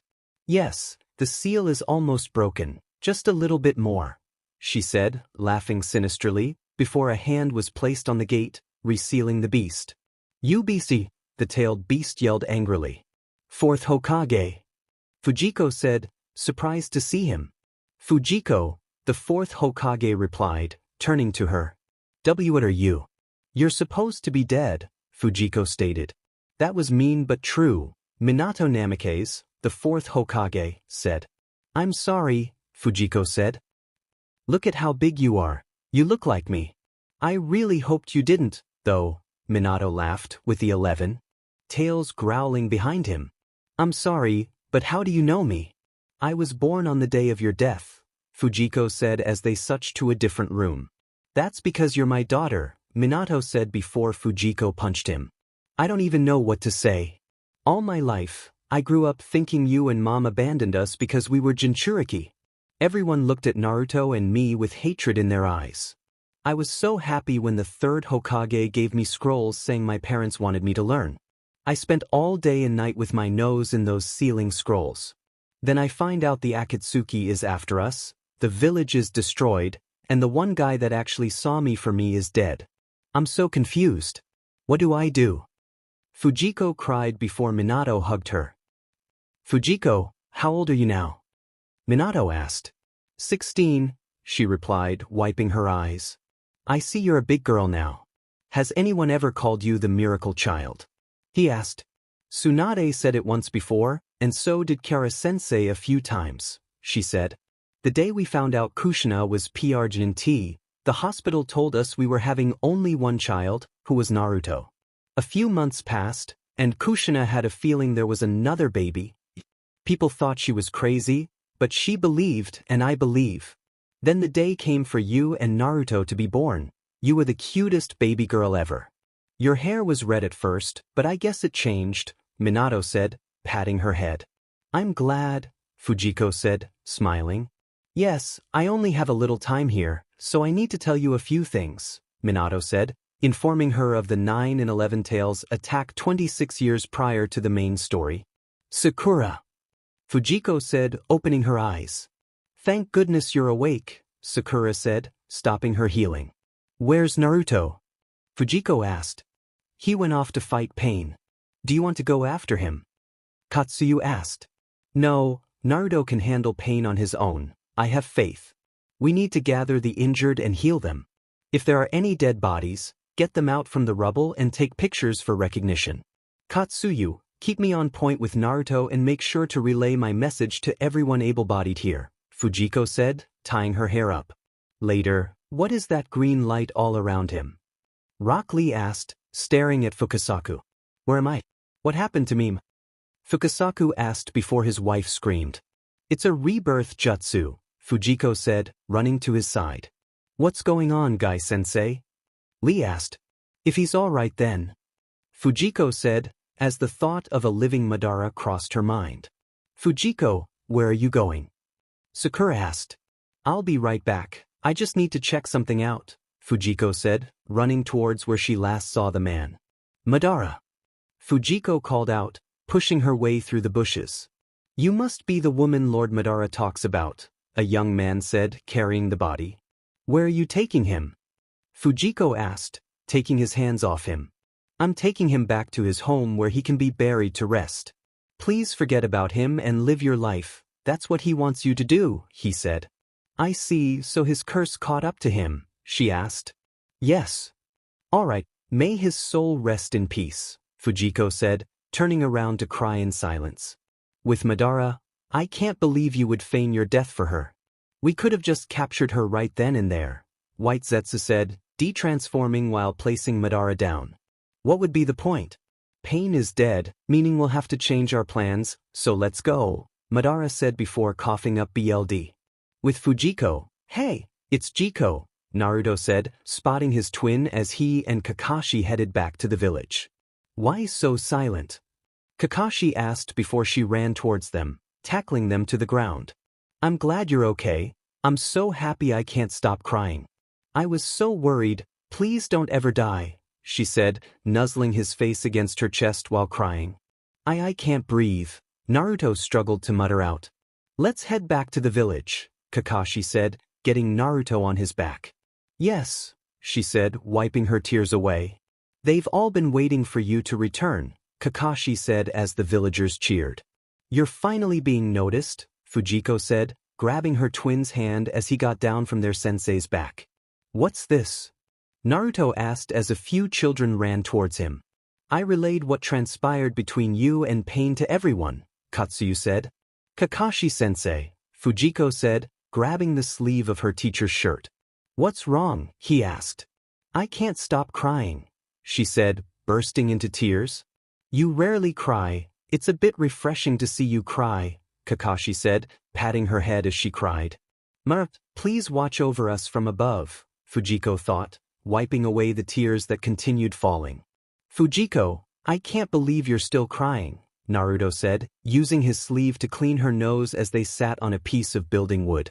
My little brother is lecturing me, I'm a bit embarrassed, Fujiko said. Jiko, while I was in tailed beast form, I met the 4th Hokage, Naruto blurted out. Same, while I was unconscious, I also met father. He was kind, Fujiko said, resting her head on his shoulder. Do you know? Naruto asked. Yeah, I was a bit surprised at first, but I'm over it now. Oh, and I'm the eldest, so no suching, and I think I'm the favorite, Fujiko said, giggling before Sakura appeared and sat beside them. I'll be right back, Fujiko said, standing up. Fujiko, What are you doing here? Kiara asked as Fujiko approached her. I'm glad that you're all right, sensei, Fujiko said, smiling. You won't believe what happened. Kiara said excitedly. What is it? Fujiko asked. My baby is back. Well, they were never gone in the first place. It was a false assumption, Kiara explained. That is wonderful. Fujiko said happily. I know.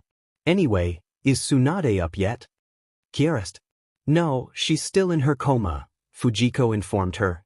Let's go inspect the village and see how things are going, Kiara said, walking off with Fujiko following behind her.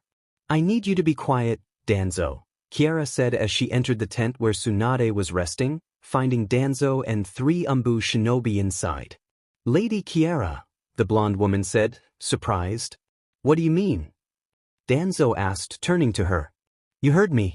The next position for Hokage hasn't been decided, and don't think you'll take the spot, Kiara said firmly. Kiara-sensei, Fujiko interjected.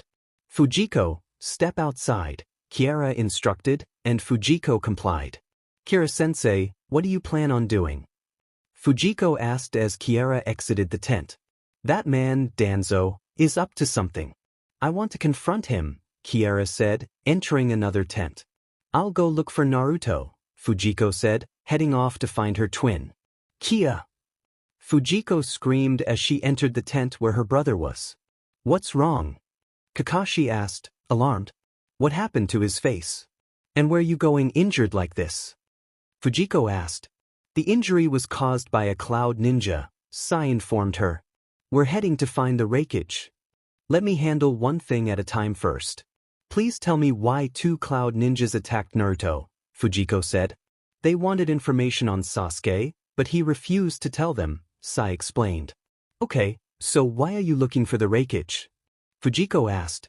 To convince him to forgive Sasuke, Naruto said. The wreckage is stubborn. He barely listens to anyone other than his brother. What makes you think he'll listen to you? Fujiko asked. If he only listens to Kara-sensei, then we can take her with us, Naruto suggested. She's PR'd and soon enough her belly will grow to the point where she can't walk. She plans on leaving for the Cloud Village in a few days to rest and deliver, Fujiko said. How about you come since you know him? Naruto proposed. I do know the wreckage, but I don't get along with him well. However, I did plan on following you. I'll go get dressed, she said, sitting him down to change his bandage. Hi, Fujiko said, standing in front of the library as 3 cloud ninjas exited. Who may you be? A blonde woman asked. I don't know, you tell me. I'm sure my appearance looks a bit familiar to 2 of you, she said with a smile. You look familiar, the white-haired boy said. Really? My brother was the one you 2 beat, Fujiko said, approaching them. You want revenge? Come at me then, I'll beat you too, the red-haired female challenged. Oh please, I'm not here to fight. Plus, if we were to fight, my anger would make me lose control, and I'd rather not do that on a joyous day like today, Fujiko replied. Then why are you here? The white-haired boy asked. I'm here to warn you. If I see you causing trouble for my brother, I will take action, Fujiko said, glaring at them before walking off. All right, it's time to tail them, Yamato said in a field. Let's go, Naruto said before they headed off to search for the wreckage. They're stopping, Fujiko said as they hid behind a rock. Show yourselves, you hidden leaf ninjas, a blonde man said, staring at the rock as the group revealed themselves. We need to talk right now, Naruto declared. You actually tailed Samui. You guys are pretty impressive, the blonde man said. How dare you know? You tailed us here. What's the big idea? The red-haired girl exclaimed. Oh please don't act all high and mighty. You didn't realize our presence until now, Fujiko said smugly. You, the girl said angrily. If it isn't Fujiko. Your mouth is still as sharp as ever, the wreckage said before they began to talk. What are we going to do now? It's getting cold, Fujiko said, squatting beside her twin. Let's find a place to rest, Yamato, Kakashi suggested. Sorry, Captain Yamato, Fujiko said as Yamato complied. What are you doing? Kakashi asked, walking up to Fujiko, who was trying to heal a small animal. Although the person I invented this jutsu for is gone, There's no harm in using it on Naruto. But I'm having trouble using it on anything larger than a squirrel, Fujiko said, sweating. Where did you get the animal from? Kakashi asked. I don't think you want to know, Fujiko replied, stopping her jutsu. I hope you didn't rob a grave or harm it yourself. Kakashi asked. I may appear cold, but I'm not brutal, Fujiko said before hearing a loud explosion. What was that? Yamato exclaimed. Let's check it out, Kakashi said, heading out of the building. Naruto. Fujiko called as she entered the room her twin was in, just as Yamato restrained an Akatsuki member inside. Naruto, Fujiko, you two just stay here, Yamato instructed, forming a wooden cell around them. I would have figured you're quick, Kakashi of the Sharingan, the man said. We won't let you get your hands on them that easily, Lara Uchiha, Kakashi said, shocking Fujiko. Mara, she thought, staring at the man. Mara, Fujiko mumbled, packing her scrolls as the inn owner argued with her sensei. What's got you thinking? Kanda asked, landing in front of Fujiko. Kanda. What are you doing here? Fujiko asked, snapping out of her trance. Kara sent me here in case you wanted to send her any messages while she's away. Anyway, what's got you thinking? Kanda replied. Kanda, I'm a Jinchuriki, right? She asked. I've been wondering this for a while now. I thought there were only 9-tailed beasts, how come I'm the 11th? Up until 16 years ago, it was believed that there were 9-tailed beasts, Kanda explained. Then what about me? Is there a 10th-tailed beast too? Of course, there's a 10. She said, slapping her forehead. The 10 tails is unknown. The 11 tails has been in hiding since day one. That's why no one knew about it. The exact reason for its hiding is unknown, but it reappeared 16 years ago, and now we're here, and it's all because of Madara Uchiha. Kanda, please do me a favor and try to find any old pictures of Madara Uchiha, his younger ones if you can, Fujiko said, covering her face. Why? Kanda asked as her chakra grew. I just want to know, then I'll figure things out from there, she said, gritting her teeth. Madara, if you really are the Madara Uchiha, she thought, biting her lip before Kakashi appeared. Are you done cleaning up? Kakashi asked. How is Naruto? Fujiko asked. Not sure, Kakashi said, staring at the roof. Sakura, what are you guys doing here? Fujiko asked, exiting the building to see her friends outside. Why are all of you here? Kakashi asked. Naruto, I need to talk to you right now, Sakura declared. Did something happen back in the village? Fujiko asked, running toward her brother's side before Sakura made a confession to him. Sakura, what was that? What did you just say? I don't think I heard you correctly. Can you say it again? Naruto said, shocked. Yeah, sure. What I said was I love you, Naruto, and you also need to know Sasuke doesn't mean anything to me anymore. I was totally crazy to ever like him in the first place, Sakura said, blushing. Oh wow, Fujiko said, shocked as Naruto got serious. But why? Why tell me? Naruto asked. I thought you liked her. Fujiko asked, confused. If this is supposed to be some kind of joke, it's not funny at all, Sakura. What happened? He asked as Sakura shook her head. Do you guys want to know something? Fujiko asked, watching Sakura, Sai, Kiba, Lee, and Akamaru leave. What? Yamato asked. I almost beat Sakura to death just now, she said, causing the team to sweat drop. I believe you, Kakashi said before Fujiko sneezed. Let me go wear something warm. It's quite cold, she said, cleaning her nose while entering the house. Sometimes she scares me, Yamato said, with Kakashi nodding in agreement. What's all the commotion out here? Fujiko asked, exiting the house to see Sai. I thought you were supposed to be gone, she said before Gaara, Temari, and Kankuro landed in front of them. We have something important to tell you. Everyone needs to listen carefully. We're going to tell you what happened at the 5 Kage Summit, Temari said. It's been a while, hasn't it, Fujiko? Kankuro said happily. Could you talk after I finish? Temari yelled. I see. I can't believe the summit got so chaotic with Danzo, Yamato said after the Sand siblings explained what had happened. I think this is why Kiara-sensei doesn't like him. But to think he'd steal the Uchiha clan's Sharingan. If people in the village found out, his power would dwindle, giving the elders all the more reason to make Kakashi-sensei Hokage, Fujiko said. I'm not too eager to become Hokage, Kakashi said, uninterested. And then there's Sasuke. I can't believe he'd go as far as to attack the summit, Yamato said, sighing. Naruto, I want you to know that this is a battle to protect the 8, 9, and 11 tails. So for the sake of the shinobi world as Kazekage, I'll make sure to protect you at all costs, Gaara said. And Fujiko, of course, Kankuro added, holding his hand up. Thank you.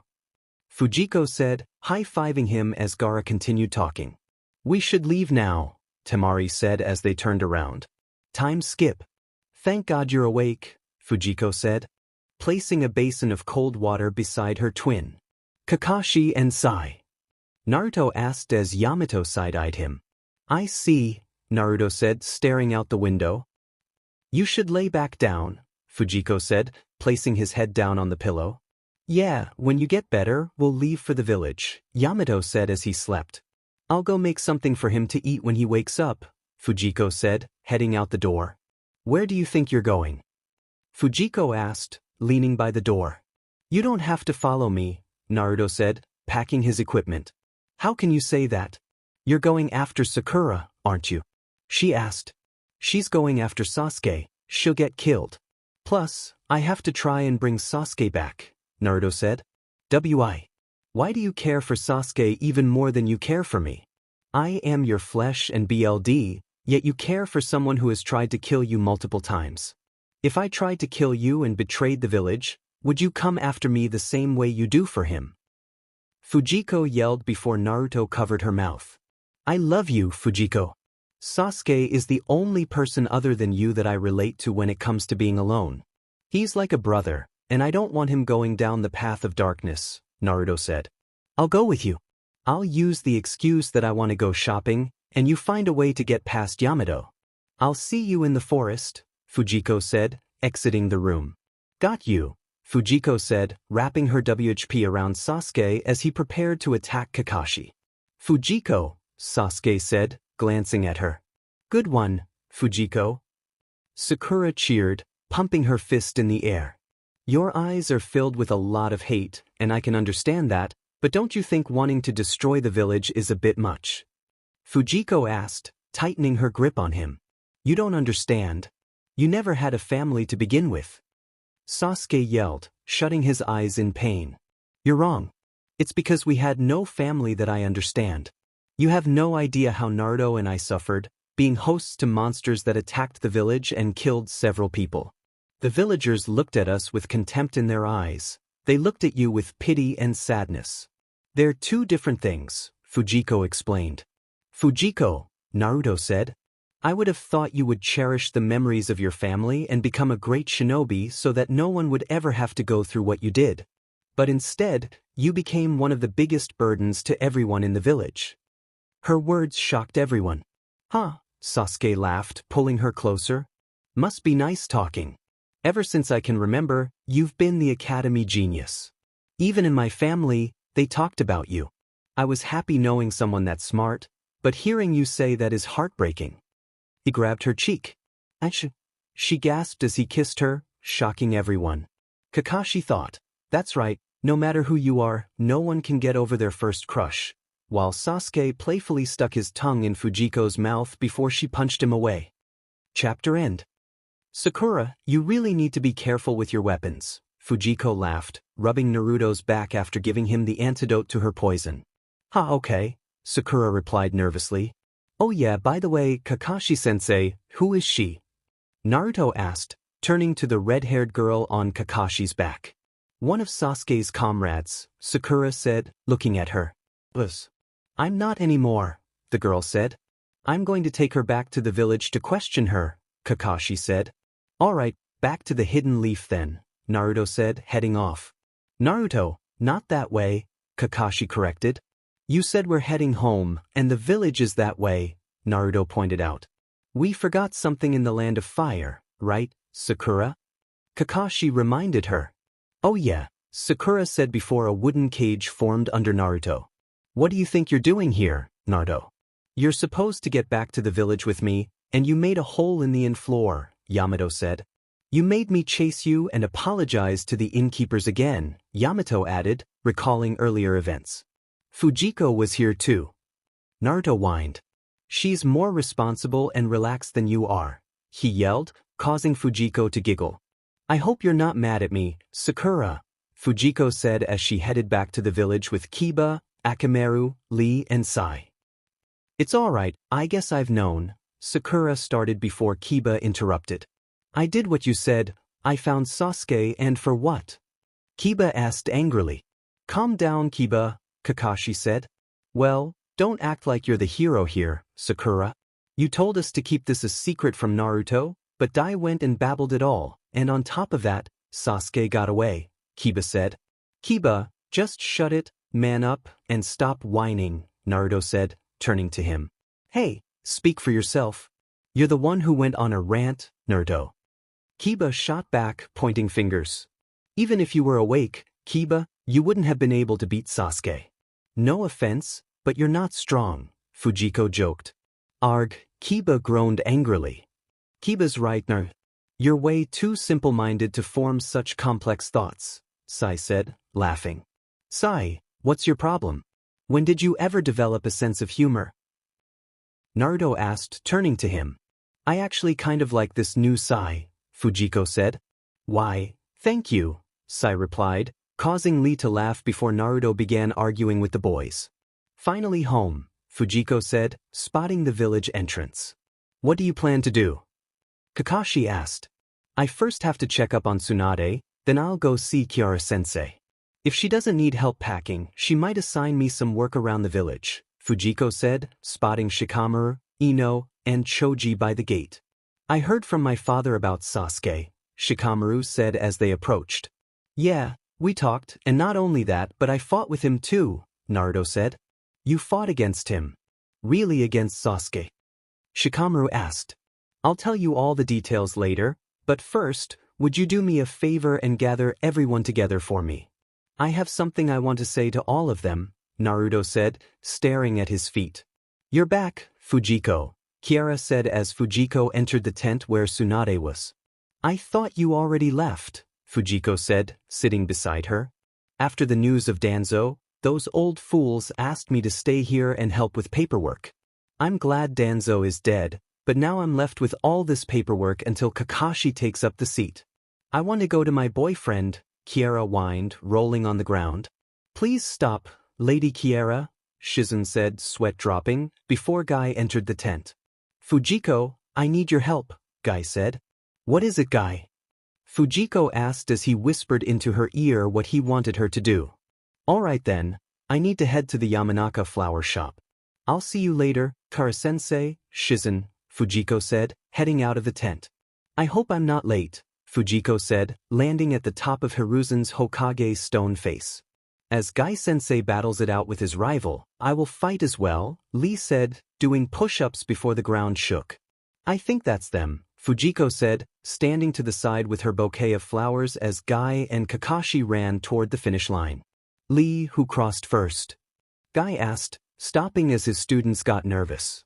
The winner is Kakashi-sensei. Fujiko and Lee said, bursting with excitement. Flowers for the winner, Fujiko said, handing Kakashi the bouquet and Guy another. Now that that's over, I need to check on the construction of the apartment, Fujiko said, heading down the stone path. Irok landed beside her. Irok, is something wrong with Kiara?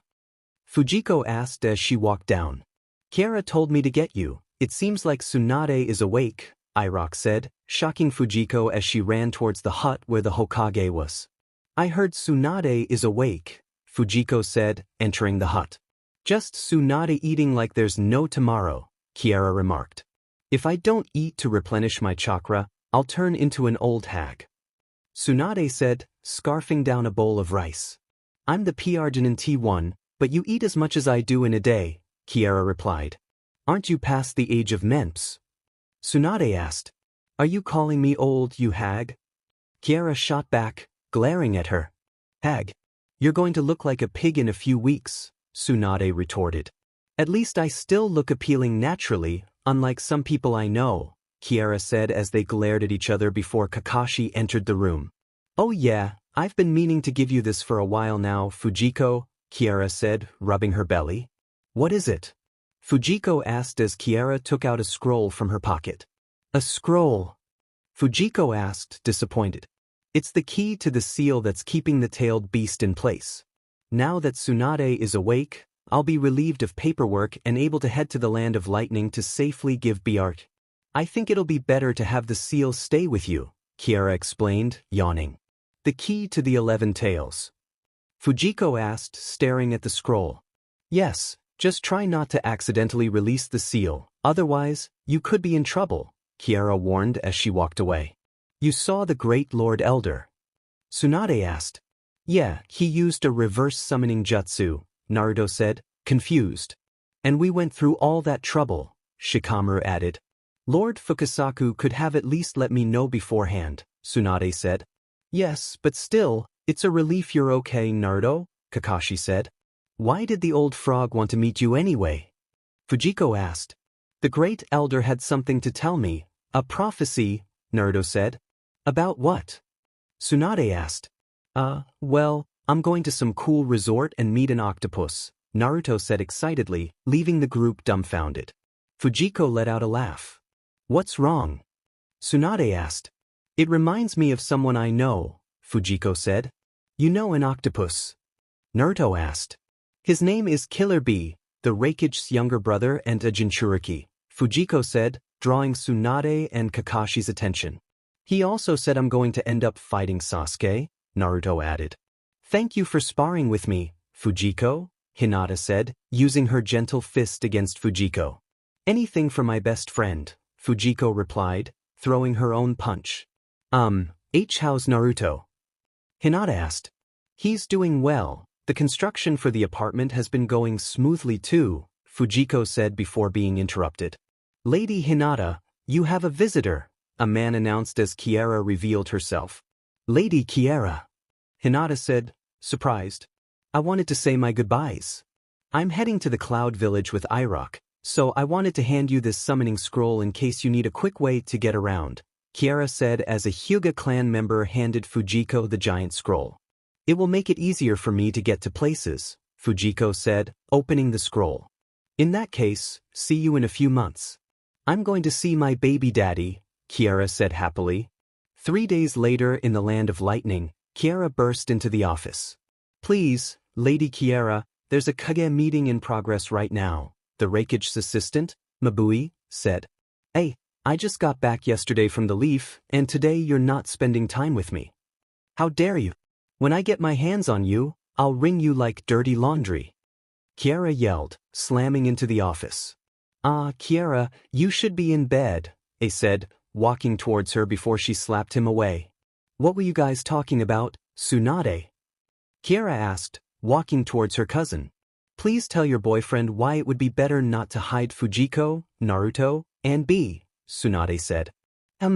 I would say sending those 3 out for battle to secure an early win against the Akatsuki would be better for us, Kiara suggested.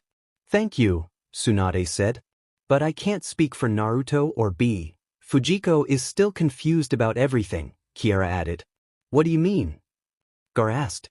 She may appear calm and decisive on the outside, but inside she's breaking down. It's because of Naruto that she hasn't turned to a darker path, Kiara explained. All the more reason to hide her, the third Tsuchikage, Anoki, said. Her healing jutsu is miraculous, so she would be useful in the war, but at the same time, if something were to happen to Naruto, I'm 96% sure she'll join the Akatsuki, Kiara said, shocking the group. I must agree with the others, Lady Tsunade, Shikaku said. Fine, Tsunade relented. The Slug Princess has returned to her impudent self. That retort proves she's fine.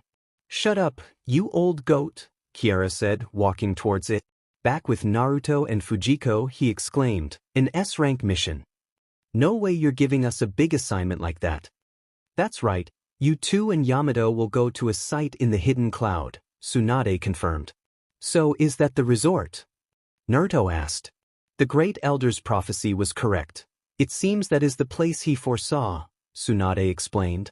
Is something wrong, Fujiko? Yamato asked. Why the S-rank mission? Shouldn't we be helping rebuild the village? Can't you send Kakashi-sensei or someone else? Fujiko questioned, causing the two to freeze. Come on, Fujiko, we're going to a resort. Let's go get ready. Naruto said, leaving the room. Alright, I guess I could pack some bathing suits, Fujiko said, giggling. Sighing, Tsunade let out a breath of relief. She almost caught on to us. Wow, check it out, it's the ocean. Naruto exclaimed, admiring the blue sea. This is the land of fire's only port. From here, we depart to the land of lightning, Aoba explained. In that case, let's get going. This is my first time at the port, so I'm excited to see what's here. Fujiko said, bouncing on her toes. So, what's this top-secret mission Granny Tsunade was talking about? Naruto asked. It's called a top-secret mission because it's a secret, Naruto, Yamato replied, but Naruto pressed for more answers and got none. Forget the mission, let's go see the port. Fujiko said, pulling Naruto along. Wow, that's a first-rate ship you lined up for us. Naruto said, admiring a large vessel. It's gorgeous. Fujiko added, her eyes sparkling with delight. Actually, the ship the Hidden Leaf arranged for us is the smaller one over there, a genin said, pointing to a modest vessel nearby. It's all right, although small, it's still okay for us. Fujiko said positively. Doesn't look like anyone's on board. When's the crew showing up? Guy asked. They refused to sail to the open sea, the genin explained. I don't think Guy should be making any promises. We don't even know what kind of monster we're dealing with here, Yamato cautioned. I don't think you need to worry about Guy-sensei. He's so pumped he's warming up, Naruto said, watching Guy. It doesn't matter, nothing is stopping me from enjoying my travels on the ocean, absolutely nothing. Fujiko said, grinning happily. You really like the ocean, don't you? Yamato asked. Of course. I see it everywhere in movies. The adventures, the fun, and especially the romance at sea is just spectacular. I hope to meet my Mr. Right, Fujiko said dreamily, just as a splash erupted from the water. You darn fish. Get lost so I can have my advantage. Fujiko yelled, angrily punching a giant fish back into the water. Scary, Naruto said, stepping away from the commotion. Octopus, octopus, octopus. Naruto chanted, scanning the ship for an octopus. Octopus? Yamato asked. Yeah, it's supposed to give me guidance, Naruto replied as Fujiko dashed past them. Hey, the island's coming into view. Aoba announced, pointing ahead. Finally. Fujiko said, staring intently, only to be greeted by a sharp, rocky island. That's a paradise. Naruto asked, puzzled. It's like the Hidden Leaf's Forest of Death, although perhaps a whole lot flashier, Hikaru commented. No resort. Naruto asked. Don't worry, it's safe here. As long as you don't provoke them, the creatures here will leave you alone, Hikaru reassured. I came here hoping for a paradise. I want to go home and forget the mission, Fujiko said, slumping to her knees in defeat. What part of this place is a paradise? You stink, giant Gramp Sage. Naruto yelled. Yeah, octopus tentacles. Okay, octopus, I made it here. Come on and guide me. He said, facing the creature's direction. Naruto, that's actually a squid. Yamato informed him as the squid used its tentacles to attack the boat. It's him. I was just about to warn you that he's the only one you have to be careful of, Hikaru said, looking scared. 1, 2, 3, 4. Naruto began counting the tentacles. You don't need to count the tentacles, you can tell just by looking, Naruto. Yamato said. I don't know, I think we should make sure. A squid has 10 legs, and an octopus has 8. If this is the octopus that will guide me, I gotta know, Naruto said before the squid grabbed him. What is this?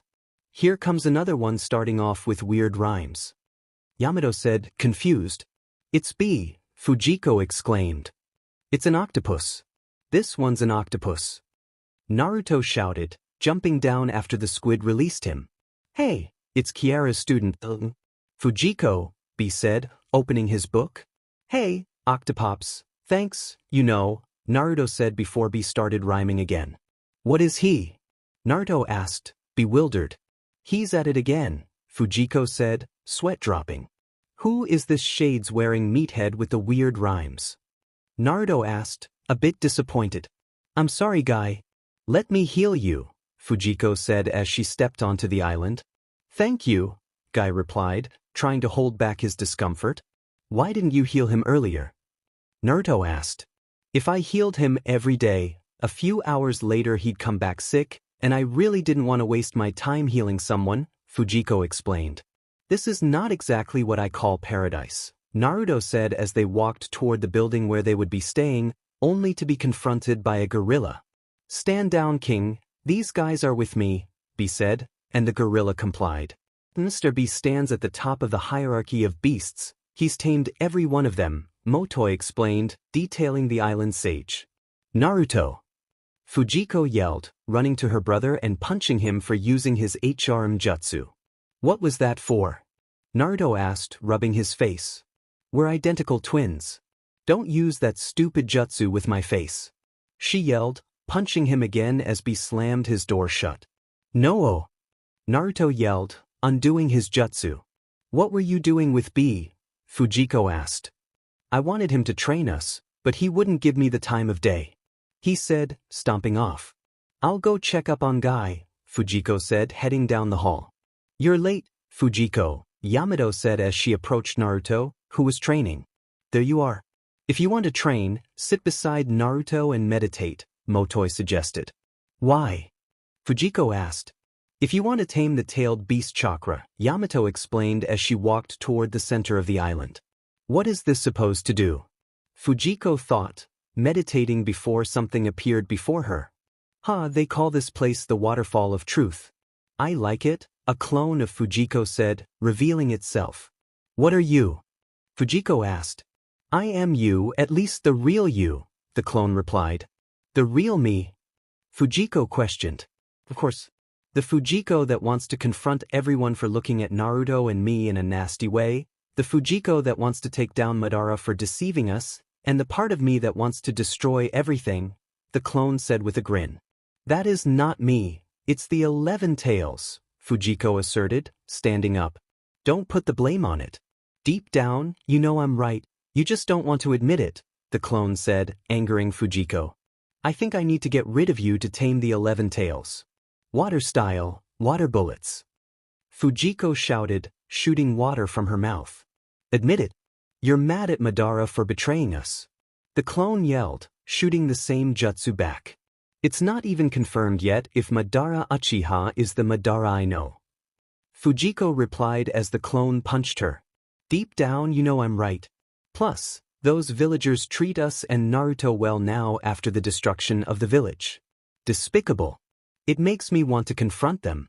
The clone said, punching Fujiko in the stomach, snapping her out of her meditation. Fujiko! Yamato called, rushing to her side as she struggled. That person. That was me, Fujiko said, staring at her hand. What's wrong? Naruto asked. She was so vile and disgusting. That person was me, she said, feeling sick. The Waterfall of Truth is the first step in taming the tailed beast. You have to confront it, Motoi explained. So how are we supposed to beat them? Naruto asked and Motoi shrugged. Later, what's wrong, Fujiko? Iroh asked, landing beside her. Motoi confessed about wanting to confront Killer Bee, Fujiko said, staring at the sky. What do you plan to do? Iroh inquired as Fujiko sat up. I don't know. I'm conflicted. I saw a bad part of myself, and I don't know what to do, she admitted, hitting her head on the ground. Well, Harakanda asked me to give you this envelope, Iroh said, placing a letter beside her. Fujiko opened it. Madara, she said, looking at the picture of her friend. Do you know what you want to do? Iroh asked. I've got to defeat my inner self in order to tame the tailed beast, Fujiko replied, hearing a loud sound. What happened? Fujiko asked, landing beside Naruto. Stop. Listen to me. Motoi really trusts you and cares about you. Naruto said before Fujiko punched him in the head. That is not B, she yelled. Really? 1, 3. Naruto counted. You don't have to count, an octopus head is round, a squid is pointy. Yamato interjected. Oh right, I thought because Motoi confessed when he tried to do octopops, he got mad and then attacked him, Naruto explained. He got worried about you, and when he went to look for you, this guy attacked us, Yamato clarified. The squid from earlier, Fujiko said, turning to it. Naruto, fight first, talk later, Yamato instructed, holding the squid with his wood style, only to be stopped by B, back so soon. Clone Fujiko said as Fujiko entered the waterfall space. Indeed, I have, and I would like to talk to you, Fujiko said, standing tall. What? The clone asked. I'm sorry. You were right. Deep down, I knew the Madara I knew was the Madara of the Akatsuki. I refused to believe it because he was someone really special to me.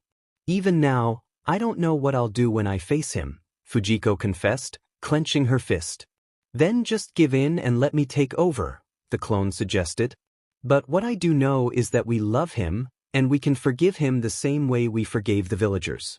So I want you to work with me, Fujiko said, tears streaming down her face. How can you forgive the villagers and Madara? They've wronged us for so long. The clone yelled, crying. To forgive is to set the prisoner free and find out the prisoner is you. My hatred for the villagers made me a prisoner to my own mind, creating you. But now that I've forgiven them, we can be set free and be happy together, Fujiko said, hugging her clone. You're right, the clone said, disappearing. You okay, Fujiko? Yamato asked as she wiped her eyes. Yeah, she said, smiling as Naruto stood up. Safe to say it went well. Yamato asked. It's too early to celebrate, B said, walking towards them. What do you say? Shall we try containing the tailed beast's power? From this day, I'll be your instructor, so prepare yourselves. Yeah. Naruto and Fujiko both exclaimed as B walked towards the waterfall. A hidden cave inside the waterfall, Fujiko said, entering the cave. You'll be fighting the beasts here, you feel me? B asked. Yeah, they replied as B led them to their training area. All these headless statues, what's the story behind them? Fujiko asked. I bet they have archaeological history. They should be restored, Yamato suggested. No, all of these statues were carved without heads for a reason, B said. Okay, but how are we supposed to fight the 9 and 11 tails? How do we even go about facing them? Naruto asked. I hope you're not going to do anything excessive, Yamato warned. It's here you can talk to your tailed beast inside this structure. You hear what I say? B said, revealing a wall with an animal head on it. Inside? Fujiko asked. Only those who have been chosen can enter this place. Put your head into this space. If you're a good person with no darkness detected, the door will open, you won't be rejected, B rhymed. And what happens if there's darkness? Fujiko inquired. If there's any darkness in your heart, the doors shall not part, and the statue will bite off your head and tear you apart. Do you consent? B asked, staring at them with a serious look. Naruto, put your head in, Fujiko urged. Huh? Why me? He asked. You're the youngest, she replied, standing behind Yamato. Ah! Naruto screamed. Naruto! Yamato and Fujiko said, rushing to his side. His head! Fujiko exclaimed, staring in shock before Naruto pulled his head out. Only kidding. There was just SWH inside the statue. Sorry, couldn't help myself, Naruto said, laughing. What's funny is I did the same thing too. Those statues are just there to scare you fools. B added, as Fujiko smacked Naruto on the head. Play that kind of trick again, and I won't go easy on you, she warned, clenching her fist in anger. Yes, ma'am, Naruto said, rubbing his head before the door opened. So, is this it? Naruto asked, peeking through the door. It looks like a fluffy cloud island, Fujiko said. You need to go in there, sit down, close your eyes, and focus just like at the waterfall. Then you'll meet up with your tailed beast, B instructed, walking into the room. Listen closely, and I'll give you an explanation. What kind of sealing jutsu was used on your tailed beast? Both tetragram seals, but with a different structure, Yamato replied. You got the key? B asked. I do, actually. Kara-sensei gave it to me, Fujiko said, taking out a scroll from her pocket and summoning it. Here I am, Fujiko said, waking up in a field of flowers. What do you want, Fujiko? The 11 Tails asked, glaring at her. Glad to see you again. Last time I was here, I just wanted to talk to you, but you shooed me away. I'm grateful, though, since I was able to figure out that the 4th Hokage was my father, Fujiko explained as the vines lifted her up to the gate. What are you planning? The 11 Tails asked, glaring at her as she undid the seal. Finally, the 11 Tails yelled, slamming the gate open. Talking to it won't work, Fujiko said. Come on, Fujiko, you can do it. I'm right beside you to guide you through it. Be wrapped as 4 octopus tentacles appeared and grabbed the tailed beast. UBSTRD. Release me. The 11 Tails yelled, releasing a large amount of chakra. Use this chance to grab its chakra and pull hard. Touch the beast directly. Be instructed, demonstrating. I see now you're trying to tame my chakra. How dare you? The 11 Tails retorted, cutting off Bee's tentacles. Sorry, little miss, can't help you here, Bee said, disappearing as Fujiko used a water technique to grab the beast. All that's left is to touch it, Fujiko said, getting closer to the beast. Taking me hostage again, the beast exclaimed, forming a ball with its mouth. That's a large amount of focused chakra, Fujiko said, staring in awe. The risks are high, but sure. If you can take it in, the 11 Tails chakra will be yours forever. Just get as much of its chakra as possible, that will be your payoff. Be advised as markings appeared around Fujiko's eyes. I need to be fast and strong, she said, tightening her gloves before charging at the tailed beast. Do you really think you can beat me? The beast challenged, whipping its tail around as Fujiko grabbed it. If I couldn't do that, do you think I'd be here fighting you? Fujiko shot back, punching it. Time to grab, Fujiko said, reaching for the beast's chakra. These voices, she murmured as her chakra was being drained. Isis, please don't be like that, a female voice said on her deathbed. Do you seriously want me to stay in a human? How dare you? Isis, the 11 Tails, screamed. You're as stubborn as ever, but I want you to be in a human because I saw a prophecy, a day when the world will be at war and on the brink of destruction, and just then, with the help of many others, it's restored by a woman who was by your side, the woman said. I fear that my mother, Kaguya, will come back to the world and destroy it. This is my fate for betraying my BLD. My power will reincarnate, the woman said before dying. My chakra is slipping, Fujiko said, her eyes turning dark. Finally, Isis exclaimed happily. I'm sorry, Naruto, Fujiko thought, closing her eyes. Please don't give up, a woman's voice said, transporting them to the flower room. Who are you? Fujiko asked, stepping back. Oh, how about you guess, the woman said, smiling warmly as Fujiko inspected her appearance. Your hair. It's like mine when I get angry. You must be Mom, Fujiko said, hugging her while crying. Huh, you're really sharp like your father. Look at how grown you have gotten. Is there any special someone in your life? The woman asked cheekily. I'm glad I got to see my parents at least once in my life. I'm so happy, Fujiko said, wiping her tears away. I'm glad, Kushina said, using a seal to hold the tailed beast. Minato embedded my chakra in the seal in case you ever wanted to take control of the 11 Tails. Fujiko squirmed around. Is something wrong? Kushina asked. Ever since I can remember, I've always wanted my mom to style my hair for me. If that's okay with you, can you do that for me? Fujiko asked, sneaking a peek at her mother. Kushina let out a giggle. You're just like your father when it comes to asking for things. Come, she said, as Fujiko's eyes sparkled. Yes. Fujiko exclaimed, taking off her headband and sitting in front of her mother.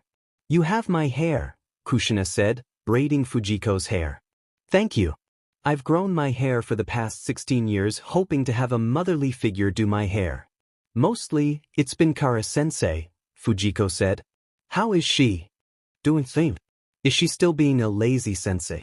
Kushina asked. Now she's PR'd in tea with her first child. I'm excited. Fujiko replied. She must be happy. I remember when I was PR'd in tea with you and Naruto, Kushina said. Do you mind sharing you and Dad's love story? Fujiko asked. I'm a bit embarrassed, but I'll tell you, Kushina said, before explaining how she and Minato first met. You and Dad's love story is so emotional and appealing. I want to have love like that, Fujiko said once Kushina was done. I wonder what happens when you put the yellow flash of the leaf and the red-hot habanero together. Kushina asked. You get the hidden leaf's orange Hokage and the greatest medical ninja, Fujiko said happily, hugging her mother. I love you, Kushina said, hugging her back as tears formed in her eyes. I love you too, Fujiko replied. What do you plan on doing now? Her mother asked. I would like to talk with her, Isis, Fujiko said, standing up. Talking. Do you think it would help? Kushina asked. I think so, it's a start, Fujiko said. In that case, I'll give you something, a jutsu from the Uzumaki clan, Kushina said, kissing her forehead. Kushina then paused. I almost forgot to tell you something important, she said, stopping Fujiko. Thank you, Mom and Dad, for risking your lives to protect us. I am deeply grateful, Fujiko said, wiping away her tears after Kushina explained. It's a parent's duty to protect their child, even if it costs their life, Kushina said, hugging Fujiko. I'm so glad I got to meet you too, and thank you for trusting the 11 tails in my care, Fujiko said, hugging her back and bursting into tears. Thank you so much for letting me become a mother, and thank you for letting Minato become a father. Thank you for being born, Kushina said, crying before disappearing. With Yamato, yeah. Naruto said, opening his eyes. What happened? Did you do it? How'd it go? Yamato asked, concerned. A lot of this, a lot of that, Naruto said, turning his attention to B before fist-pumping him. I can see it, I get it, and I totally understand. Your face is calm, completely blank, B said. So what about the nine-tailed fox? Were you able to control it? Yamato asked as B and Naruto fist-bumped. Oh yeah, how's Jiko? Naruto asked. She's still in the state, Yamato said, staring at her. I'm so excited to tell her what happened, Naruto said as Fujiko's hair changed. Back with Fujiko, now it's time to talk with the 11 tails, Fujiko said, picking up a bouquet of flowers she had gathered. You're back, Isis said, glaring at Fujiko. Yes, and I would like to talk to you, Isis, Fujiko said as Isis let out a loud roar. How dare you call me by my name? Isis yelled angrily. I think I understand now why you're angry, Fujiko said. How could a mere human understand what I'm going through? I may be human, but as living and breathing creatures, I also understand pain. You being trapped in a Jinchuriki must have been restricting. They saw you as a monster that only knows destruction and hate, but in reality, you're a loving creature, Fujiko said, walking towards the gate. You're wrong, Isis said. No, I am not. That flower field was created by you. You like flowers. The first Jinchuriki was probably a flower lover, so you picked up on that. I wish I could set you free, but if I did, I would die, and I'm not ready to die, not at least until I deal with Madara first, Fujiko said. Lady Selene, this girl resembles you in many ways. Should I trust her or not? Isis thought, staring at Fujiko. I guess I should head back now. Oh yeah, and these flowers, you can have them, Fujiko said, placing the flowers down before turning. Stop, kid, Isis said, stopping her. You barely use my power, Isis said. I don't want to depend on someone else's power unless necessary, Fujiko replied. Why don't you use my powers to heal yourself, Lady Serene? Isis asked as her first Jinchuriki stared at the night sky. I do not like to depend on someone else's power unless necessary. Plus, this is retribution for helping my brothers take down my mother, the woman said, shaking her head. You remind me too much of her, the woman I respected the most in this world. She was a strong woman, but as time passed, she became frail, Isis explained. She must have been a noble and appealing woman. Fujiko asked. Indeed she was, and she was smart and bold, rarely got angry like you. I've made a decision, but under 3 conditions, Isis said, staring down at her. What is it? Fujiko asked. I want you to unseal me from here. Then I want to be able to stay in the flower field, And last, if you ever were to die of old age or in battle, I would like to never be sealed in a Jinchuriki again. Just to add, I wouldn't help you in whatever battle occurs, Isis demanded. Sounds like a deal, partner, Fujiko said, undoing the seal before Isis headed towards the flower field. Well, we're getting somewhere at least, Fujiko said, noticing the large chakra bubble the tailed beast left for her. What's that light? Naruto asked, trying to get his leg out of the hole he created as a bright blue light shone in his face. It's coming from Fujiko, Yamato said, closing his eyes. What the heck happened here while I was busy? Fujiko asked, opening her eyes. A spy from the Akatsuki was just here. We need to go after him, Naruto said, pulling his leg. If you pull too hard, you might fracture something, Fujiko said, using her tailed beast chakra cloak to pull him out. Cool, thanks, Naruto said as she placed him down. Did you? Yamato asked. Yup, I talked to Isis and got her to stop rampaging, and I undid the seal so she's free and chilling, Fujiko laughed. Thank goodness. I was worried since your hair changed, Yamato said, letting out a sigh of relief.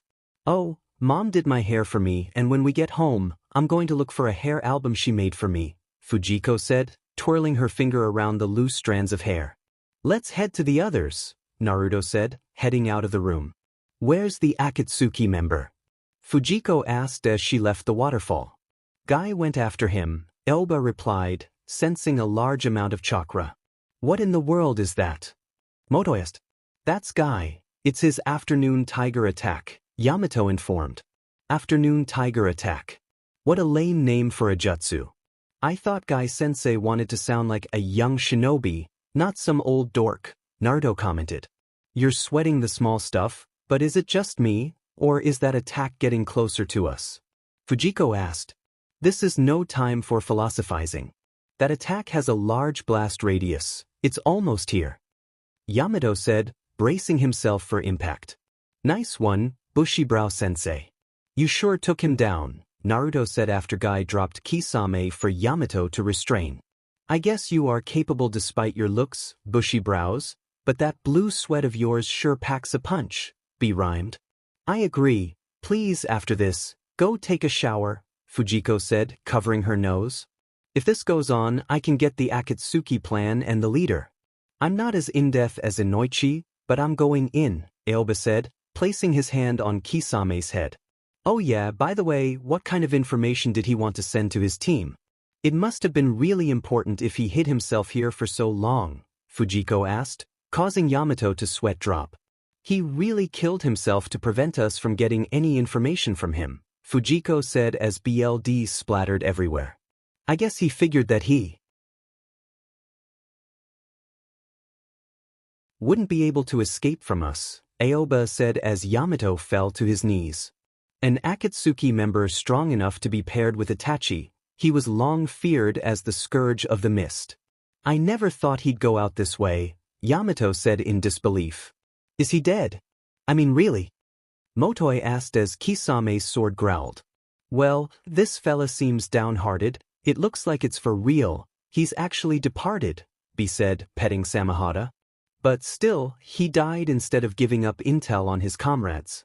Even in the Akatsuki, there are some who put their comrades ahead of themselves, Naruto said. The scroll. Fujiko exclaimed, noticing it trapped in a bubble with a shark. Darn, it's heading out to sea. Yamato said. Darn it, it's getting away. What do we do now? Naruto asked, pushing the shark away. That should do it, Fujiko said after she finished healing Motoi's hand. Thank you, Motoi said, moving his arm freely. Bushibrow-sensei, you okay? Can I help you? Naruto asked, picking up the twitching Guy as he let out a loud shout. Hey, you can't touch Guy right now, Naruto. It's the aftereffects of the 8 inner gates. The slightest touch will cause him intense pain, Yamato warned. Oh really? I'm really sorry about that, Naruto said, dropping Guy down. Be careful with him, Fujiko said, performing hand signs and beginning to heal Guy. Is it just me, or is the island moving? Fujiko said, surprising the team. She's onto us, Aoba whispered into Motoi's ear. You're just being paranoid. There's nothing like a moving island, Naruto said. I guess you're right. Anyway, what's our S-rank mission about? Fujiko asked as Aoba took out a scroll and started reading it. This is just the kind of intellectual mission I was waiting for. It's the kind that Shikamaru always gets, where you have to coordinate people, Naruto said happily. Well, animals, Aoba corrected. I'm not buying it. Why does Tsunade need regular animals to fight in the war? If she needed animals, she could just have shinobi use summons, Fujiko said. I forgot Fujiko is smart, Yamato said nervously.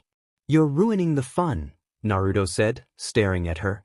Alright, you do you then, I'll need to tend to Guy's injuries, Fujiko said, sitting beside him. Jiko, a little help here. Naruto called, stumbling into Fujiko's room with his injured head. What were you doing before this? Fujiko asked, taking out a first aid kit from under her bed. I was fighting a giant penguin, koala, hippo, and gorilla because one of the female animals fell for me, Naruto cried as Fujiko tied his head with a bandage. Okay, Fujiko said after going silent. That's silence, you don't believe me. I'll show you, follow me. Naruto said, dragging her out of the room and towards the space where the animals were kept. I'm sorry I didn't believe you, these animals are big. For what reason exactly? Fujiko said, sweat dropping while watching Naruto file the animals into the cave. Alright, I'm gonna start the ecological survey now, Naruto said as an armadillo walked away. Hey, come back. Naruto yelled, running to it, only for it to cover its private area. What's wrong with that one? Fujiko asked, writing in a scroll. What are you doing? Yamato asked as Naruto and B talked. The jutsu I was working on when Naruto was perfecting his Rasengan, Fujiko explained. You still haven't finished it, Aoba said. Don't act like it doesn't take you years to perfect one jutsu, Fujiko mocked. She's gotten mean lately, Aoba said, heartbroken. Captain Yamato. Fujiko called out. What's wrong? Yamato asked. I feel like something bad is going to happen, Fujiko said just before the ground beneath them shook. What's going on? Naruto asked as the ground shook even more. My scrolls. Fujiko exclaimed, chasing after her scrolls, only to be flipped upside down. Oh man, what is going on today? Naruto asked. I can't believe it, but the heavens and earth did trade places, you fool, B said. Get this thing off me. I'm getting squashed. Fujiko yelled, trying to get the armadillo off her. Ha, I knew it. You know, the entire world might flip over, but a male is still a male, Naruto said, writing on his chart. I am related to a fool, Fujiko sighed, noticing Yamato, Aoba, and Motoi whispering to each other. Naruto, I'm heading to the bathroom, Fujiko said, managing to free herself from the armadillo. Sure, Naruto replied, walking towards Yamato. And where are you headed, Fujiko? Yamato asked as Fujiko ran out of the cave. She's onto us like a lion hunting its prey, Aoba remarked as Yamato tried to convince Naruto to stay inside. Where is she? Yamato asked, landing on the turtle's stomach. Right here, Fujiko said, sprinting past Yamato to the turtle's head. Come back here. Yamato yelled. You should take care of Kabuto instead of worrying about me. If the turtle dies, then the Akatsuki will be able to get to us. Fujiko said, grabbing the snake that was strangling the turtle. Where's Captain Yamato? Fujiko asked, walking towards Aoba, Motoi, and Booking. We sent him out too. Aoba started, trying to form an excuse. I'm not stupid like Naruto. I'll just assume Kabuto took him, Fujiko said, moving to the end of the turtle and healing it. I guess you're not. Fujiko, we're preparing for war and we just wanted to hide you, B, and Naruto away from the Akatsuki's eyes, Aoba explained. Yes, but because of the information Kisame sent to Madara, they're after us. I get it.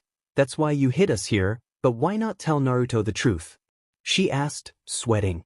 You know him, he'd want to join the fight, Aoba replied. Understandable. I'll help you lie to him, but I'm doing this to keep him safe, she said, flipping the turtle upside down. How did you? Never mind, Motoi said. It's better to travel by sky, Anoki said, going under the turtle and lifting it up. Be careful, old man, your back may give out, Fujiko said, heading back into the cave. Hey, how come I get to stay in here but the animals get to go outside? Naruto asked as the last animal left the cave. Impatient Naruto, cool it. Rest too much and you'll ruin it. You still haven't mastered-tailed beast chakra control, so you're training. I'll personally patrol, and when you finish these drills, the tailed beast chakra will just feel like an extension of you, B said, demonstrating. Cool. Naruto said excitedly. Sometimes I'm grateful I have a brother like you, Fujiko said, shaking her head while walking towards the two. You're just not getting it, half-hearted intention and not enough preparation, B rhymed as Naruto lay on the ground, breathing heavily. Sorry, something's been bugging me for a while, and I can't get it out of my mind, Naruto said. What is it? B asked. A while ago I thought I sensed the nine tails chakra, you know. But there's no way that somebody else would have it, right? So I don't know what it was, Naruto said. Must have been imagining it because chakra here is entirely cut off, both inside and out, and the nine tails is only inside you, so it's a bad joke, B said. I felt it too. I brushed it off thinking it was all in my head, but I guess I was wrong, Fujiko said, staring at the door. Where's the bathroom? Naruto asked, standing up. First doorway on the left outside, you can't miss it, B said. Let's go, Fujiko said, running out the door with him. Stop there, Naruto. Fujiko, Shibi said, halting the two. Something is going on out there worse than I expected, Fujiko thought, staring at the guards in front of them. I'm sorry, but I can't let you get by. Please go back to the room, Shibi said. I don't understand, why is Shino's dad here, and why are you all watching us? Naruto asked. No, don't tell me, Fujiko said, wide-eyed. What's wrong?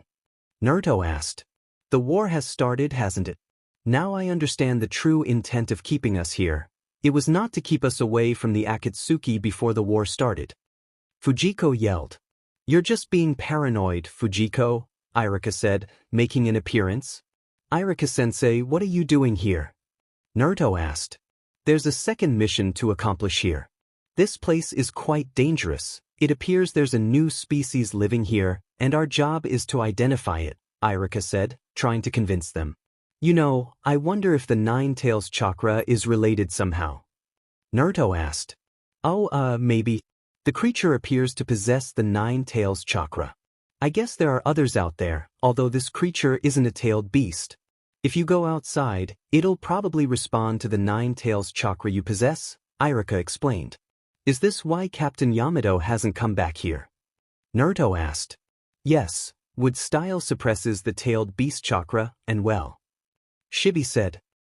If you want to stay inside, you can, Naruto, but I'm not, Fujiko said, running past the team while gathering nature energy.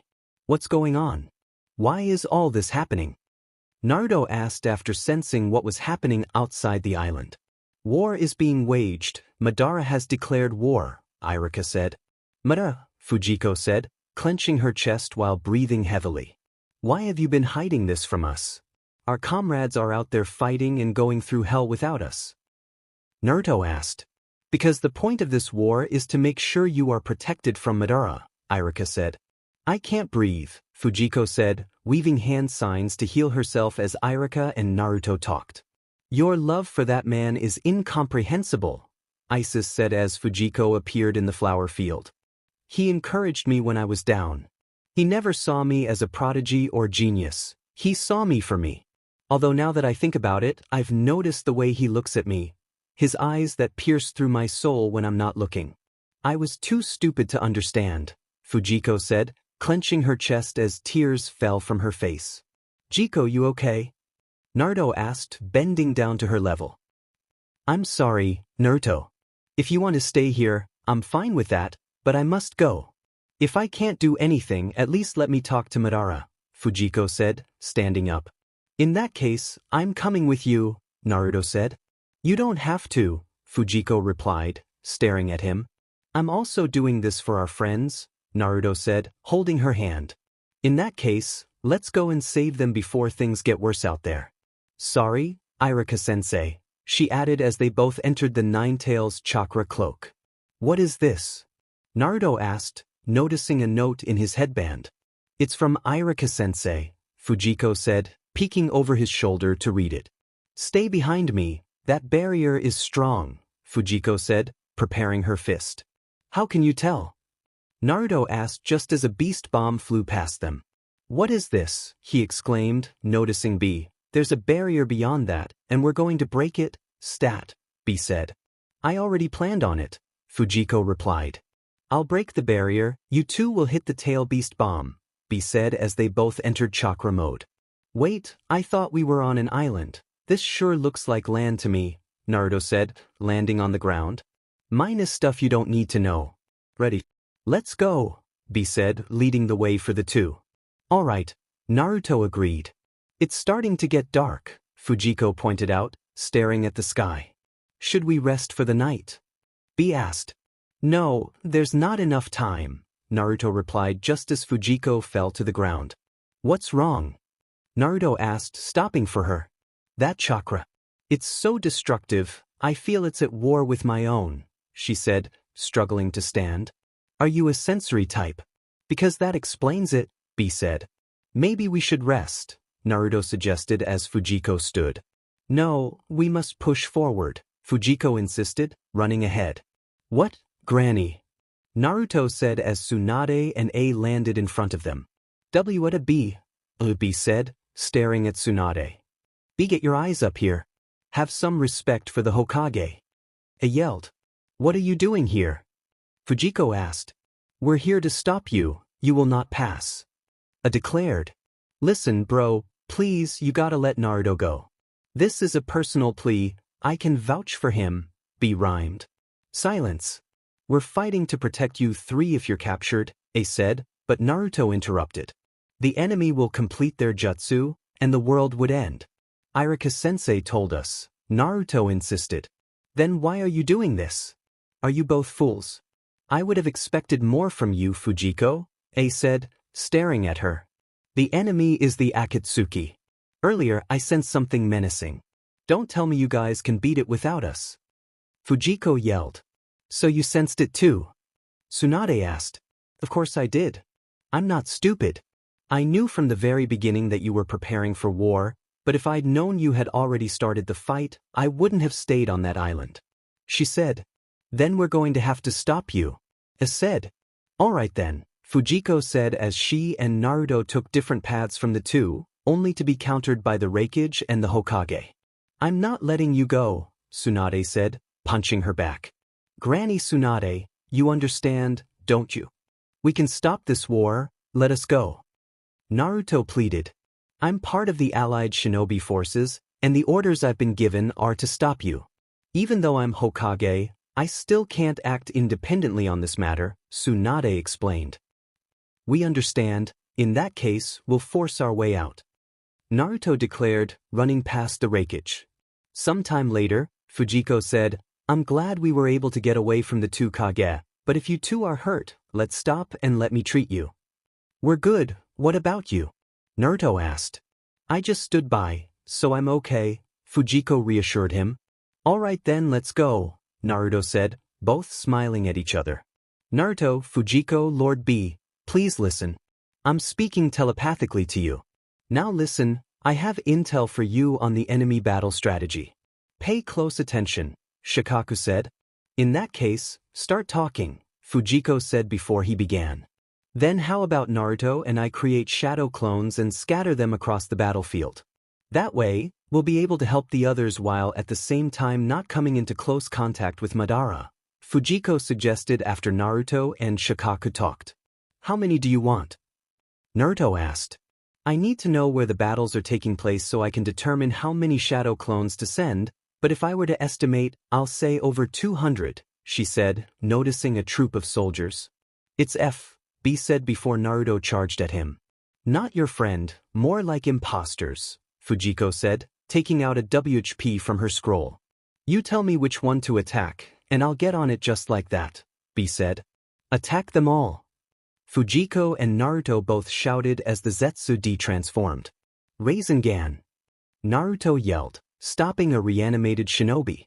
If you two are injured, let me heal you, Fujiko said, running to their sides. Thank you, one of the men said. I heard you seal them away in order to stop them, right? Is anyone a sealer? Fujiko asked. I am, the sand ninja said, taking out a cloth. I wonder who could be controlling them, Naruto pondered as the man sealed the animated ninja. It's Kabuto.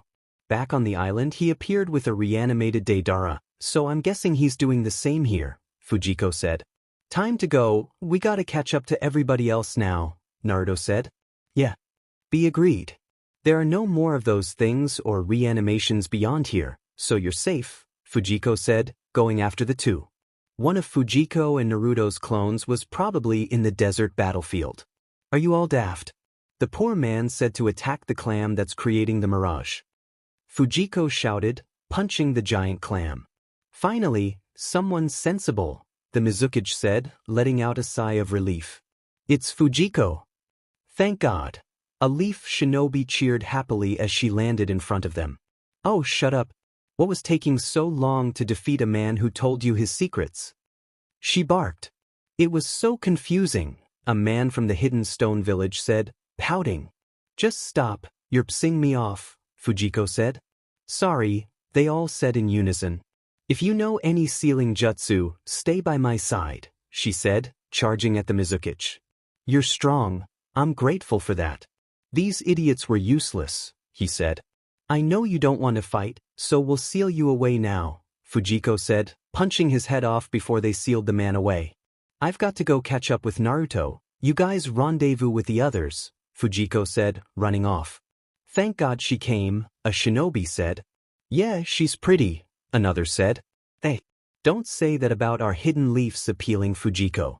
A leaf ninja said as they all started a shouting match, only for the Mizukage to be accidentally released from the seal. Naruto.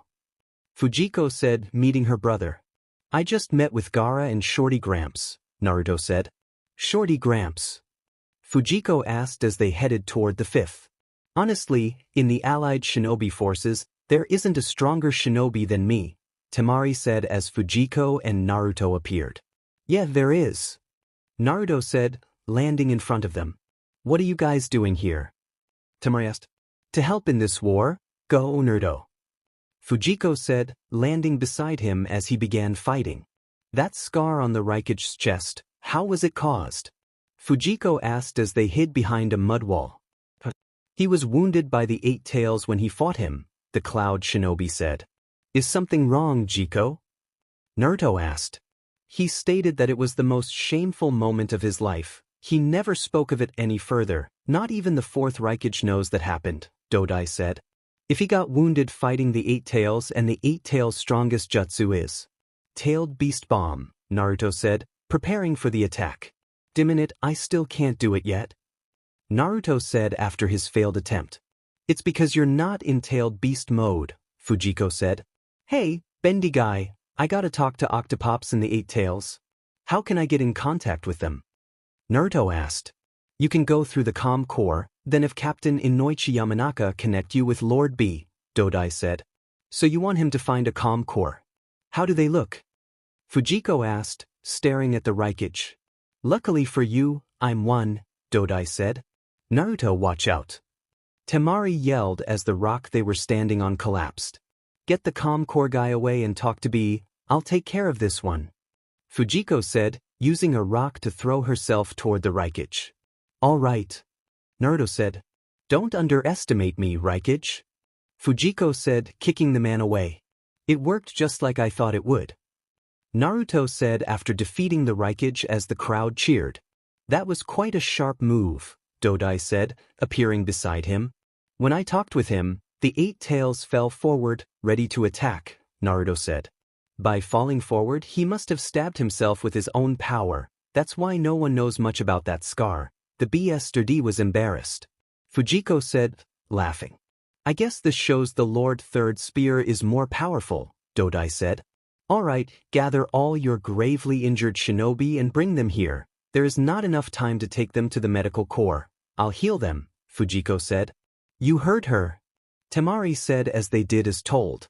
All right, I'm done. We can head out, Fujiko said once she finished healing. Let's go. Temari said. Over there. Hold on guys, I'm on my way. Naruto said, seeing an explosion in the distance. Isn't that the place where I took down that Mizukage? Don't tell me those fools managed to release him. Fujiko asked, sweat dropping. You took down the Mizukage? Temari asked. He practically told us how to beat him. I just smashed the clam, punched his face, and sealed him, she said as Naruto ran ahead. You fought well against the former Hokage.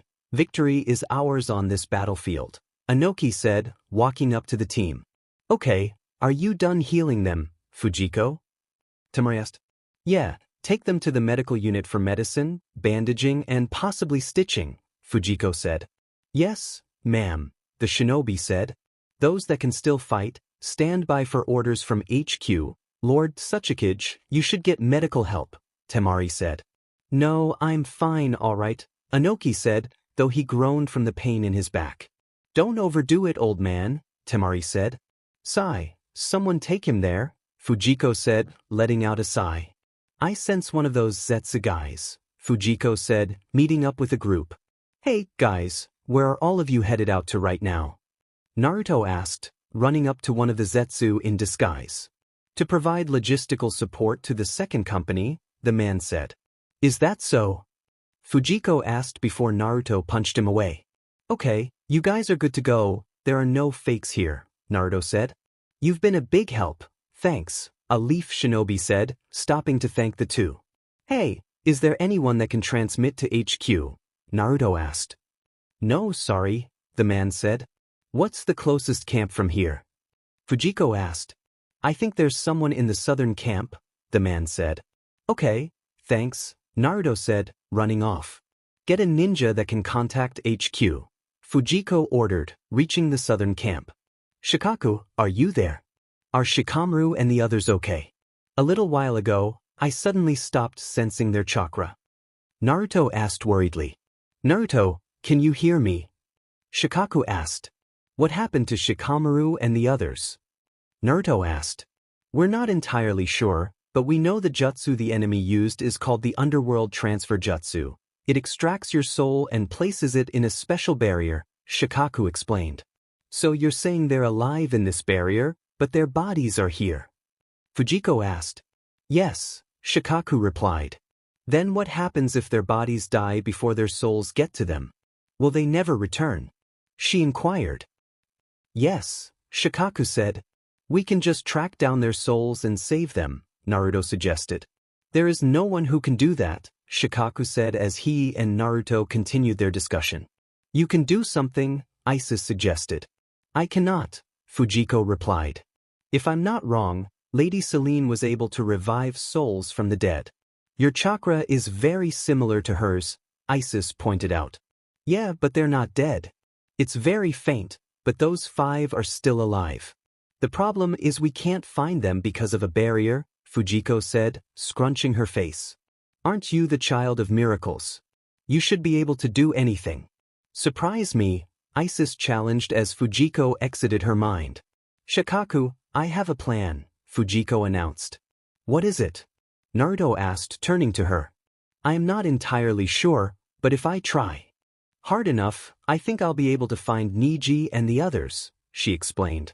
Really? Her twin asked. It'll take time and total concentration, but I think I can do it, she said. Then start. Naruto urged as she bit her thumb. Summoning jutsu. She called, summoning Irock. I'll take to the sky and try to track their chakra from there. Naruto, you help the other teams deal with the white Zetsus, she instructed, getting on Irock's back. All right, I'm right behind you, Naruto said, following her into the sky. Found them. Fujiko exclaimed, jumping down to where her twin was. Lead the way. Naruto urged. Somewhere else, B appeared behind them. Finally caught up to you, Naruto. Fujiko. What? It's about time. What have you been doing? Naruto asked. A persistent peeve, B replied. I hope you washed your hands before coming here, Fujiko said, side-eyeing him. Quench your doubt. Anyway, one of your shadow clones contacted me earlier. How are all the others doing? B asked. They should arrive at the front lines of every battlefield right about now, Naruto said. The clone that was with Omoi just came back and is heading back to Team Kakashi, Fujiko informed, landing on a branch. Sorry we're late, she said, landing in front of a barrier. You made it. Choza exclaimed. Yeah, finally got here, Naruto added. Hey, Naruto, Fujiko. Ino called out before Fujiko kicked one of the Zetsus in disguise. Good start, Jiko. Naruto cheered. Next, let's start with that guy. The rest of you around me are not imposters, Naruto said, pointing at one. All of you who've gotten Naruto's seal of approval can leave your circles. Anyone else is an enemy, Shikamaru said, taking out a kunai. If you're injured, please step forward. I heard the medical tents aren't accepting any injured people right now, Fujiko said, preparing her jutsu. With Gaara, Fujiko asked after healing the injured shinobi, where do we head to next? Since we're done here, we should group up with the other platoons, Gaara suggested. Alright, I'm a bit spent, Fujiko said, letting out a sigh. Is everything alright? Naruto asked. The chakra the original me gave me is almost drained. I should be conserving chakra for the mitotic regeneration jutsu, Fujiko explained, falling to the ground. Let's go, Inoki said as Fujiko froze in place. Wait, what is that? A sensory shinobi asked. What is it? What are you seeing? Inoki inquired. Look over there, the man said, pointing at the Tsuchikage. The second Tsuchikage, Gaara noted. I thought you sealed him away, Gaara? Naruto asked. In that state, he fragmented himself. Inoki speculated. No, Fujiko mumbled as Inoki explained what he meant by fragmentation. What's wrong? Gaara asked, turning to her. That one is. Inoki said, staring at the mountaintop. Who is it? Naruto asked, on alert. So he's come. That is Madara Uchiha, Inoki said, gazing up at him. What is going on here?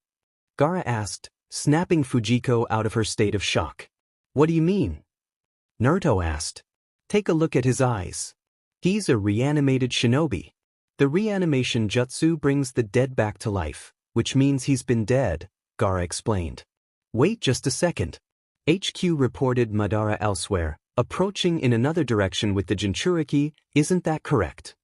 Temari asked. Madara. Fujiko called out, standing up. What are you doing? Inoki asked. If this is the real Madara, then the masked man must be someone else pretending to be Madara, she suggested. Don't be stupid. He's an enemy, so we must defeat him. Inoki insisted as Gaara used his sand to try and grab Madara. He's fast, Gaara said as he landed in front of them. Here he comes, guys, Naruto warned as Madara charged at them. Madara, Fujiko thought, shutting her eyes tightly. Hey! The shinobi yelled, charging at him. Sensory ninja, make sure you watch Lord Mu, Inoki instructed after the man disappeared. Gaara, you and the Tsuchikage have to recover first. Naruto, use that mode, Temari urged, stopping her brother from fighting. The truth is I can't right now. I used up my chakra in the earlier fight, Naruto admitted. He's killing them all. We have to stop him, Fujiko said, watching the battle. Like I said, I'm out of chakra, Naruto replied. Please stop. Please stop this, Madara. Fujiko yelled, running towards him. Fujiko! Naruto called out. What a troublesome brat, Madara said, grabbing the neck of a shinobi before Temari used her wind jutsu to push him away. Do not underestimate me. And Fujiko, what are you doing running off like that? Temari yelled. I wanted to stop him, she said. Stop him. Not long ago, you didn't have enough chakra to move, let alone stop him, Temari said. If you don't want to be hated, I'll advise you to do something, Isis said, staring down at Fujiko with a smile. I can't stop him. I'm scared, Fujiko said, trembling. Then at least do something to stop that fire jutsu. Isis urged. His jutsu is enormous, a shinobi exclaimed. Water users, use a water wall. Fujiko instructed and they complied, causing a mist to form. Here he comes, a sensory shinobi informed as a fireball was thrown at them. If only I had the black WP with me, Fujiko lamented. WHP? Isis asked. It's with the original, Fujiko replied. In that case, you can borrow one of Lady Celine's WHPs, It's made from the vine of a special tree, Isis said, handing her a green WHP.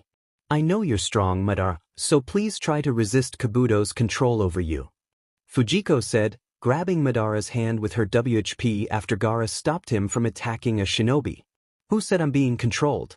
I'm doing this of my own accord, the same way I'm going to kill you, Madara said, raising his sword at her before Gaara intervened. You will go no further, Gaara declared. Massive Rasengan. Naruto shouted from above Madara. He seems so unbothered, Fujiko noted, staring at Madara's Susen. Focus, kid. I know this is just a clone, but that man really wanted to kill you, so snap out of this and do something no matter how small, Isis urged. Yes, I'll question him after we've immobilized him, Fujiko said, taking a deep breath. Naruto, how much longer? Gaara asked, bringing Naruto's 2 clones back to the ground. Just a little bit longer, I'm almost there, Naruto replied, entering Sage mode. Out of the way. Water style, water slicer. Fujiko shouted as blades formed and attacked the Susanoo. I'll give you that one, Madara said, as his Susanoo created more hands to counter the shinobi.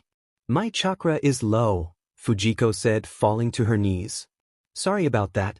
Okay, I'm all ready now. I need everyone to get back, Naruto said, holding a Rasenshuru. I know you can do it, Fujiko encouraged, breathing heavily as Gaara also attacked. Too much energy, Madara said. He absorbed that jutsu, Temari noted. That's the Rinnegan, right? Fujiko asked, noticing his eyes as he jumped toward a rock. Wow, this is way out of our league, Temari said, staring at the sky. Is this the power of a god? Gaara wondered, also gazing upward. Run. Everyone, get out of here. Fujiko shouted. We can't outrun it, a shinobi said in disbelief. It's too early to give up. Never quit without trying. Always do something, however small an effect it may have, Inoki said. Lord Tsuchikage. The shinobi called out as Inoki flew toward the giant meteor. Everyone, get out of here. Gaara ordered. There's not enough time. I've got to enter Sage mode, Fujiko said, crossing her legs. What are you doing, Fujiko? Gaara urged.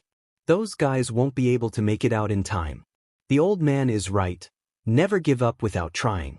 Water style, water claw. Fujiko said, as water formed from the air and tried to push the meteor upward. Her skills have surely improved since the last time I saw her, Madara said, smiling at their efforts to stop the meteor. They did it. A shinobi exclaimed, relieved as Naruto ran to Fujiko. I'm so glad that's OV, Fujiko started, but stopped mid-sentence. What's wrong? Naruto asked. Protect yourselves. There's another one coming. Fujiko warned as the second meteor appeared. You're too late to stop it, Madara said as the second meteor collided with the first. Jiko. Naruto shouted, using his body to shield her. Why'd you bother saving a clone like me? Naruto asked, falling out of a RBB cylinder with Fujiko. I feel bad about the others, but whether you're a clone or not, you're still sorely needed, Dodai said. Let me treat your wounds, Fujiko said, moving away from Naruto. No, please save your chakra, Dodai replied. You're wounded because you protected us. The least I can do is close up your wounds, she insisted, performing hand signs. What about Grandpa Tsuchikage? Naruto asked, looking around. Please bring him here to me for healing. Fujiko said as he ran off to look for Inoki. Is the old man all right? Fujiko asked, running toward Inoki with Dodai behind her. He's still alive but gravely injured. Could you please heal him? The stone shinobi requested. You don't have to ask, and please find Gaara for me, she said, kneeling down beside Inoki. Madara, I don't think I can forgive you for this, Fujiko thought, biting her lower lip before feeling a sharp pain in her chest. It's them. They're at 4 o'clock. A stone ninja shouted, noticing Madara. Wood style, deep forest emergence. Madara declared as trees began to form. He's able to use wood style. Dodaist. I think I still have, Fujiko said, attempting to stand but failing as Naruto rushed past them to stop the trees from growing. Naruto, that's enough. I'll take over this battle from here on, Inoki said, standing. You crazy old goat. I'm still healing you. Let the last thing I do here before disappearing be that. Fujiko argued. I have the chance to reclaim myself now. I still have enough energy for that, Inoki insisted. Please be careful, Fujiko said before disappearing. She's gone. What a downer, Madara said once Fujiko vanished. Huh. Kabuto said, side-eyeing him. With real Fujiko. Just chill out, Naruto, B said after Naruto's failed attempt to break Madara's mask. Damn it, that thing is really hard. I didn't even crack it, Naruto said. I could have simply passed through you, but it doesn't matter if you can't even crack the mask. That cannot be all you can manage. What about your nine tails power? Madara asked as 6 Jinchuriki appeared. Move. Fujiko said, avoiding the lava jutsu. Did you find the black rods controlling the lava guy? Fujiko asked, healing Naruto's cheek after he confirmed that the reanimated Jinchuriki were controlled by chakra rods. Yeah, but it's hard to get close to them, Naruto said before he turned into his tailed beast form. Hang on tight, don't fall you too, 'cause now the real fight is on. B said as they sat on his head. What? Naruto asked as B used his tentacles to cover them. Smart idea. Changing the terrain for our advantage. Fujiko said, grabbing onto his horn. Wow, no way, Naruto said, staring at the destruction. This is our chance. Seal them now, B, the 8 tails said. Octopus, you know a sealing jutsu. Naruto asked. It doesn't matter if those rods are controlling them or not, we'll just tie them up with ink clones, the 8 tails said as ink left B's mouth. That's it. Naruto said. That's only one of B's sealing jutsu. It takes just 3 seconds too. The ink will completely cover their bodies, incapacitating them, and once they're immobile, we can just pull those rods out, the 8 tails explained. I like you, 8 tails. You're very smart, Fujiko said, patting him. Oh wow, now that is some seriously awesome sealing. Naruto said. No, actually the enemy did an awesome power-up, the 8 tails said. That masked JRK has just been hiding in the ground. Naruto said angrily. Watch out. They're heading this way. Fujiko warned as the Jinchuriki charged towards them. Octopops. Naruto said, noticing B's skin peel. Watch out. Fujiko yelled as a Jinchuriki pushed her twin off the 8 tails shoulder. Naruto, the 8 tails said, catching him as lava erupted. We need to retreat and think of a better strategy to fight them. Fujiko said as the lava touched her leg. I agree, the 8 tails said before the 5 tails used its horn to push him back. 8 tails. Fujiko called out, flying off B's shoulder and getting held down by his tentacles. Thank you for coming for us, Kakashi-sensei, Guy, Fujiko said after Kakashi got her and Naruto out from Tobi's grasp. You know I couldn't just sit back and relax, not while my students from Team 7 are working so hard, Kakashi said. Oh he's got a Sharingan and a Rinnegan that are linked, left eye to right, and there's a rod sticking out the left side of his chest, and Naruto stammered. Just calm down, I can't understand a thing you're saying, Guy said. What he's trying to say is this guy in front of us is using chakra rods to control the tailed beasts and the reanimated Jinchuriki, Fujiko informed. One's coming. Naruto said as the 5 tails charged at B. It's after the 8 tails. Kakashi said as the beast jumped over their heads, only for Tobi to use chains to bring it down. So painful I can't believe I'm letting him, a voice said. Naruto, Fujiko, did you hear that? B asked. Yeah, Naruto and Fujiko both said. That was the tailed beast's voice. It pains me to see one of my own treated like that, the 8 tails said. Now you get mad, the 9 tails said. Oh, the fox wants to speak, Isis said. Please don't pick a fight, Fujiko said. I thought you would have understood better. It's always been the same for every shinobi that has kept us as pets. 8 tails, you and that brat B are a special exception, the 9 tails said. I wonder about that, 9 tails, the 8 tails replied. They can all talk to each other.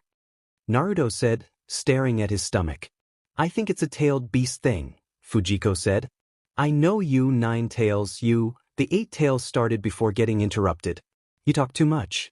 By the way, given the number of tails you have, aren't you the next most powerful after me? And you, 11 tails, can't you stop this? You're wasting time, hurry up and finish this. I'm going to take a nap, the 9 tails said. UBSTRD. There you go again with the number of tails, Seo. Isis yelled. Exactly. Don't decide who's stronger or weaker by tail count. You've always been like this. That's why that Tanuki, the 1 tail, hates you, the 8 tails said as the place fell quiet. Hey, are you even listening, you fool? The 8 tails asked. He's playing possum, Isis said angrily. 8 tails, 9 tails, and 11 tails are actually fighting, Naruto giggled. Tailed beasts can talk to other tailed beasts mind to mind, but it's a rare thing, B said. You're babbling again, Naruto. The enemy is incoming. Remember, don't let your guard down just because I'm here. We need to confirm which one performs which of Pain's jutsu, Kakashi said. How do we do that? It's not easy to get close to them, Fujiko said. Don't worry, Kakashi said, charging at the Jinchuriki. 3 headed your way, Naruto. Guy said. Got it. Naruto said, preparing a Rasengan. 3 is better than what we faced before, and I'm more serious now too, hardcore. B said. He turned 2 into beast form, Fujiko said. We'll distract them with 9 tails chakra shadow clones while we go after this masked guy head-on. You can't make more shadow clones if not 9 tails. It'll drain all your chakra. Be warned before the red monkey grabbed his tentacles, causing Naruto to fall into its mouth. Naruto! Fujiko yelled as her twin struggled to escape. Let go of my brother. She ran toward the monkey. Stop. If you get close, you'll get caught. Isis shouted. B, use your tentacles to stop him. Hey, let Naruto go, monkey. B commanded, using his tentacles to grab the monkey's hand. Hang on. Fujiko said, running up the monkey, only for it to swallow Naruto. Naruto! B exclaimed, and Fujiko fell off the beast in shock. So there you are, I'll just pull you in with 4 tails and all, Toby said, holding out his hand. Fujiko quickly used her WHP to grab his hand. Lay a hand on that monkey and you'll regret it, she said angrily as her hair turned red. Fujiko, Naruto said, I'm glad you're alive, but please get out of that monkey's mouth. I need you to hold that guy down while I get the rod out, Naruto said before the monkey vomited shadow clones. Understood. Fujiko replied as the chains disappeared. Your trouble might as well keep you busy, Toby said as 2 Jinchuriki hovered above Fujiko. Do it, Naruto. B cheered. Naruto, this will not be easy, Toby said, using the rod to create a chain to bind Naruto. Then I'll make it easier by stopping you. Fujiko declared, coating her WHP with chakra and slapping it on the ground. I got it. Naruto said, successfully pulling out the rod. Who said it wouldn't be easy? Fujiko said before a giant wood creature appeared behind her. Fall back, Fujiko. Kakashi ordered, and she complied. Naruto. Fujiko said, hugging her twin. I wasn't able to save him, Naruto said, breathing heavily. It's all right, as long as we stop that man, we can still save him, she reassured him. You look like you're about to pass out after stopping just 1-tailed beast. You cannot defy me. I shall take the precious tailed beast that you possess, Toby threatened as the ground shook. What's going on? Kakashi asked. This is bad however you look at it, Isis said. We couldn't even beat 1, let alone 6. Fujiko hoisted her brother up. Tell me, Fujiko, are you determined to stop the tailed beast? Isis asked. What? Fujiko replied. Just answer the question, Isis insisted. I heard the thoughts of the 5 tails. He was really upset about being controlled by this fake Madara. I'm angry that this man would use the name of someone I cared about just to wage war. It's unforgivable, Fujiko said as her hair turned red. Remember that time I said I wouldn't fight in whatever battle you fought? Change of plans. I will never forgive this man for hurting my brothers and sister. Isis declared as the scenery changed. Let's do this, Naruto said, regaining his strength. Right? We'll fight as a 3-man team with me taking the lead, B said. Against 5-tailed beasts, you can't go in front without transforming, the 8 tails warned. Octopops, you and 8 are both injured right now, there won't be any leading or following, Naruto stated. Indeed, Fujiko agreed, putting her hair in a high ponytail. Since we're all already in 2-man teams. Seems like that stupid fox decided to help out, Isis laughed. Shut up, wolf. Kurama yelled. Naruto looks bad over there. 5-tailed beast bombs. The 8 tails shouted. Yeah, I know, Naruto said, using his chakra to stop the bombs. I'll start healing. Please stay still. Fujiko said, clapping her hands together as a chakra tail engulfed B, Kakashi, and Guy. Thanks, B said as his tentacles regenerated. My chakra is replenishing, Kakashi noted. First, we gotta figure out where every one of their rods are, Naruto said as Fujiko approached them in beast chakra mode. Let's split it, 3 for 3, Fujiko suggested. That sounds good, Naruto agreed, creating shadow clones. Hey, isn't that pretty big for one of those things? Guy asked as the failed beasts retreated to form a beast bomb. Are they pulling their power to a single point? Kakashi questioned. Let's do one, Kurama, it'll be fun, Isis said. Fine, Kurama replied as they both formed chakra above them. Tailed beast bomb, they shouted, shooting the combined chakra. In the midst of the blast, grab those rods. Fujiko instructed, using the chakra tail to grab the rods. Where is this? Fujiko asked as they reached a space where all the tailed beasts and their Jinchuriki were. We've been waiting, a woman with blonde hair said. The same thing happened with him, Naruto noted. Not quite, you did make it all the way to this plane this time around, just as the 4 tails predicted, the woman explained. This isn't where 4 tails was. Now that we're fully linked, you're able to enter deeper into the beast psyche plane. See, there are Jinchuriki here too, Kurama added. I think I understand.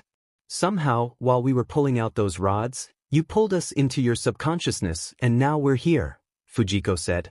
As I'd expect from you, the smartest of all these fools, Isis said proudly. Honestly, I don't really get it, but everyone here and there aren't any chains, it's not as chaotic as it was last time, Naruto remarked.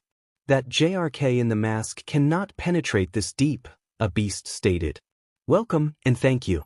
On behalf of us Jinchuriki and tailed beasts, I wanted to meet you, Naruto Uzumaki, Fujiko Uzumaki. In fact, a boy with purple eyes began before stopping. Oh man, you look shorter, younger and weaker than me, Naruto said, tears streaming down his face.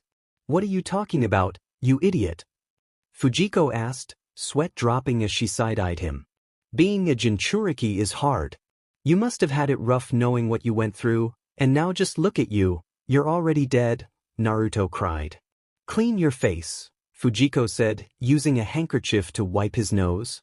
It's so sad you never tried good ramen or found out what it was like to kiss a girl, Naruto said, wiping his eyes. You've never kissed a girl either, Naruto. In fact, the only other person you've ever kissed is Sasuke, Kurama reminded him. It's true, I remember my reaction back then, Fujiko said, giggling. Please don't, Naruto said, gagging. Oh wow, that is a lot of heaving. Sasuke kisses, what was that like? The Mizukage asked. Now that I remember, Sasuke was also my first kiss, Fujiko said as Naruto continued to GG. Hey, you do know that I'm talking to you, don't you? Seriously, for Tails is right, you don't very well at all, the Mizukage said. We assembled here because of 4 Tails summons, and we hung around after promising to give you something, Utakata said. Oh, he really did all that. Well, I'm glad that you're all gathered together and getting along, Naruto said. Indeed, I would have thought they would be arguing since they never seem to have been in the same place, Fujiko said. It only happened after 4 Tails and Rashi left. It's all thanks to you, Naruto, 4 Tails said. Naruto, Fujiko, step forward and extend your hands. We'll fulfill our promise to 4 Tails, or rather, Son Boku, the blue cat said before they introduced themselves. Nicely done you two, 8 Tails said as they landed on the ground after using a tailed beast bomb. I never thought you'd be able to completely control the 9 tails. However, it appears you still cannot maintain it for long, same old, Toby said from atop the statue as it dragged the tailed beasts into its mouth. It's not the same old, not anymore. I just learned a bunch of really difficult names all at once, Naruto said, grabbing his stomach. Indeed you did, Fujiko said, giggling. Really difficult names. What does that have to do with anything? Toby asked, intrigued. Oh, so you really don't know, do you? Bleh, I'm not gonna tell you, Naruto said before Fujiko hit him across the head. Hey, he yelled. Don't make him angrier. I still haven't gathered enough chakra, Fujiko said. Chakra? For what? Naruto asked. A special technique taught to me by Kara-sensei, she said, tapping her forehead. All the former Jinchuriki are disappearing. Fujiko pointed out as the reanimated ninja glowed white. Looks like Itachi did it, B said as their souls left their bodies. Hey, what do you think you're looking at? Did you forget you're fighting me? Naruto said, jumping down to Kakashi, Fujiko, and Guy. Looks like the reanimation jutsu has been released, Kakashi said, taking out a kunai. Which must mean Madara is also disappearing. I can beat the CRP out of you without worrying about Gaara and the others, Fujiko said, clenching her fists. What's wrong? You don't look too happy, Naruto said, punching the statue down. What do you mean? Toby asked. Well, you're hiding your face. All I can really do is take a guess at it. If you're actually calm under there, take off that stupid mask and prove it to me, you fool, Naruto said, pointing at him. Nice going, Naruto, Guy said. Please stop aggravating him, Fujiko said before a barrel and a gorg appeared beside Toby. What is that? Kakashi asked. Looks like a giant gorg and a jar. Naruto said. I would have preferred bringing it back in a completed state, but... Toby said, feeding the statue the items. Its chakra increases after eating those things. Fujiko said as the statue growled. Don't tell me, Kakashi said on guard. Watch closely and surrender yourself completely, the return of 10 tails and the beginning of the end of the world. Toby declared. So that's it, the ghetto statue is 10 tails' actual body, Kakashi said. Great, just what we needed to see, Isis said. What's wrong? Fujiko asked. He got a bit of 8 tails chakra from back in the day, now we're sweating because 10 tails is here to stay, B rhymed before Kurama explained what was happening. Hold on a minute, Kurama. You say 10 tails is dangerous and his revival will mean world destruction, but he's 1 tail lower than Isis. What's the difference? Fujiko asked. I was just getting to that. Isis was created to stop him and contain him. Technically speaking, she was supposed to be some kind of tool, but she turned into a tailed beast. That is why you shouldn't get too close to it. If 10 tails absorbs Isis' power, it would be the end, Kurama said. I do not need 10 tails to be revived at full capacity. My end goal is a super genjutsu, infinite Tsukuyomi. I would put the entire human population under a single genjutsu, Toby said proudly. A single world that belongs to nobody, one perfect world without war or ill feelings. Only within a single collective consciousness can truth be found, he said. Look, I had my father, I had my mother, and I had pervy Sage. Kids love looking up to their heroes. That's why I can run forward without hesitation. I will become the greatest Hokage of them all. That's my dream, and I won't give up on it, you fool, Naruto said, grinning.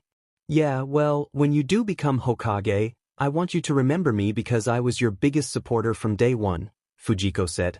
Even if you don't want your youth to reach an end, your dream still has to come to an end at some point, Guy said. Yeah, dreams must be fulfilled, Kakashi agreed. Individuality makes you lose sight of the truth. My words as a nobody are guided by the absolute truth of the world, Toby said before Naruto charged at him with a Rasengan. That weapon repels jutsu, Fujiko pointed out after Naruto's failed attempt. Yeah, he said, staring at the statue before creating a shadow clone. Naruto, you know his abilities, right? Your window is the instant he tries to pull you in. That's when he'll become solid. If you attack him normally, you'll just pass right through him, Kakashi explained. Meaning we have to go at him with different attacks, Fujiko said, entering her tailed beast cloak. Create an opening through close combat, avoid using big moves. Guy warned as Naruto charged at the enemy. Time skip, you survived, Kakashi said after Naruto revealed the masked man's identity. Who is he? Naruto asked. Our classmate, an Uchiha who was an elite shinobi. We all thought he was killed in action during the last war, Guy explained. Then how is he alive? Fujiko asked. If you were alive, why not come forward? Kakashi added. Because it's irrelevant whether I come forth or not. Although, I suppose if you really want an answer, the reason is because you let Rin die, Obito replied. Rin? Fujiko asked. Oh, what's with that look, Kakashi? Obito said mockingly. Something's coming, Isis informed just before Obito used a fire jutsu on the group. Stay focused, Jiko.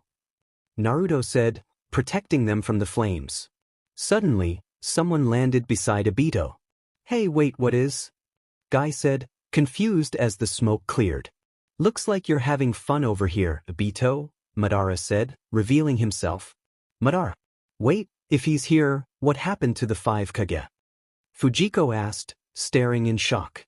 This one is a shadow clone as well. Where is the original Obito? Madara asked, eyeing the group. What happened to everyone over there? Naruto asked angrily. Not sure, but I beg that none of them are doing too well, Madara said nonchalantly. Huh, is this really the son of the man you love? Your taste in men is questionable, Isis remarked. Okay, how about we not insult my taste and worry about what's in front of us? Plus, I'm sure he must have an excuse, something he wants to protect, Fujiko said, clenching her fist. You're like Lady Serene, ignoring all the red flags in people and only imagining the green ones, Isis said, frustrated. To be continued. I'll capture the 8 and 9 tails now, Madara said, noticing a mini-tailed beast bomb above him, which he deflected. That weapon of his absorbs jutsu and reflects them. Don't use any jutsu, just stick to physical attacks, Isis warned as Madara charged at them. I won't let that happen, idiot. After all, I'm the 4th Hokage's son. No way I'm going to fall for your talk. Naruto declared as the wind picked up. I see. I was going easy on you because you were the actual Jinchuriki, not a clone. But I warn you, I can't hold back with this, Hashirama's wooden dragon. He used it to hold down the 9 tails. Madara said as a wooden dragon erupted from the ground. I'm not going to hold back against the zombie either since you're dead anyway, Naruto retorted as they charged at each other, the wooden dragon. Wrapping around the 9 tails cloak. Excuse my rudeness, B, 8 tails. Fujiko said, jumping onto B's head and leaping toward the wooden dragon, striking it with her leg. Thanks, Jiko. Naruto said as the wooden dragon loosened its grip on him.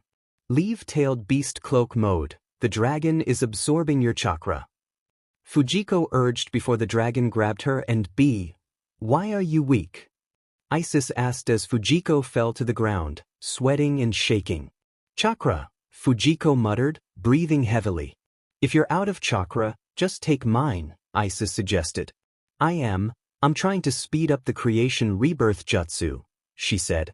It's taking too long, Isis noted. Just a bit more time, Fujiko replied, standing. They're a distraction for you too, right? This world is about to end. To enjoy what little time we have left, we really should clean out this battlefield. Madara said, creating the spine of his Susanoo. Fujiko, can you heal Kakashi-sensei's injuries? Naruto asked after saving their sensei. You don't have to ask me twice, Fujiko said, creating a shadow clone and sending it to Kakashi and Guy. Looks like we're going to have to start worrying about the 10 tails. Let them handle Obito, we need to go after that thing, the 8 tails said, staring at the 10 tails. Give me a minute, Fujiko said, healing Guy. The statue's chakra, it's gone, Naruto said after he and B shot their tailed beast bomb. It's still there, Fujiko said as the smoke cleared, revealing a tailed beast. But I thought the statue's evil chakra disappeared, Naruto said. He doesn't have those kinds of emotions or feelings, he can't be sensed. He's natural energy himself, Isis informed. So if we use Sage Mode, will that help? Fujiko asked. Yes, Isis replied as Naruto sat down to concentrate. It's coming and fast. Fujiko warned as the tailed beast charged at the team. Come here, Fujiko. Naruto called as she entered her twin's tailed beast cloak. Listen up, first we keep our distance and see what move he makes, then we hit him with a big blow from as close as we can get, the Nine Tails instructed. Nine Tails, you're acting like a captain, Kakashi remarked. Huh, got a problem with that? Kurama shot back. Nope, I'm actually kind of happy, Kakashi said as Fujiko giggled. Save that line for after we've won, let's go. Kurama said as he and the 8 Tails ran forward. It'll be nice if you took over, Isis. Kurama said, dodging the 10 Tails attack. For an overgrown beast, it sure is fast. Fujiko, let's enter tailed beast cloak form. Isis urged as Fujiko jumped out of the 9 Tails cloak. This is not good, the 8 Tails said as the 10 Tails shot its beast bomb. You okay, B8 Tails? Fujiko asked, running to B. That hurts, fool. B said, breathing heavily. Everyone is drained from chakra, Isis said. I just need 20 more minutes. Naruto, please, just 20 more. Fujiko said, turning to her twin. Whatever you're planning, I'm right behind you, Naruto said, forming hand signs for his shadow clone. Your favorite shadow clone jutsu is forbidden ninjutsu. Putting more numbers won't help, Madara said. I'm not a loser. Naruto interrupted. Don't, Naruto. It's meaningless to split up your chakra even more. It may be useful for diversions but not for decisive attacks, Kakashi advised. You're always just a model crew anyway, Madara said, confusing Naruto. He's saying it's pointless to use shadow clones when none of them are smart, Fujiko explained, laughing. Why are you laughing? Naruto whined as Madara smirked. You needn't worry, everything will go as planned. I'll make you Hokage inside this jutsu, so just disappear inside this jutsu with the rest of the world. Obito declared as the tailed beast shot at an unknown piece of land. What? He missed deliberately. Kakashi asked as the allied shinobi forces landed on the battlefield. Ino Hinata. Fujiko called, turning to her friends. Naruto, Fujiko, are you okay? Hinata asked. Now that you're here, yeah, Fujiko said, relieved. How many more minutes? Isis asked. 16. Fujiko replied before the tailed beast used its tail to fan the smoke away. Water users, no. Shikaku commanded as the water users poured water into a hole created by the hidden stone. I get it, trapping the tailed beast in a pit of solid lava, Fujiko said, watching the fight. Let's go. Naruto said, forming a Rasenshuriken. Right, Fujiko said, forming a hand sign. What jutsu is that? Naruto asked. Lightning style, Thunderstrike, she said as a lightning bolt formed in her hand. I thought we had immobilized the 10 Tails, a shinobi remarked. Its form, another shinobi pointed out. Fujiko, a sensory shinobi said, running to her. What is it? She asked. Shikaku wants to talk to you, he said, placing a hand on her shoulder. Fujiko, Kiara told me about the Mitonic jutsu you've been working on, Shikaku said. Yeah, and? She asked before Shikaku informed her of a plan he had conceived. It's aiming far. Kakashi said as the tailed beast aimed its beast bomb for HQ. What happened? Naruto asked. You are the key to our whole plan, Naruto, Neji said. No, not that. I'm talking about what happened to Inoichi and Shikaku. Naruto pressed. Watch out, a shinobi warned as an arm of the tailed beast charged at them. Got it. Fujiko said, grabbing the arm in place. Amazing, Naruto said. Get here, Madara, she shouted, pulling them to her before punching it back. We're right behind you. Hinata said, landing behind her. I forgot about that monster strength of hers, Madara said, staring at the state of the tailed beast. For right now, I want you all to forget about the guys at HQ. This is a war, their role was to supply information. Now that their task is over, it's our job to use that information to defeat the enemy. We cannot let their deaths be in vain. Fujiko declared as sharp tree shards shot out from the tailed beast's hand. Okay. Naruto said, creating shadow clones. It's moving again. Fujiko informed as the 10 tails started breaking free from the Nara clan's paralysis jutsu. Naruto, this is your chance. Go now. Shikamaru urged as the forces attacked. Let's go. Fujiko said as the allied forces joined together to charge at the tailed beast.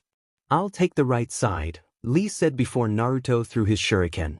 I'm not like you guys, I don't want to sever any of my bonds or have them cut off either. Naruto said, landing on the ground. Now disappear. Madara commanded as he and Obito performed a fire jutsu. Water style, snake's mouth.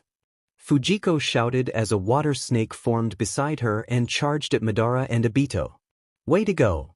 The shinobi cheered before Madara used his Susanoo to shoot shuriken at them. The next round. Sakura said. It's huge, Fujiko said as the kunai charged at them. Where are they? Naruto asked, noticing their enemy was gone. Naruto above you. Kakashi warned before Obito punched the spot he was standing. Its screams are loud, Fujiko said, covering her ears. It's planning a cataclysm, Isis said. What? Fujiko asked. You've severed the link between the 10 tails and me, it can't be controlled now, Obito said before a gust of wind formed. It's coming. Isis warned. Its destructive force is immense. Fujiko said, being pushed back by the wind. I've got you, Naruto said, grabbing her hand and pulling her closer. Your arm. Fujiko exclaimed, noticing her twin's bleeding arm. Don't panic, he said, laughing nervously. Everyone, let's join together and fight as one, Hinata said, standing in front of the two. Time for you to recover, Sakura said, placing her hand on Naruto's back. Thanks, Sakura, Fujiko said, letting out a sigh of relief as she fell to the ground. What's leaving its mouth? Naruto asked, staring at the 10 tails. It's transforming, Sakura said. No, it's reverting to its official form.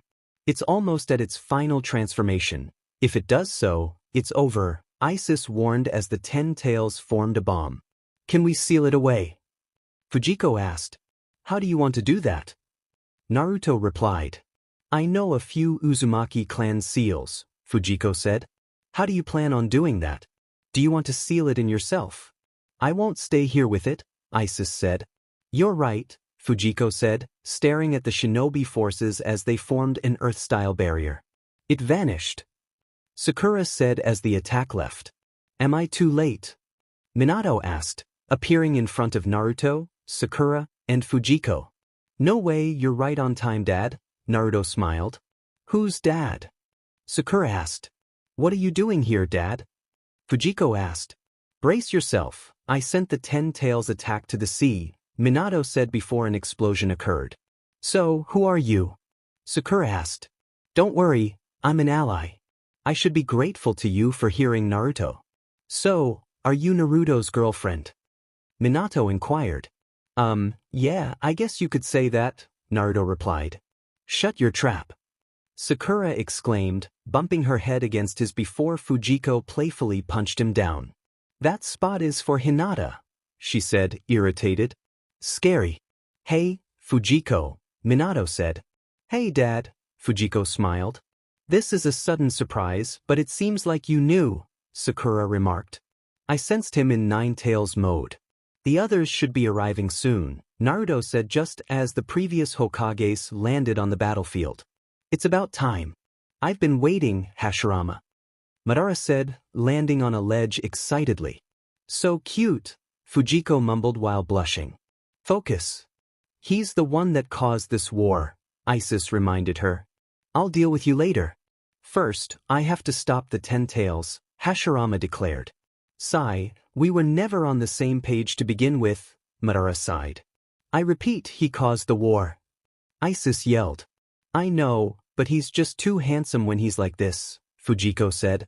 Do you realize you haven't done anything in this entire fight? Unless you've beaten that beast, you can't go falling for the enemy, Isis pointed out. You're right. I'm sorry, I've been nothing but useless, Fujiko admitted, packing up her hair as the 4 Hokages formed a barrier. Later, Fujiko walked beside Sasuke. The old Team 7 is back and I'm loving it. Whatever, Sasuke replied. All right, Team 7 is back in action. Sakura, Sasuke, Fujiko, let's go. Naruto shouted. Just hold up, Hashirama said before the 10 Tails released a bomb. It wants to break the barrier. Fellow past Hokages, please prepare yourselves. Minato warned. You ready, Fujiko? Isis asked. Summoning jutsu. Fujiko exclaimed, summoning Iroh. Finally decided to call for me, Iroh said as she climbed onto his back. As the others attack from below, we'll go from above, she said as he flew toward the 10 Tails. Fujiko, if you truly want to protect people, specifically Naruto, you have to master this jutsu, Kiara advised. Do I have to? It's impossible trying to fight with a quarter of my chakra missing, young Fujiko replied, lying on the ground. But if you do this, you'll have enough strength to destroy mountains, considering the amount of chakra you possess, Kiara encouraged. Fujiko stood back up and charged at her sensei. The purpose of learning this technique was to protect the people I care about, she declared, jumping off Iroh and punching the 10 Tails down as a purple diamond formed on her forehead. Yes. Naruto cheered. What monster strength! Tobirama exclaimed, staring in awe. Once I'm through with you, I'm going to deal with Madara, she said, punching it again before it let out a loud roar, pushing her back. Got you. Seems you've perfected the jutsu, Iroh said, catching her as they landed beside the rest of team. Great job, Jiko. Naruto praised before being called by Kiba. We need to mow them down and slip past her. That'll be easy, Sasuke said after Sai explained their predicament. Right, someone big and agile on his feet, Fujiko said, biting her thumb. Summoning jutsu. Team 7 shouted, summoning their animals. Iroh, I'll be suching with you often, Fujiko said. Whatever, as long as I go back home being part of the war, Iroh replied. Tamura, will charge at the 10 Tails and stomp on every one of those things, Fujiko declared as they charged. My skin is like metal, nothing can pierce it, Tamura boasted, stomping on the creatures. Thanks, Fujiko, the shinobi forces said after she saved them. They're moving back after the big one got hit, Fujiko noted as Tamura ran up to Sasuke and Naruto. Our jutsu affected them, Naruto said. It cut off the piece that was on fire, Fujiko pointed out as the monster creatures got closer. Lads, you're all closer. Stop the jutsu of the one on top of the 10 Tails. Hashirama commanded. Yeah. Naruto agreed as Sasuke slithered past him. To be continued. Did he do it? Fujiko asked after Minato struck Obito. It's moving, Tamura said, noticing the tailed beast disappear. He's absorbing the 10 Tails, Isis said. So he's become the 10 Tails Jinchuriki, Fujiko said, staring at Obito as Naruto landed beside her. He looks even creepier than he did before, Naruto remarked. Now that he has become a Jinchuriki, how do we beat him? Fujiko asked before red pillars fell on Obito. Wow, awesome! Naruto exclaimed. Not quite, Minato said before the pillars crumbled. He destroyed the barrier, Fujiko said as Obito landed beside Gamakichi. Look, I'll be blunt, this guy is stronger than I am, Hashirama said as he and the 3 Hokages landed in front of Obito, only for him to attack them swiftly. Fourth, Saru, scram. Tobirama shouted. Tamura, Gamakichi, leave. Fujiko urged as Tamura jumped off the pillar. I can't keep up with what's going on, Tamura said, landing on the ground. It's all right, Iroh and I will be your eyes, Fujiko assured him before Obito fell to the ground. He hasn't fully merged with the 10 Tails, Isis noted. Gamakichi below. Naruto warned just before something forced the toad off the ground. You okay, nah, Sasuke? Fujiko asked after the two dodged Obito's attack. I really thought we were done for, Naruto admitted. He looks like a snake, Gamakichi said as Obito boiled up. What is that? Naruto asked. We have to take him down while he's still unable to move his body well, Minato suggested. A physical attack should do the trick, Fujiko said, balling up her fist before running toward Obito, just as it shot out a black orb from his hand. Distance, please, Minato said, using the 9 Tails cloak to pull her back. Its attack missed its target. Seems Obito's consciousness is merely clinging to the Ten Tails' power, he said, taking out his kunai. That form, Isis said, staring at Obito. Then, Naruto exclaimed as Obito took his father's arm. He may have got me, but I'm still okay. I escaped, Minato said. Are you sure? Obito asked, pointing at the black orb on his arm. The light, Fujiko said, covering her eye before Sasuke pulled her into his Susanoo. Ah, Naruto said as Tobirama made a reappearance. Don't worry, I only teleported a clone. I marked him earlier when we made contact, Tobirama explained. That's amazing. You can copy my dad's move. Nice job, second great stone face guy. Naruto said, and Fujiko facebombed. The fourth is actually using my move, and that's Lord second to you, Tobirama corrected. If you followed me to the library often, Naruto, you'd know that it was Tobirama who created the flying Raijin Jutsu, the shadow clone Jutsu, the reanimation Jutsu, and many more, Fujiko added. That's Lord 4 to you, Tobirama said. Do you think Madara will be alright fighting Hashirama? Fujiko asked. You mean, will the first Hokage be fine fighting Madara? Sasuke corrected. Yeah, that, she said as I-Rock landed. Well, did he get him? Gamakichi asked before a black orb rose from the ground. He blocked it. He's fast, we can't hit him with ordinary jutsu, Tobirama said. I'll have to use my Raisin Flash Super Circle Dance House Strange 3. I'll create an opening with it, Minato declared. You're a bit of a comedian, aren't you? Tobirama said, side-eyeing him. All his scrolls back home have similar silly names, Fujiko remarked. I'd normally make fun of all your jutsu names, but this guy is no joke, Tobirama said before Sasuke and Naruto ran off. Sasuke, Naruto. I said I'd make an opening for you. Minato called out. Come on forth.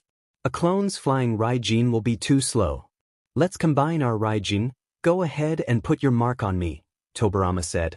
I'll go with you, Fujiko said, walking up to the two before I-Rock used his wings to stop her.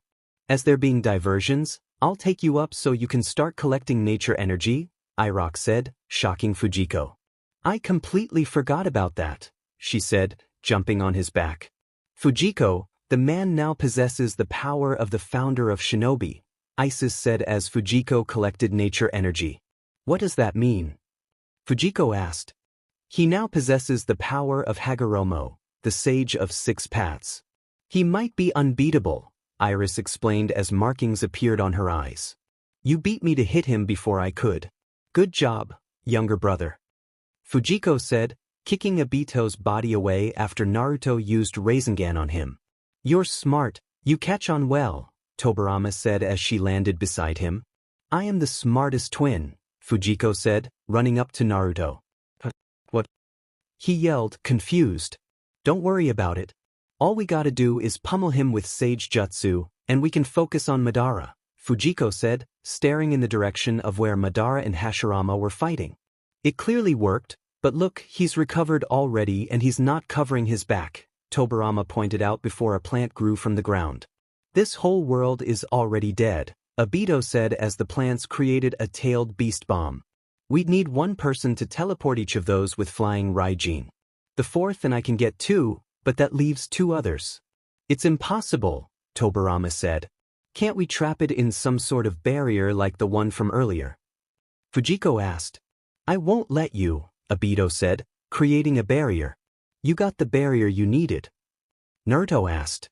Yeah, Naruto, SWH with Kurama for me, she said. What is it? Kurama asked. Let us teleport everyone outside. It'll be easier since we already have the barrier that's needed. Naruto shared your chakra with everyone, so there should be some power left in everyone. If we can HRSS that power, we can all leave and let it destroy itself, Fujiko explained. You are a genius. You are very unlike your father and brother, Tobirama said, grinning. Hey, I understand, Jiko. Naruto said, holding his hand out for his father. Naruto, Fujiko, face it. Minato is useless. He wasn't even able to protect your mother or his subordinates. You know what tomorrow is, don't you? It is the anniversary of their deaths. Obito said, causing them all to go silent. Oh yeah, It's also the day we were born, right? Naruto said, holding his hand out for Fujiko. Right. It's not over, we exist, and that's the best part, Fujiko said, fist bumping him. Is it over? Fujiko asked after the Shinobi Alliance pulled the tailed beast chakra out of Obito. Well, it looks like you kept your promise, Naruto Uzumaki, son said, turning to Naruto. Hey, son. Sure thing. Naruto saluted before Sasuke ran past him. Sasuke, wait. Naruto called, running after him. Where's Madara? Fujiko asked, running to where Madara and Hashirama were. Madara. Fujiko shouted. Where's the ceiling core? Hashirama asked, causing her to freeze in place. I forgot, but I think someone is coming. How is he? She asked, sweat dropping. I managed to restrain him, but I'm still waiting for someone to seal him, Hashirama said, confused. So after sealing him, he'll be gone forever, she said, staring at Madara sadly. Don't tell me you're going to cry. Isis exclaimed. I'm not, I'm just sad that he's going to leave. They say it's hard to get over your first love, Fujiko said, pouting. Now it's my turn to attack, Madara said. Cut the tough act, this war is over right now, Hashirama said as Sai and Naruto arrived at the scene. Naruto, I owe you a debt of gratitude. You even extracted the tailed beast from Obito for me, saving me the trouble of having to weaken him, Madara said as Sai's sealing jutsu grabbed onto him, and a gust of steam surrounded him. Ancient relics of the past should bud out. Sasuke shouted, burning Madara. You are only a brat, nowhere near my level, and you stole my line, foolish child. Madara yelled. Look at his body, Isis said as Madara's clothing fell apart. So hot, Fujiko said, blushing.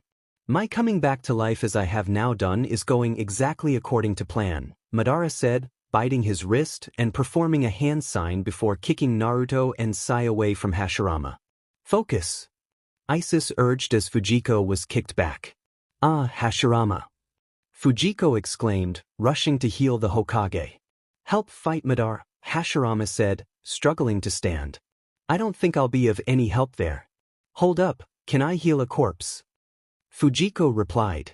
He's going after the Shinobi Alliance, Hashirama warned. Come on, guys, let's go help the others. Fujiko, stay here with the Hokage. Naruto shouted, flying off with Sai and Sasuke. I've never healed a reanimated person before, Fujiko said, wiping her brow. You like him, don't you? Hashirama asked. Naruto. Yeah, of course, he's my brother, Fujiko replied, confused. I'm talking about Madara. Throughout the battle, I've noticed the way you look at him and the way he treats you. You two somehow have formed a bond, he said. He doesn't treat me any differently than he treats anyone else on the battlefield. He has never, although sometimes I wish he would, Fujiko said sadly. When he hit you, he pushed you farther away from me, Hashirama said. She started, but an image of her brother's death flashed before her eyes, causing her to freeze. What's the matter? Hashirama asked, turning to her. My brother, I need to save him, Fujiko said, entering tailed beast mode. Naruto, arg.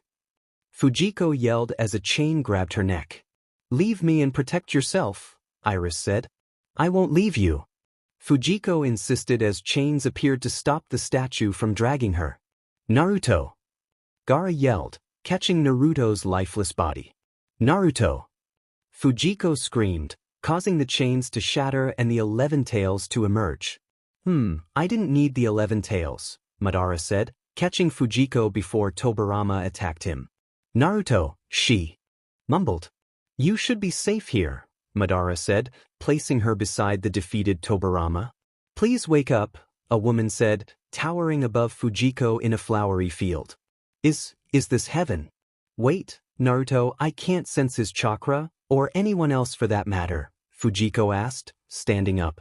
You are not dead, yet, the woman replied. I'll die soon. It isn't as painful as I imagined. I guess Isis is gone, Fujiko said as a flower chair appeared. I am Selene Otsutsuki, sister to Hagoromo and Himura. I was created from the divine tree, same as Isis, Selene explained, placing her hand on her chest. Please tell me everything. Everything about how chakra first came to be, about Kagura Otsutsuki, everything from the very beginning.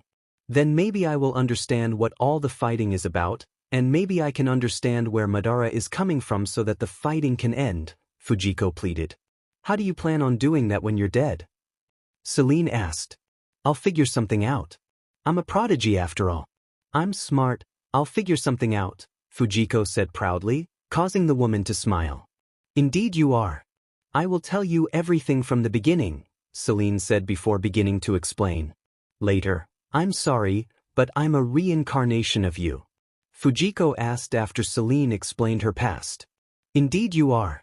Being from my bloodline, the Uzumaki family, you have my massive chakra, my courage and determination.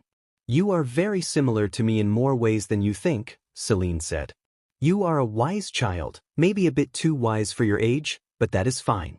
Madara Uchiha is growing in power and soon will be on par with my elder brother and my mother. You must stop him before more lives are lost and before my mother is revived, she added. But I don't have a way to get back. I tried using my healing jutsu while you were talking, but it didn't work, Fujiko said before the flower petals formed the tailed beasts. Did you really think you were dead? I wouldn't let you die yet, kid, at least not until you've confessed to Madara, Isis said, shocking Fujiko. How can you say that so openly? Fujiko stammered, her face flushed red as the tailed beasts laughed. Before you leave, I have a special healing technique you must learn. You can bring a person that is on the verge of death back to life. It can do anything. It will help you in your battle, Celine said, kissing her forehead. Lady Celine, Isis said. Stay safe, Celine said as the field began to fade. Gasp. Fujiko exclaimed, shooting her eyes open and coughing up flower petals. Ah, you're alive, Tobirama said, turning to Fujiko. Yes, Sasuke. Fujiko said, running to his side. You're alive, Sasuke said, staring at her. Healthier than before. I sense Gai-sensei in a battle with Madara. His chakra is drastically increasing. I will go heal him. Follow when you are ready, she said, running off.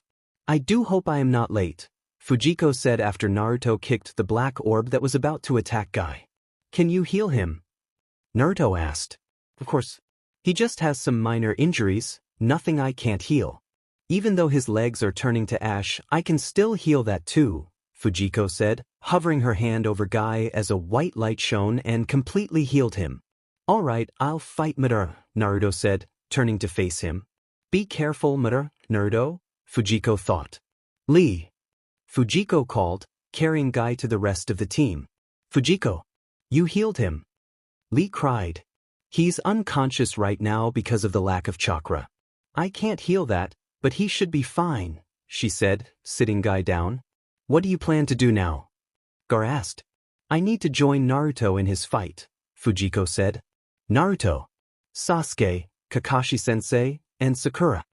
Fujiko called, running to her team. Hey Jiko. You done healing Gai? Naruto asked, laughing before she pushed him to the ground and hugged him. I did, and I'm glad to see that you're all right too, Fujiko said, smiling as a tear fell from her eye. You're such a crybaby, Fujiko, Sakura teased. I guess so. I want to slap you, Naruto, but I'll save that for after the war is over so you don't die now from my slaps. Same goes for you, Sasuke, Sakura, Kakashi-sensei, Fujiko said. What did I do? Sasuke asked. You worried me, that's what you did. You all deserve a good beating, Madara too, she said, clenching her fist in irritation. In front, he's coming. You haven't forgotten the lesson from trying to steal the bells, have you? Kakashi asked. Nope, Sakura replied. Of course not. The answer is teamwork, right? Naruto said, grinning as they all got into fighting stances. Then you all dying together can also be considered teamwork, right? Madara asked, appearing with Obito. Obito! Naruto called out. Sorry, Obito is gone. I take over his body now. It seems he was hoping to have his mistakes rectified and be redeemed. He was praying in his heart like a child that he would just leave the future to you all, Black Zetsu said. In that case, We need to beat you too for his prayers to come true, and I'm sure the heavens have forgiven him, Fujiko said, activating her the 100 healings jutsu. I'll be the diversion. Follow me. Sakura said, running toward Madara. You heard her. Fujiko said, punching Black Zetsu away from Madara and kicking Madara away from Sakura. You connected. Naruto said, pulling Sakura back. Enough with the sideshow, Madara said, flying and performing a jutsu. What is he doing? Kakashi asked. This is six-path power. Sakura asked, staring up at the sky. They're way bigger than pains, and there are a lot more of them, Naruto said, gazing at the rocks forming in the sky. Forget about what's above. His shadows are here below with us, Sasuke said. Come Sasuke. We'll send them back to him. Fujiko said, entering tailed beast mode and destroying the rocks. A Rinnegan on the moon. Fujiko asked. It's bad, Isis said before Sasuke grabbed her. Sasuke. Fujiko said, surprised. Don't fight with me, deactivate tailed beast mode. Sasuke said, bringing her down to where Naruto, Sakura, and Kakashi were. What's wrong? Naruto asked. Shut up and don't move. Sasuke said, protecting the three. And Fujiko groaned, falling to her knees and stopping the rest of her group who were arguing. What's wrong? Naruto asked, bending over to her. I sense everyone's chakra, even Konohamaru. No, Madara. Something doesn't feel right, Fujiko said, clenching her stomach. We need to formulate a plan quick, Sasuke said. When can we get out of here? Naruto asked. The genjutsu uses the moon as light, so while there's light, we're stuck here. Would you be okay, Fujiko? Sasuke asked, bending over to her. I'll be fine. What I feel is nothing compared to what everyone out there is feeling, Fujiko said as the light disappeared. Looks like that Zetsu guy isn't affected at all. Sasuke, we gotta wake them up from that genjutsu, but how? Naruto asked.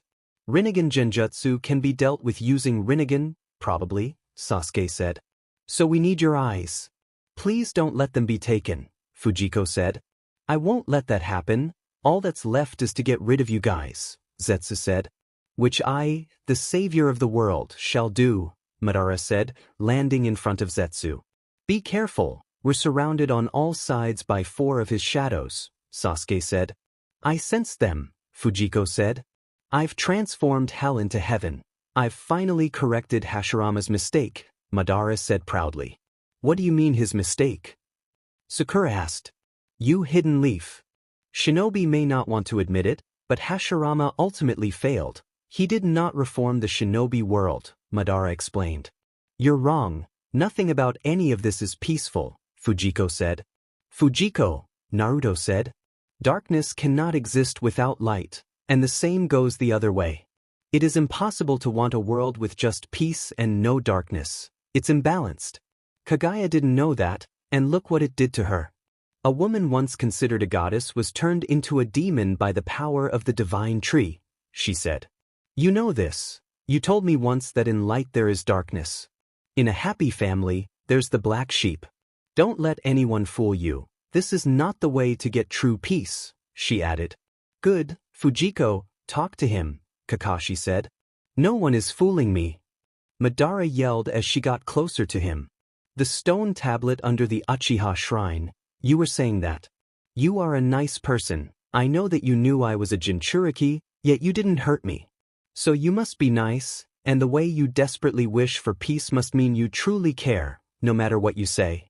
So PL, Fujiko said before Madara punched a hole through her. This should change your mind about me, he said, pulling his hand out. Fujiko. Naruto and Sasuke both shouted, running to her side. I'm fine.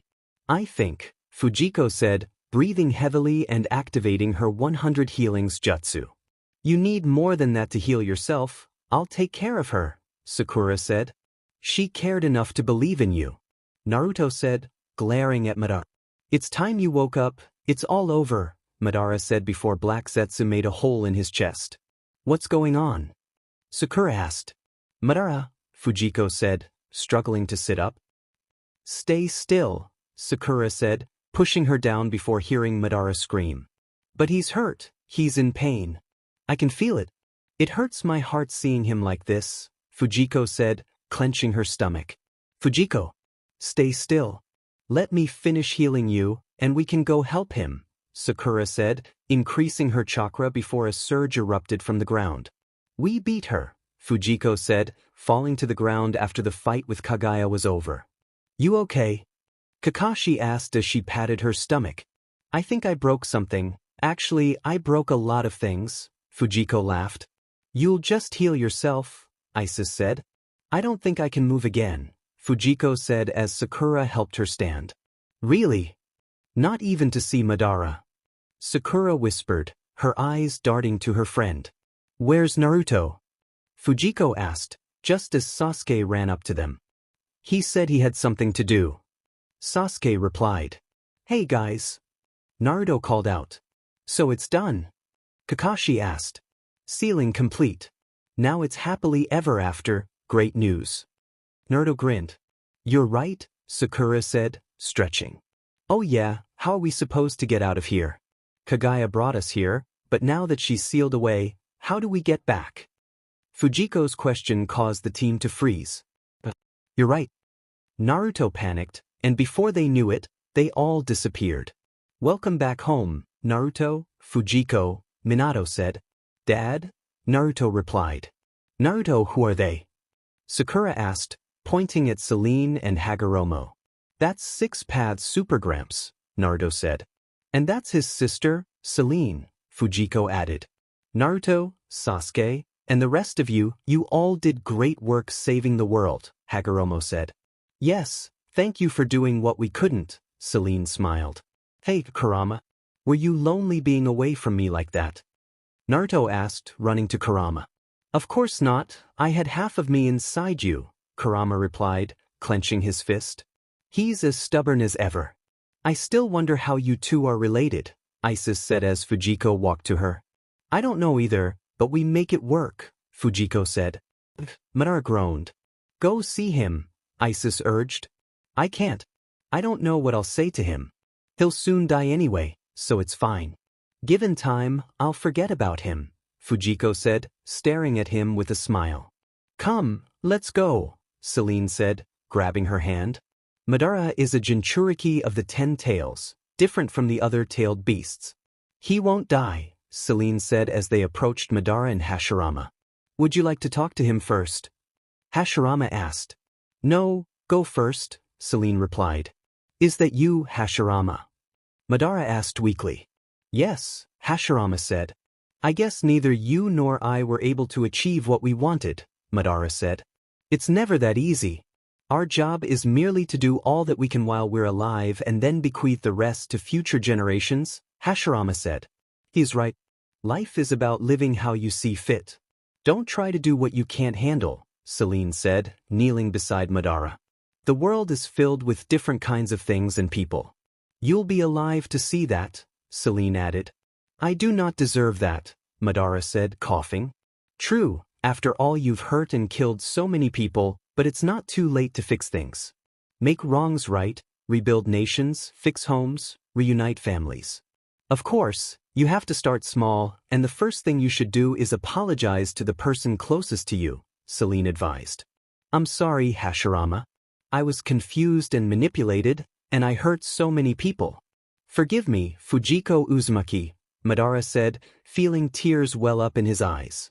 From the very beginning, I made up my mind that if you apologized or showed any hint of regret, I would forgive you. Madara Uchiha, I forgive you, Fujiko said, smiling. Do you care so much about me? Madara asked before falling unconscious. Because I love you, Fujiko said, gently kissing his lips. Ah, that's so cute. I wish he was awake to see that. Hashirama said, teasing Fujiko. Now is the moment I'll release the 5 Kage and the reanimated shinobi, Hagoromo announced, causing Fujiko to turn to her father. Go, Hashirama encouraged. Dad. Fujiko exclaimed, running to her father. I wish I had arms right now, Minato laughed. Dad, Naruto began, walking up to them. Oh yeah, there's something I have to tell you too, Minato said as the sun rose. Happy birthday, Naruto. Fujiko, you've really become solid young adults, he added. You know, Dad, I always got good grades at the academy. I eat a lot, not very picky unless it's with eggplants. I exercise when I can, I don't get sick very often, I'm a good cook too. I always try to make Naruto eat, but he only eats Ichiraku. I also read the scrolls the third Hokage gave me. I almost mastered all the sealing techniques of the Uzumaki clan and Fujiko said, wiping away her tears. I don't know what to say again, Naruto, she said, trying to dry her eyes. Yeah, Fujiko's really smart. I'm not as smart as her.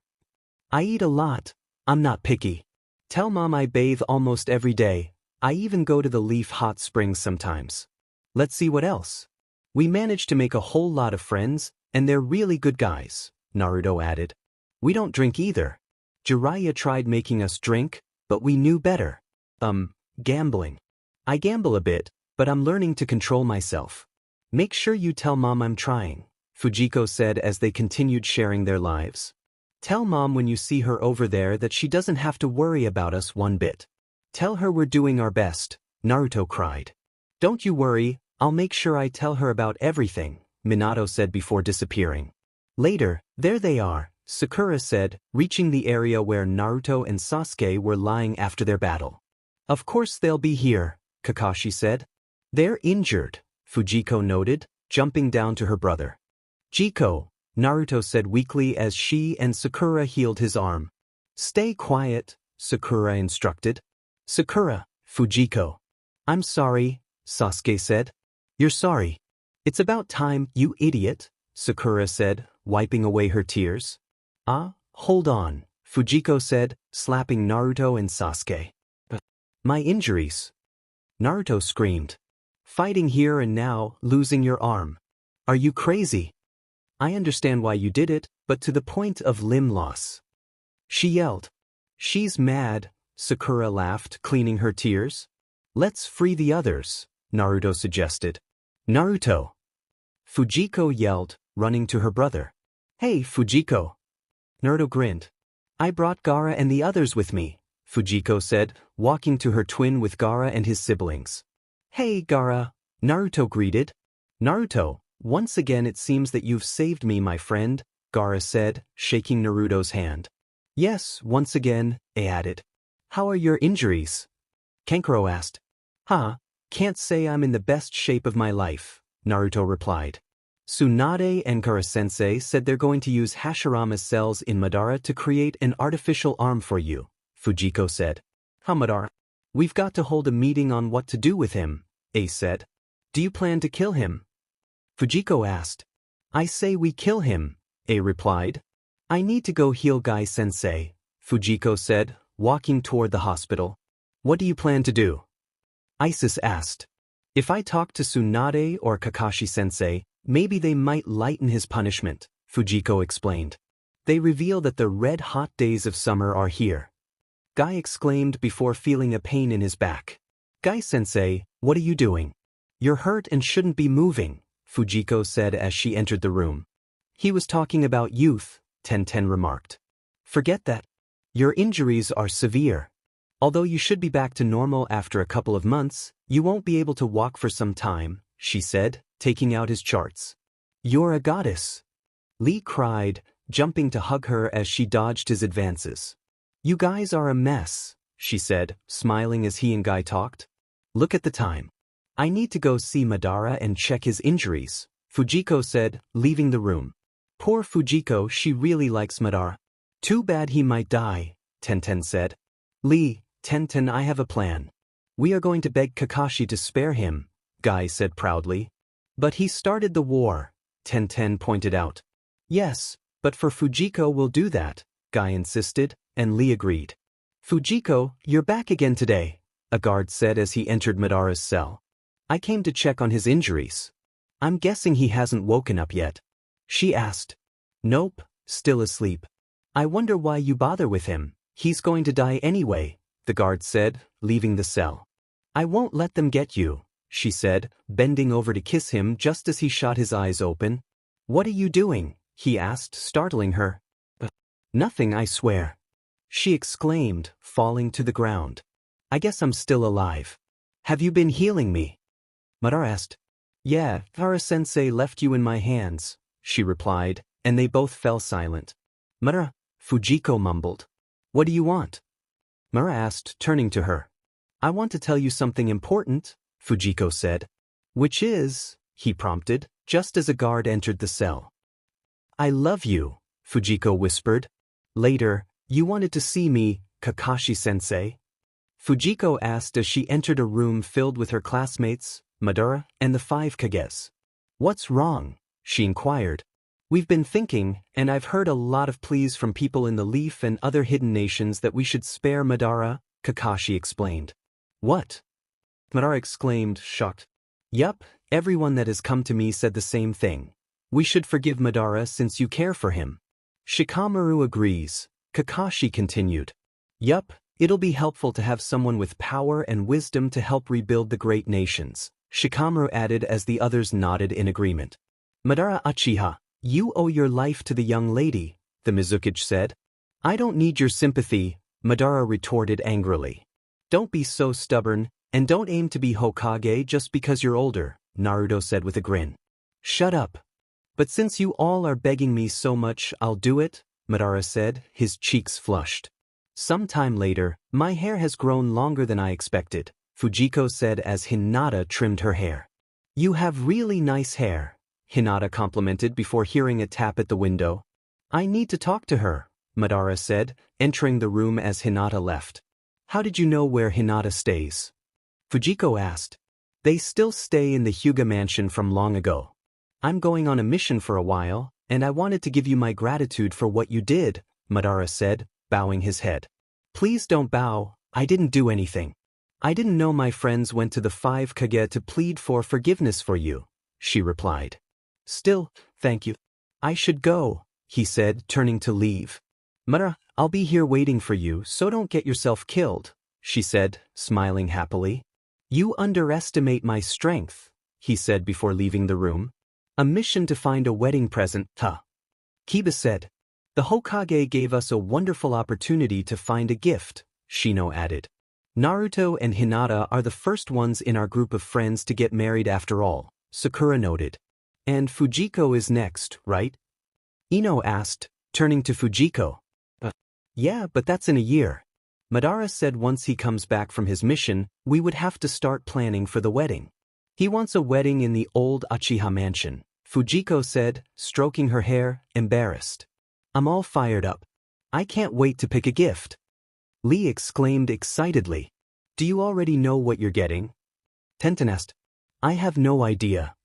Lee said, running off as the rest of their friends joined him. Do you guys know what you're getting? Ino asked, standing up. This is such a drag, Shikamaru said. I have an idea of what I'm getting, and I'm actually going to go pick it up now, from Madara and me, Fujiko said proudly. Really? What are you getting? Sakura asked. A house. I went to check it out the other day, and I had it decorated the way Hinata might like it. I'm just going to go pick up the keys and hand them to Kakashi, Fujiko said, shocking the group. That's a great gift, they all exclaimed, falling to their knees. Fujiko, a bird said, flying to her. A Mount Okuhotaka bird. Fujiko said, letting the bird land on her finger. A letter from Lord Madara.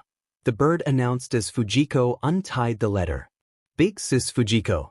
It's time to record your congratulations for Naruto, Konohamaru said, running up to her. Maybe you should go ask everyone else, Fujiko suggested, opening her letter. You're the last person, I have to edit it, Konohamaru insisted.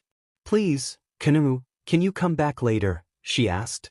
Is that letter from old man Madara? He asked cheekily. Don't let him hear you or you'll be in trouble, she said, laughing. Okay, I'll go start editing and I'll come back for your recording, Konohamaru said, running away. Days later, Fujiko approached Naruto. Is it wrong for me to say that I'm happy you're getting married? I might be happier than you and Hinata combined. Why do you say that? Naruto asked. No reason. Congratulations on your wedding with my best friend, she said, hugging him. Thank you, Jiko, for always being by my side. Every time I got myself into trouble, you were there, Naruto said. You're my brother, that's what sisters are for. But Now you have someone else who'll be by your side. And I swear, if you hurt Hinata in any way, you're dead to me, Fujiko said, causing him to laugh nervously. I guess I'll say the same thing when you and Madara get married, he replied, making her face flush red just as Hinata entered the room in her wedding dress. Fujiko, Hinata said, smiling. You look gorgeous, Hinata. I wish I could get married right now, Fujiko said, holding her hand. I can't wait, Hinata giggled. Elder sister, it's time, Hanabi said, entering the room with Hayashi. Right? Hinata said, turning to her. Wow, she looks so appealing, doesn't she, father? Hanabi asked, and Hayashi nodded. Okay, are you ready? Naruto asked. That was an appealing ceremony, Fujiko said as her shadow clones cleaned the area with a few others. It was, Kankuro said, walking up to her. Choji is still eating the cake. Someone stop him before he finishes everything. You know I'll be staying in the leaf for a few more days, and I was wondering if you wanted to hang out, he said, embarrassed, before Madara placed a hand on Fujiko's waist.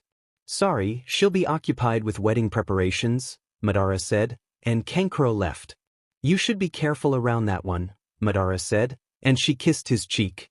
Kankuro's harmless, all he wants is a date, Fujiko said, walking away. You know what he wants yet you ignore him. You did the same thing to Sasuke, he remarked. I'm not oblivious, I pick up on things very quickly, she replied, continuing on her way. You are a very dangerous woman, Madara said, following after her. A year later, Naruto entered the bridal room to find it in utter chaos. Big brother. Fujiko cried, running to him. Isn't she the older one? Kierast. What's wrong? Naruto asked. They want to cut my hair. Please don't let them cut my hair. Fujiko pleaded. There's a style I want to do with her hair, but there's too much hair to pull it off, Kiara explained just as Masada burst into the room. What's the matter? I asked, walking over. We want to chop her hair, Sakura said. If you don't want to cut your hair, then you don't have to. In my opinion, you look great either way, he said, wiping her tears away. Naruto stepped in between them. Could you leave, please? He said, irritated. Fine, but don't keep the guests waiting too long or there'll be no one to attend the wedding. Even then, I don't mind, Madara said, leaving the room. That's so romantic, the lady said after he left. Enough. Let's get her dressed so I can go back to my husband and kid, Kiara said. I can't believe I'm getting married to Madara. Mother, father, please watch over us as we begin our marriage journey, Fujiko thought, closing her eyes as the ladies put makeup on her. You worry too much. From what I've seen, Madara loves you. Your marriage will be perfect, Isis laughed, resting in a flower field. Finally finished with this chapter, expect to see a Boruto version of Madara and Fujiko's lives.